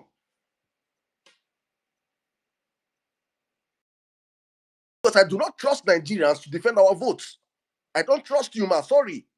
I don't trust myself either. Sorry. I don't trust all these noisemakers on social media also like me. Sorry, I do not. How many of us are on social media? 2 million less. Real numbers in a country of 200 million. We are not that important. I am bringing us back to reality to understand.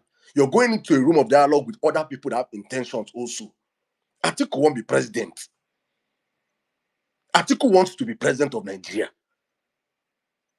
He has been campaigning since 1993. I was barely working. He has every right to want to contest for presidency. You will not bully him and tell him to cede you his position. You have to come up with superior arguments, not shouting, superior doings. That was why many of us pushed for the PO's birthday to be as loud as it was, to show them that we still there, because we were shouting behind the scenes that obedience structure no day, obedience structure no day. We had to make sure. Not many people had sleepless night organizing it, but which people took the glory of that thing is people on Twitter still for bomb tweets, engagement. The real people that did that work behind the scene, many of us don't know them. The real people that will take the work of the hard work on social on election day, they are not on social media. You don't know them. Our utterances on social media can spoil the work of millions of people back home. It is just common sense. Yes, you want P2B. Yes, I want P2B. But I'm entering a room with people that have their own, that people that want Erufai, that people that want Amechi, that people that want Atiku. I don't have to bully them and tell them understand. Oh no. I will show you reasons why. I will keep selling my candidates every single day. I'm making tweets. I'm seeing what P2B. Look at today. Our northern brothers brought out P2B's achievements in Kano. Umza Rice. People that are not looking for chaos will normally just carry that news and amplify it. Amplify the news and go viral. P2B actually, when a man in Kano State was looking for money across different banks to support him, they all rejected him. P2B was one that signed it off for the man. That's one of the biggest rice millers in the country right now. Amplify to sell our candidate that will produce the results that we want. We will not do it. When we get P2B, when the coalition finally comes up and says, okay, it's P2B, you now come and start meeting all these people and say, I beg you, you're supposed to help us protect our vote for Northeast, though. You'll spend months insulting them, barraging them, calling them names, calling them this, calling them that. That's not how politics work, my brothers and sisters. This is the hard truth that many of us don't want to listen to, but I have to say it. Politics at this stage is about dialogue. Every one of us, we have done one round already. We are no longer amateurs. We're supposed to keep our emotions aside and get ready for what. If you want P2B, you have to do the work to get P2B into office. You have to do the work. P2B, he came out and said, I am in the coalition. Because even him himself, he now knows what I'm saying. That for him to get into himself, for him to beat Tinubu, he can't do it alone. He can't even depend on the obedience alone. It is the hard truth. Of us on social media now, I did a ramble sample now. I didn't want to just talk of up here now. I say which of Indian Nigeria. My other brother was saying in Nigeria, you know, vote. It's the truth. No one just come talk all these things. People where they ground, where they do this work, then let's not be spoiling this work for them.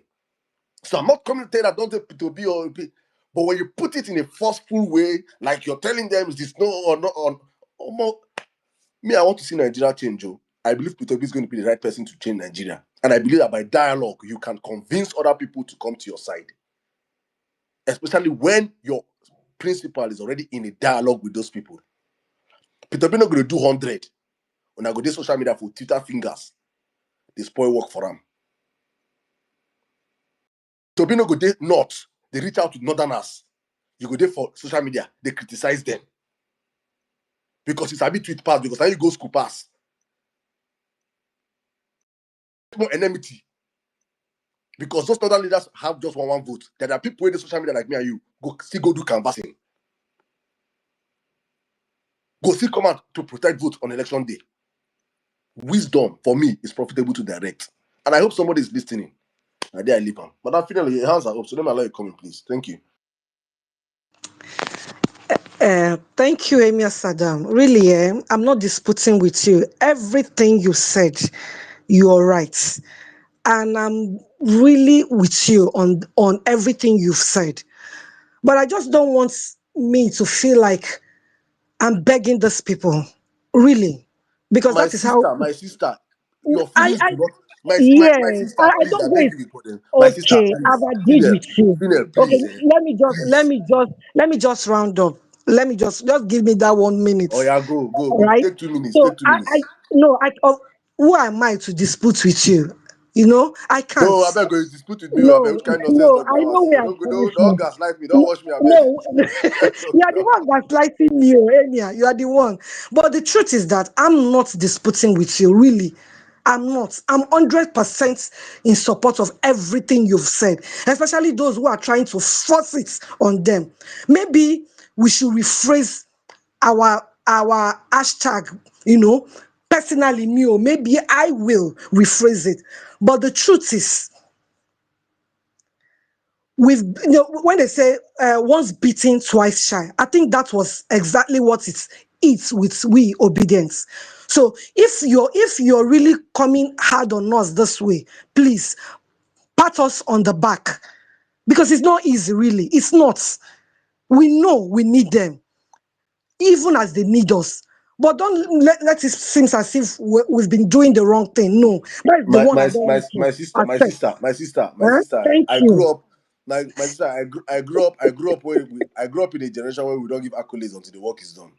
Yes, I will and that never, is let me tell you the truth, I will and that is never my part. I will, mom. May my her soul sister, rest wait in wait peace. wait Huh? that pattern you need, that pattern you need, no Saddam will give you, unfortunately. No, I'm I not. I'm can not talking about parting of I can result never now. give obedient pattern until we win, until we deliver PO.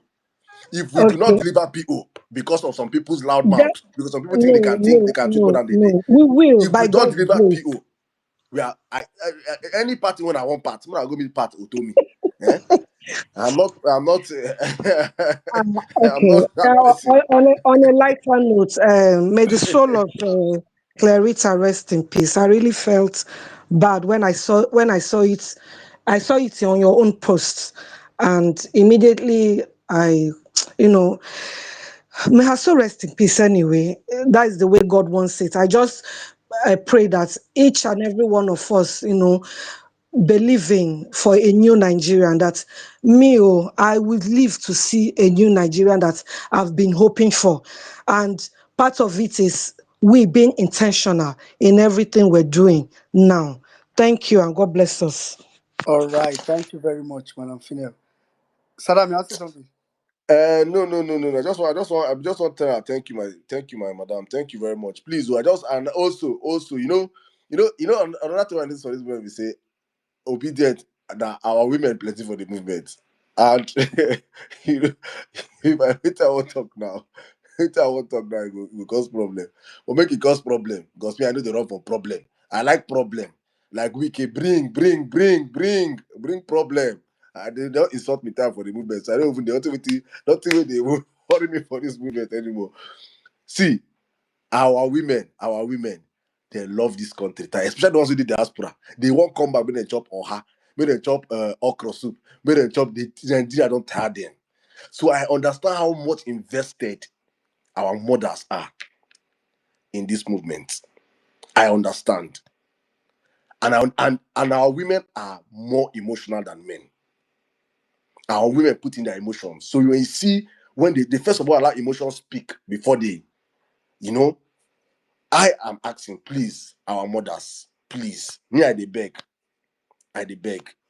make we channel our energy for now, hmm, in dragging and exposing this criminal government. When the time will, so that you people not even expend this your energy. It's a very, this is a marathon. We are playing sprint race. It's a marathon. Coalition and marathon. They just start. So by the time we are getting to when finish line, we will have enough energy to push. It's all I am saying. We are watching APC and Tinubu get away with murder every single day. And we are not expending these emotions towards that direction. We are not doing it. As long as people have come out and said, I will be on the ballot in 2027, that alone should be a consolation. What I feel like right now is happening now is like the children of, if you're not a faith-based person, but it's like the children of Israel, right? When they will take, don't they say, I will take you to the promised land. God don't talk about. But then, despite every single day, they look for new miracle. Then they look for new thing to satisfy them. They are in that spirit of doubt every single day, spirit of fear, spirit of worry, spirit of every single day manufacturing problems where there's no problems. Just I do not understand, and that's where we are. People have come out and said, "I will be on the ballot." Why can't we respect and believe that and work now towards making sure that he eventually comes on that ballot without us necessarily burning bridges? Because whether we like it or not, to deliver PO or in 2027, we need the hands of every single person, every single well-meaning Nigerian, from the north to the south to the east and the west. But when you burn bridges right now, in your demands that cannot be met today, your demands that cannot be met next month, your demands that cannot be met in 6 months' time, you're burning bridges, insulting yourselves, insulting people over nothing. That doesn't show that you might be educated, but that doesn't show that you have wisdom in you. Now there I go leave them. Well, Ninja, back to you, please. Yeah. Thank you very much, Saram. Saram, that submission you did before this one, after that submission I need to class that submission. Like everything you said on that submission is, I really wish anybody that was not paying attention at the time, when the space ends, go and listen to that. I don't think there's any better way to explain the times we are in than that. Sound like, I don't even know. Now you consider and say sound dash, maybe to people that are in that mindset, but to be honest, that's just the time we are in. That's a full explanation of the times that we are in. All right, let me just quickly go to Mr. Goswell. Please go ahead. Okay, can you hear me?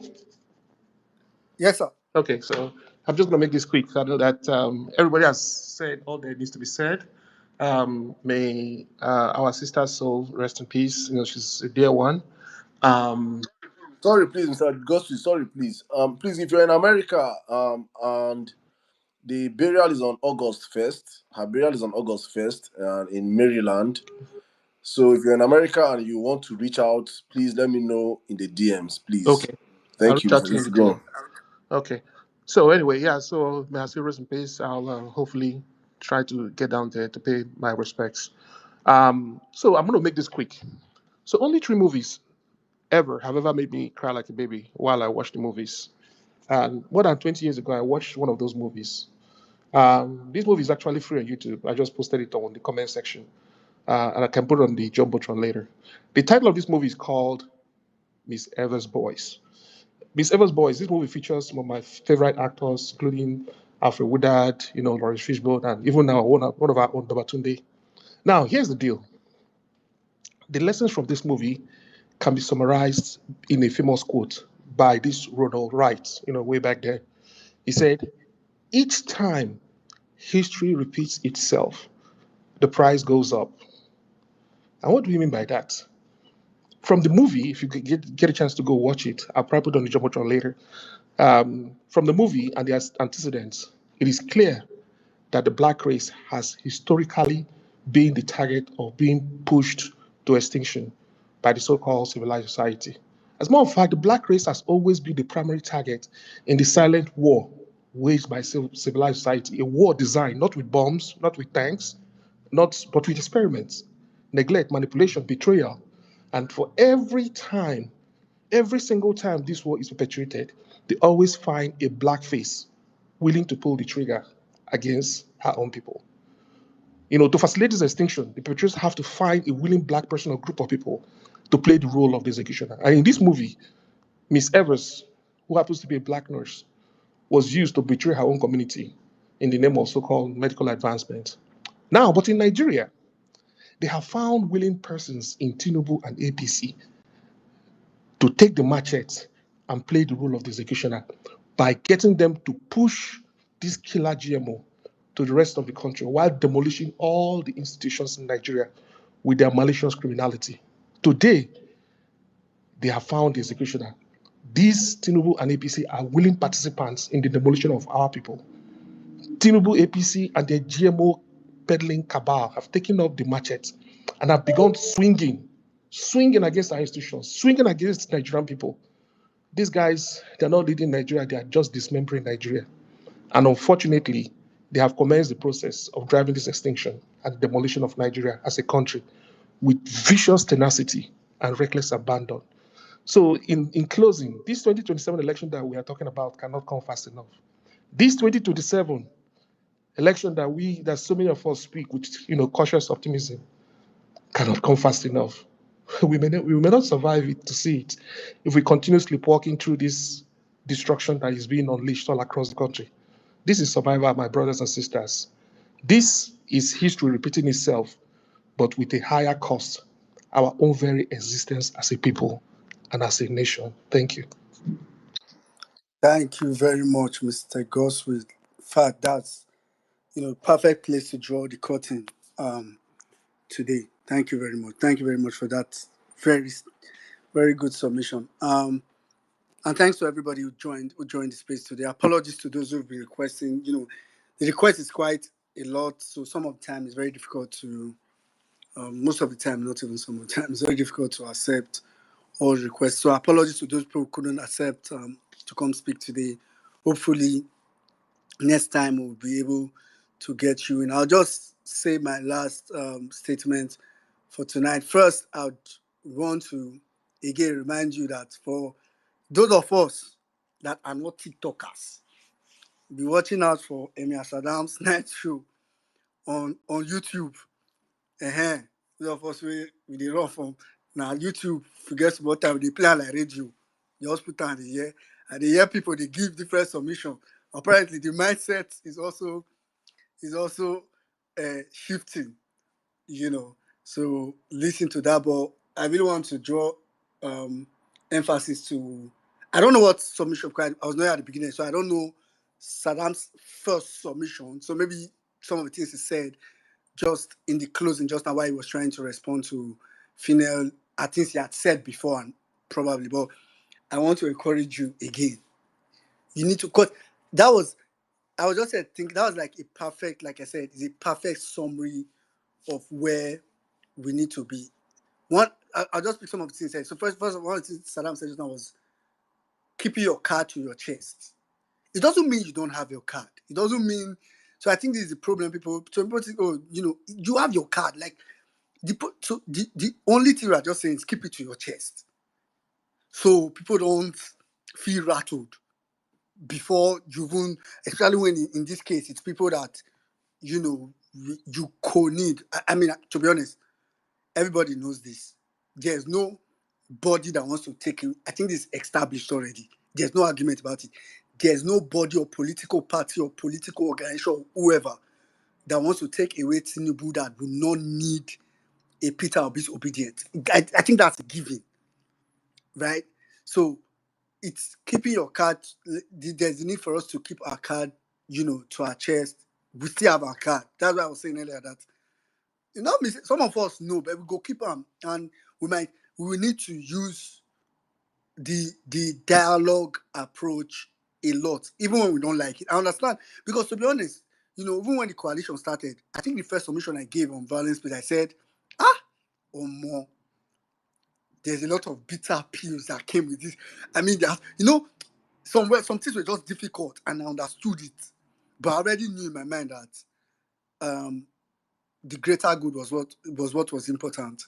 So I think let's sometimes look beyond the immediate satisfaction. I don't know how to put it, like the immediate need for I was right or something. Oh, I did the right thing. I'm the right person and all that.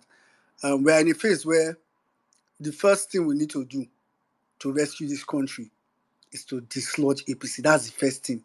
After that, we can now we are even lucky. We are lucky now that we have a Peter Obi in the picture. That's one of the very first things I said about Peter Obi on his birthday. We are lucky that we have a Peter Obi in the picture. We don't have to deal, with a Buhari for all his words, for what is what. He meant well, whatever.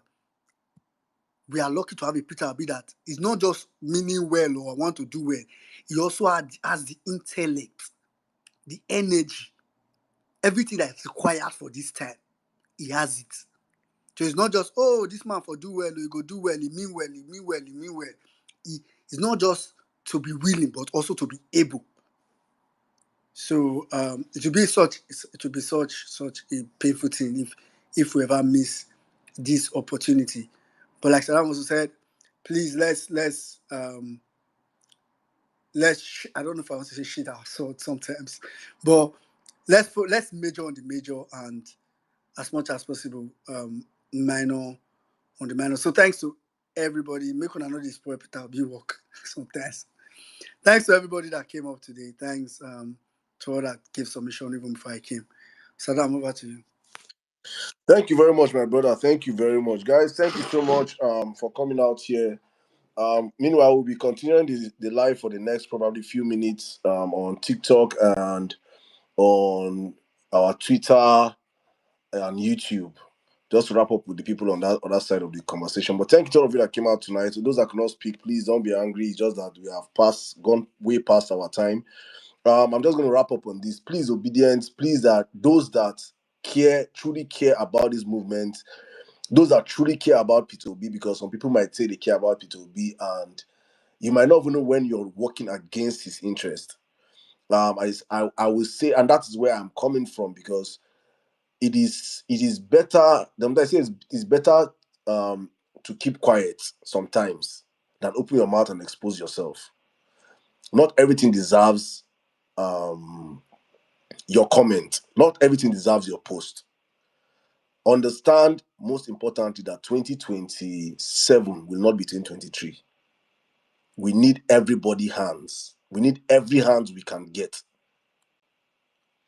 There are things that you cannot do that I can do. There are things I cannot do that the next person can do. But when you see people that come up with the ego of, it is all about us in 2027, I tell you the truth, is that they are naive or they are just harvesting the energy of this movement.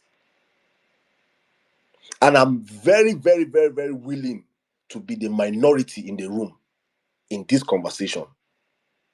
Because there's something I always say, that there is nothing greater than time. Time is the revealer of everything and everybody. And if I am saying something that is wrong, time will reveal it. If I'm saying what is right, time will also reveal it. But God knows my heart that I have never been in this movement for one day to push or chase clouds. I want to see Nigeria work. I want Nigeria to work. And I believe inherently deep within me that Peter Obi is the right man to lead Nigeria. And I also understand that for Peter Obi to achieve this dream, he needs the hands of every single person.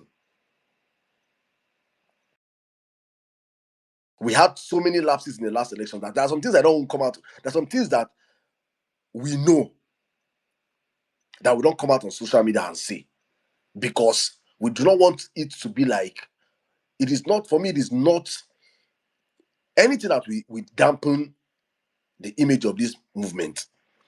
I will never come out and say it on public. I will keep it inside me. I have fought so many people at the back channel in this movement that you will never for one day see Saddam come out on social media and talk about it. I have collected so many accusations for other people in this movement that I would never come out and would defend myself. I just collect them and go. Because for me, it's not about me. It's about how can we move this movement and deliver the best politician in the history of Nigeria. I'm not saying it. You can ask, you can go and fact check. There have not been any P2B in the history of this country. If we miss this chance, because some of us want to feel like we can tweet or we can talk, problem for us. So for me, it is about building bridges, expanding the base. For some people, they don't want new voices. They want to still be the alpha and omega. Maybe we say only us they talk. Many of us were nothing before 2023 elections. Many of us, I had less than 1,000 followers. I was just a normal guy trying to go and watch football, do my Arsenal banter, and leave. I'm not here for this. I don't come here for anything. This is not what I'm here for. And so with many of us, well, it seems like many of us have the rave have gotten into our head. We have forgotten that we are truly looking for a country that works. And if you want to uproot a monster like Bola Ahmed Tinubu and his gang, you need all hands on deck. You need the support of every single person. You cannot do it alone. We cannot do it alone. And I'm telling you guys, go and check again. Major people that are pushing and trying to divide this coalition or fight. Because I'm saying it. My first call right now is coalition. I am for the coalition. I need P.O. to be in that coalition. I need him to be in that coalition. I need him to be the flag bearer in that coalition. Because I do not trust all these people that are shouting P.O. or nothing on social media. They cannot deliver P.O. I do not trust them. I'm saying it right now. Go and tell them. When you see them anyway, say Saddam say that he does not trust you people. You people cannot deliver. You people are all talk. Talk and no walk. I hosted Vawulence space here for 48 hours. Or this 72 hours post-election. The same thing, all eyes on the judiciary. All talk. We are not coming in with people that know how to walk. Pio is not in a room with people that know how to defend his vote and protect his vote. Because he does not have a voting problem. He has a defending of his vote problem. It's important we understand these things. It is bigger than our ego or our emotions. Keep your emotions at check. You don't have to like Saddam. You don't have to like me. I don't even care to make you even like me. I don't want your like, say. Because if Nigeria works tomorrow, will come they carry your if everything is smooth, can they say Saddam going to give Saddam from the Nigeria where they work something. It's for your own benefit. It's for my own benefit. I'm doing it for my own selfish reason. I want Nigeria to work. You have to be selfish with your intentions and keep your emotions at check. Every post I see of a PDP person, I go under the comment section. It is obedience that amplifying it. If you go to Renan Mokri, it's obedience that amplifying him. If you go here, it's obedience that amplifying him. You say that they are creating a narrative. They don't have the wherewithal to create and push narratives on social media. We are the ones that amplify the narratives. You can just block these guys or mute them and mute them to let them tweet their tweets. They will be tweeting to an empty room. You know what you want. Keep your cards to your chest and get more people to your side. To defeat Bola Ahmed Tinubu, you will not use the strategy of 2023. If you think you're going to use 2023 strategies to defeat Bola Ahmed Tinubu, you're wasting your time. And I'm not here to waste my time. I'm here to tell you the real truth. Not phony truth. Don't be English truth. Real truth. The hard truth that will pain you. You to defeat Bola Ahmed Tinubu in 2027, you have to have a new strategy. And PO, in his wisdom, understands that. That's why he's in a coalition.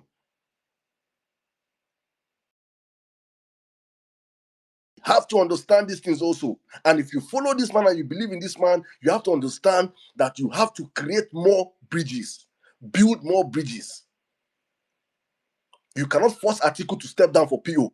You have to dialogue with Atiku. You have to offer him, negotiate with Atiku to understand why he should step down.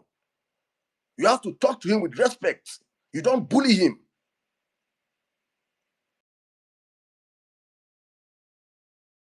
Every right to want to contest for elections also. The same thing with Amechi, the same thing with El Rufai, the same thing with every one of them in that place. You have to understand these things. You must not rest. You must not like them. Wisdom is profitable to direct. If you stoop low to conquer, it doesn't make you a weak person. It makes you a smart person. And I believe that we should be the smartest in the room. If only we can keep our emotions at check. And I pray we'll do. I pray somebody listens to this. I know tomorrow again you will see spaces they will open, coalition or nothing. I will know they will do that. These are the people that are harvesting your energy, harvesting your emotions. Allow them go on. If you're sensible enough, you will deduce what is happening. You will deduce what is happening. Meanwhile, then they carry GMOs. They've messed up Nigeria. Tinubu is going free. They will not open rooms to drag Tinubu. They will not open rooms to talk about the things that will put us in a very strong position going to the coalition. They will not do that. They will open room to harvest your energy and your anger and your emotions, and at the same time, they're spoiling the work of a man that only means well for this country. A word is enough for the wise. Thank you to all of you that have come out here tonight. God bless you guys on X. We're going to be screaming real quick down to TikTok. If you want to join us on TikTok, please, you can check the link up on the Jumbotron. But meanwhile, thank you so much, Abra Welm in Nigeria. Thank you. And you guys heard from P-Shegs. P-Shegs will be here hopefully next week. I'm going to say I can organize and bring in the top professors that can come in here. It's going to be an all-educative space next week, Thursday, talking about GMOs and everything. As usual, the state of the country. I don't understand, and I'm please pushing you guys again. If you want to join the violence space agenda team, what we're doing there is to set agenda and narratives, positive narratives that can portray our candidate in the best light and at the same time expose the shenanigans of this government. Because for me, it's all about working. How you can take Tinubu out is by working. You have to work hard, work smart. So if you want to join us, you can join. You can click up on the there's the WhatsApp channel up, WhatsApp channel in the comment section. Just go find out there. You can join us up there. We're going to start setting agendas from next week because we cannot be sitting down and 10 years of our lives have been gone wasted by APC, and all Nigerians that are meant to be calling these things out are talking about is an event called coalition candidature that will not happen probably till the next 9 months. For me, that is the height of misplaced priorities that we must address. Nobody's talking about it. We, from the violence space, I believe are the most enlightened people, have to talk about it. Until I see you guys next week, you can always join us every night, 9 p.m. Nigerian time on the apart from weekends. So I don't think we're even going to do tomorrow. Probably we'll have to shut down today. The next week we'll come again on Friday. Because I think my brother Jimmy is going to have his show tomorrow. I don't know if I'm going to be hosting tomorrow on TikTok. But if you come out tomorrow on TikTok, if you see me, you see me. If you don't see me, my brothers and sisters, you see us on Monday, hopefully 9 p.m. Nigerian time. But we're going to go back to TikTok right now to continue the conversation. If you want to still join us there, please go on TikTok. Or you can click on I can see over 2,600 people already on our YouTube and the X video, space. But thank you guys, all of you, and thank you so much. Also, please, if you're in America, please, if you're in America and you want to reach out to what's this lady's name? Our sister that we lost, her family, please let me know in the DM. They're at Maryland. The burial is on August 1st, and I really wish we can have representatives over there to commiserate with the family on that day. And if you can, let me know. I'm going to just reach out to her husband and see how you guys can, link up over there. But thank you to all of you that came out tonight. God bless you guys. Well in Nigeria. I see my brother. Thank you so much. Mommy Bolanle, P-Shegs, Godfrey for Nigeria, my sister Finel, Big Idan, my bro, what's happening now? My brother Captain Jamie, good to have you on the platform. Omega XD, bro, Honorable, Nabokina Geri, Nosre, Mama Wakiri, Emmy Craze, Real Ever Best, Mary White, Dr. Mary White, Dr. AI, Odun Tutu, Mr. Tony, is the first son, El Ray, my brother Amodak, Comrade Solo, Vinny XL, Temitope, my sister, Ezudo, David Gregory, Ada, Pavik, Odogu, Big Zaddy, Julius, Wake Up, Ty, Son of Man, Dr. T, Oladipo, Steve, Clever, Michael, Mazi, Chinemerem, Damilola, UG, Hilda, Mighty, Olayemi.